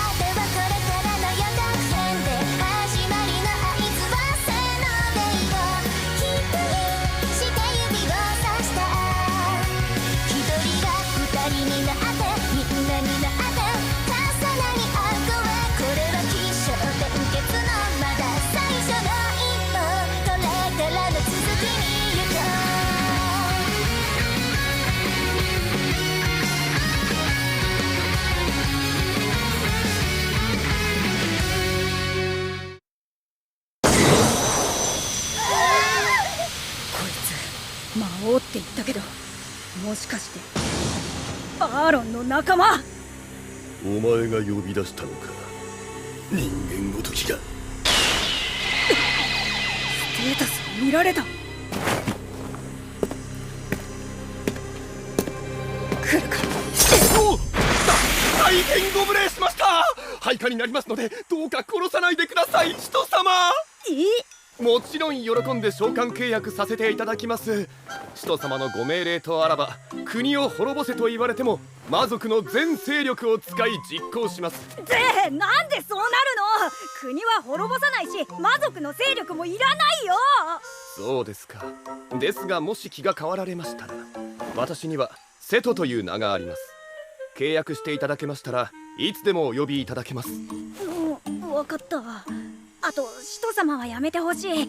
カインって呼んでくれるかな、瀬戸。カイン様ですね。わかりました。それでは国を滅ぼす時にはいつでもお呼びください。だから国は滅ぼさないし、全勢力も。カイン、今人が出て自分のことをですが契約ができなかったので即帰ってもらいました。本当か？はい、本当です。分かった。そういうことにしておこうか。はい、よかった。なんとかごまかせた。ごまかせてなかった。のうカインよ、今日お主は授業で何を呼び出した？すみません、召喚魔法で聞こえん。魔族を呼び出しました。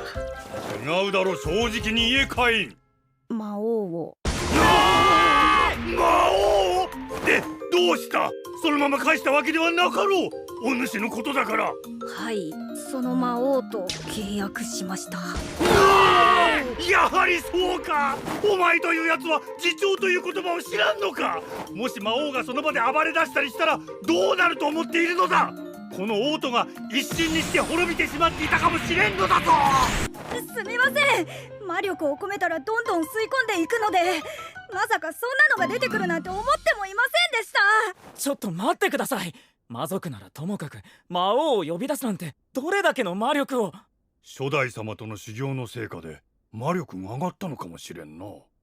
初代様って？カインよ、あのおかしなステータスがどうなっているのか見せてみよ。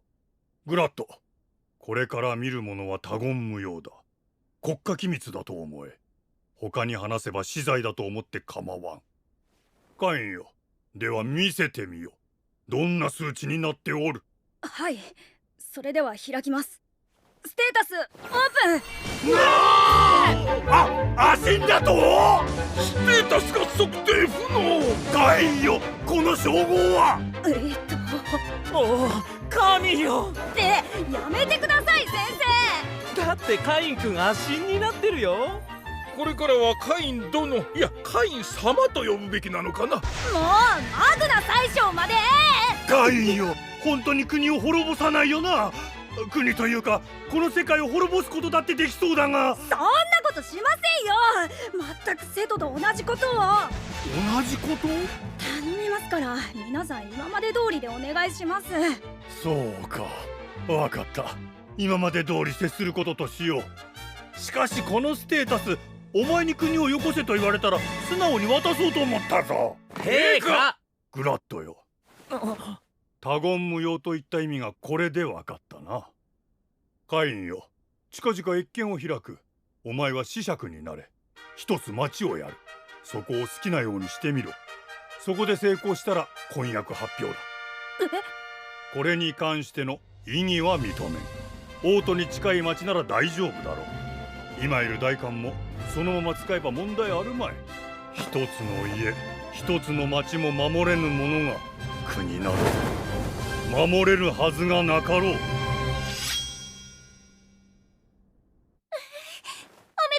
います。それでどこの領主になられるんですか？それはまだ知らされてないんだ。王都の近くとは聞いてるけど。カイン様だったらどんな町でも大丈夫ですよ。そうだ、今日は身内だけでもお祝いをしましょう。カイン様、大変です。先ほどグラシア領のジン様よりガルム様のもとに緊急の連絡がございました。魔物の森で反乱の兆候が見られるそうです。なんだって？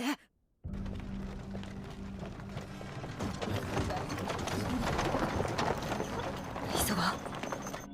ジンニー様、ただいま到着いたしました。カイン、久しぶりだな。ってもう男爵だから様をつけた方がいいかな。やめてください。それより、あ、実は2ヶ月ほど前から森で魔物に襲われる冒険者が極端に増えてきたんだ。上級冒険者たちに依頼して調査させてみたところ、森の中を徘徊する魔物の数が増え凶暴化していた。カイも数十年前魔物が凶暴化し森から溢れ出した事件は知っているよね。反乱ですね。かつての反乱の記録と比べてみても今の森はその時と同じような状態だ。それで父上に連絡し、冒険者ギルドを通じて各都市に冒険者派遣の要請も出した。ただ条項だけではこれ以上はな。反乱と断定できないということですか？そうだ、大々的に騎士団や兵士を動かして何もなかったでは済まされないからね。慎重にことを進めているのさ。わかりました。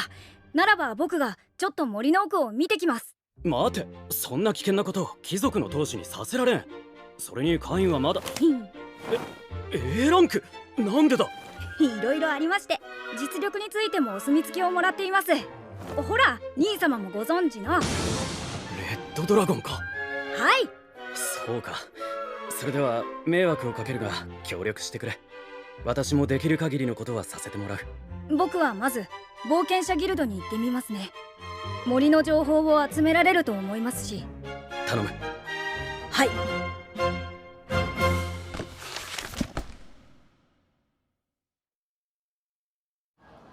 たく、こんな子供までよこすなんて本当に手が足りないのね。オートのギルドは冒険者カードを出して。A ランク？カイン様、すみません。新人教育ができていませんで。お久しぶりです。ルディさん、嬉しいです。覚えていただけていて光栄です。今日は何か？さっきこの町の代官をしているジン兄様から話を聞いてきたのですが、森の状況が良くないと。はい、明らかに反乱の兆候が強まっています。凶暴化した魔物のせいで森に近づくことも困難。怪我人も多く出ています。そうですか。お、カインじゃないか。あ、ミリー先生にニーナ先生二人ともどうしたんですか？カインこそなんでこんなところにいるんだ？ここは僕の故郷ですから。代官をしている兄から連絡があったんです。ああ、そうか。先生たちこそなぜ？実はギルドの依頼できたランクの高い冒険者に招集かかってる。じゃあもう森には入ってきたんですか？魔物が多い。あと強くなってる。やっぱり。しかも群れで行動しているから2人だけじゃもうこれ以上奥に踏み込めない。兄貴たちがこっちに向かっているから合流するつもりなの。クロードさんたちが？それは心強いですね。カイン様はこれからどうされるのですか？ルディ僕は森の様子を見てきます。一人じゃ危ない。そうだよ、私たちと一緒に兄貴を待ったらどう？でも一刻も早く状況を把握したいんです。ですが万が一貴族で当主のカイン様に何かありましたら問題にもなりますし、当ギルドでも責任を負えませんので。それだけは。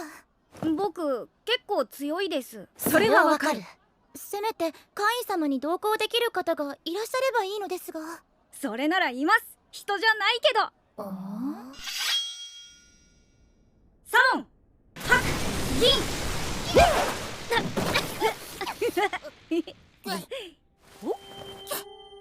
すごいだろう。これから森を探査するから何か感じたら知らせてくれないか？サーチ。なんだろう、誰かに見られている感じがする。こいつじゃない。こいつでもこいつでもこいつでもない。やっぱりおかしい。あの人に調べてもらおうか。サモン、セト。誰だ？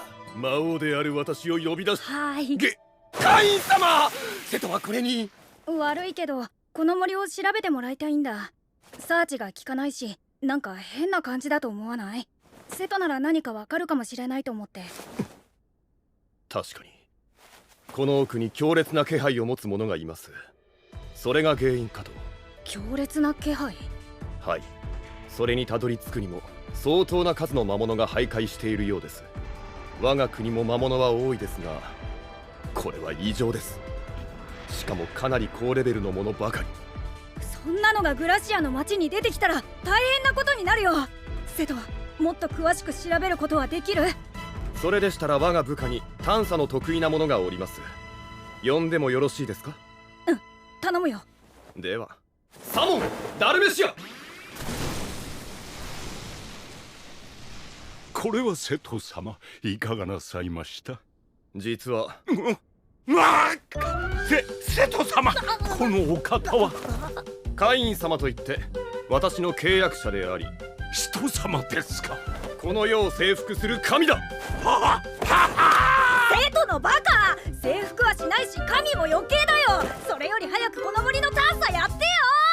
そうでした。このダルメシアは元四天王の一人で探査を得意とするものです。今は引退しておりますが、腕は鈍っておりません。わかった、ダルメシア、この森を調べて。承知しました、人様。カイン！何？私の特殊能力でございます。で、これはもしかしてお見せしましょうか。やめて、出さないで。では見えませんように。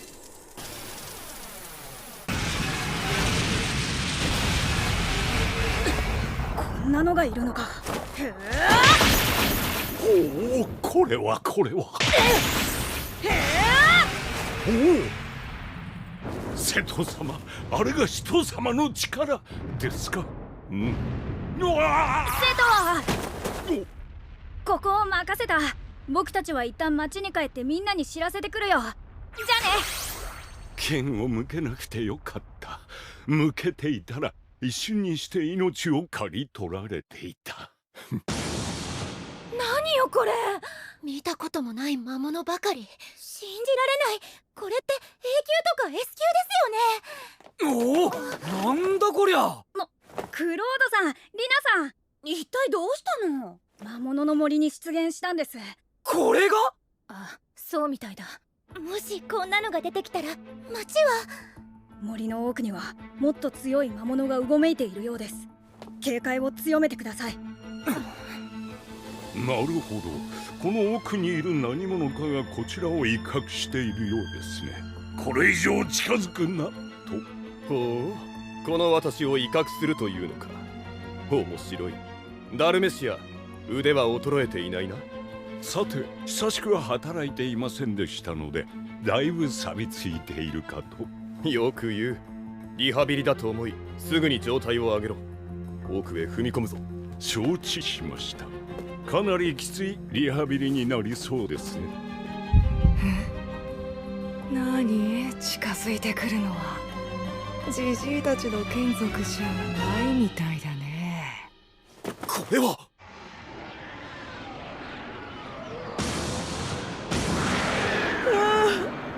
行けみんな、ゲームの時間だよ。暴れろ、人間どもを食い殺せ。急いでカイン様に。なんだ？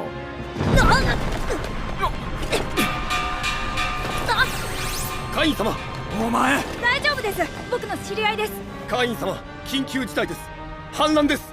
魔物が一斉に動き始めました。え？なんだと？ルディさん、領主館にいるジン兄様に報告をお願いします。クロードさんたちは冒険者たちをまとめてください。魔物が町に入らないよう抑えてほしいんです。お前はどうする？僕は魔物の森に向かいます。危険です、カイン様。大丈夫、僕には冒険者登録はしてませんが A ランク以上の実力を持った仲間が一緒ですから。カイン様、今私のことを仲間と。そんなこと言われたらこの瀬戸命を懸けてカイン様の力になるしかないっしょ。行くよ瀬戸。はっ。旦那様ティファーナ旦那様どうして？ガルム辺境博から騎士団に救援要請があったのだ。一人で来たの？急いだら私だけ先行してしまったの。ダイムたちは追ってくる。それより反乱が始まったのだな。うん、僕は今から森に行ってくるよ。では私も。いや、ティファーナはこの町の騎士団を指揮して冒険者たちとこの町を、僕の家を守ってほしいんだ。旦那様の家を守る？旦那様の家を？分かった。旦那様の留守は私が守ろう。頼んだよ。はい、旦那様、ご無事で。カイン様、なぜわざわざ走って？転移魔法は使われないのですか？転移魔法を使える人間なんてめったにいないの。さっき瀬戸が使ったのもちょっと焦ったんだからね。少しは自重してね。そうなのか。人間族は大変なのだな。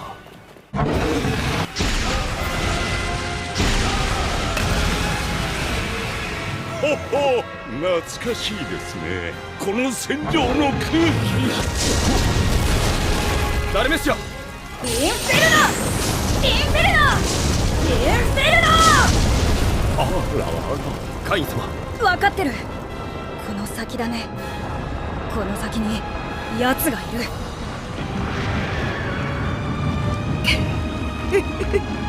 待ってるよ、ジジイどもの眷属。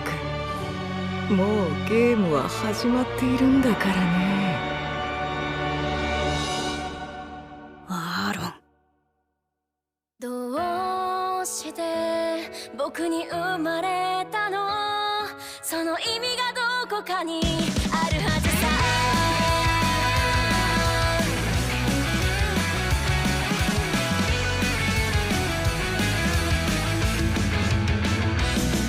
絶対に神様も気まぐれ、そんなんじゃないよ。翻弄される僕を見て笑ったって構わないよ。どうして僕に生まれたの？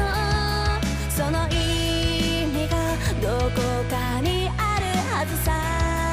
どうして君だったのかな。いっそこの出会いを愛と呼んでもいいよね。神様がくれた七色の絵の具で世界を塗り替えようよ。泣き出しそうな空には虹が待ってると伝えなくちゃ。迷い込んだこの世界で僕は進むべき意味を見つけたよ。持て余してたずの思い、その割りかけよう。君に届けよう。旦那様、この人たち誰よ？友人だ。友人の妻、元家庭教師。愛人。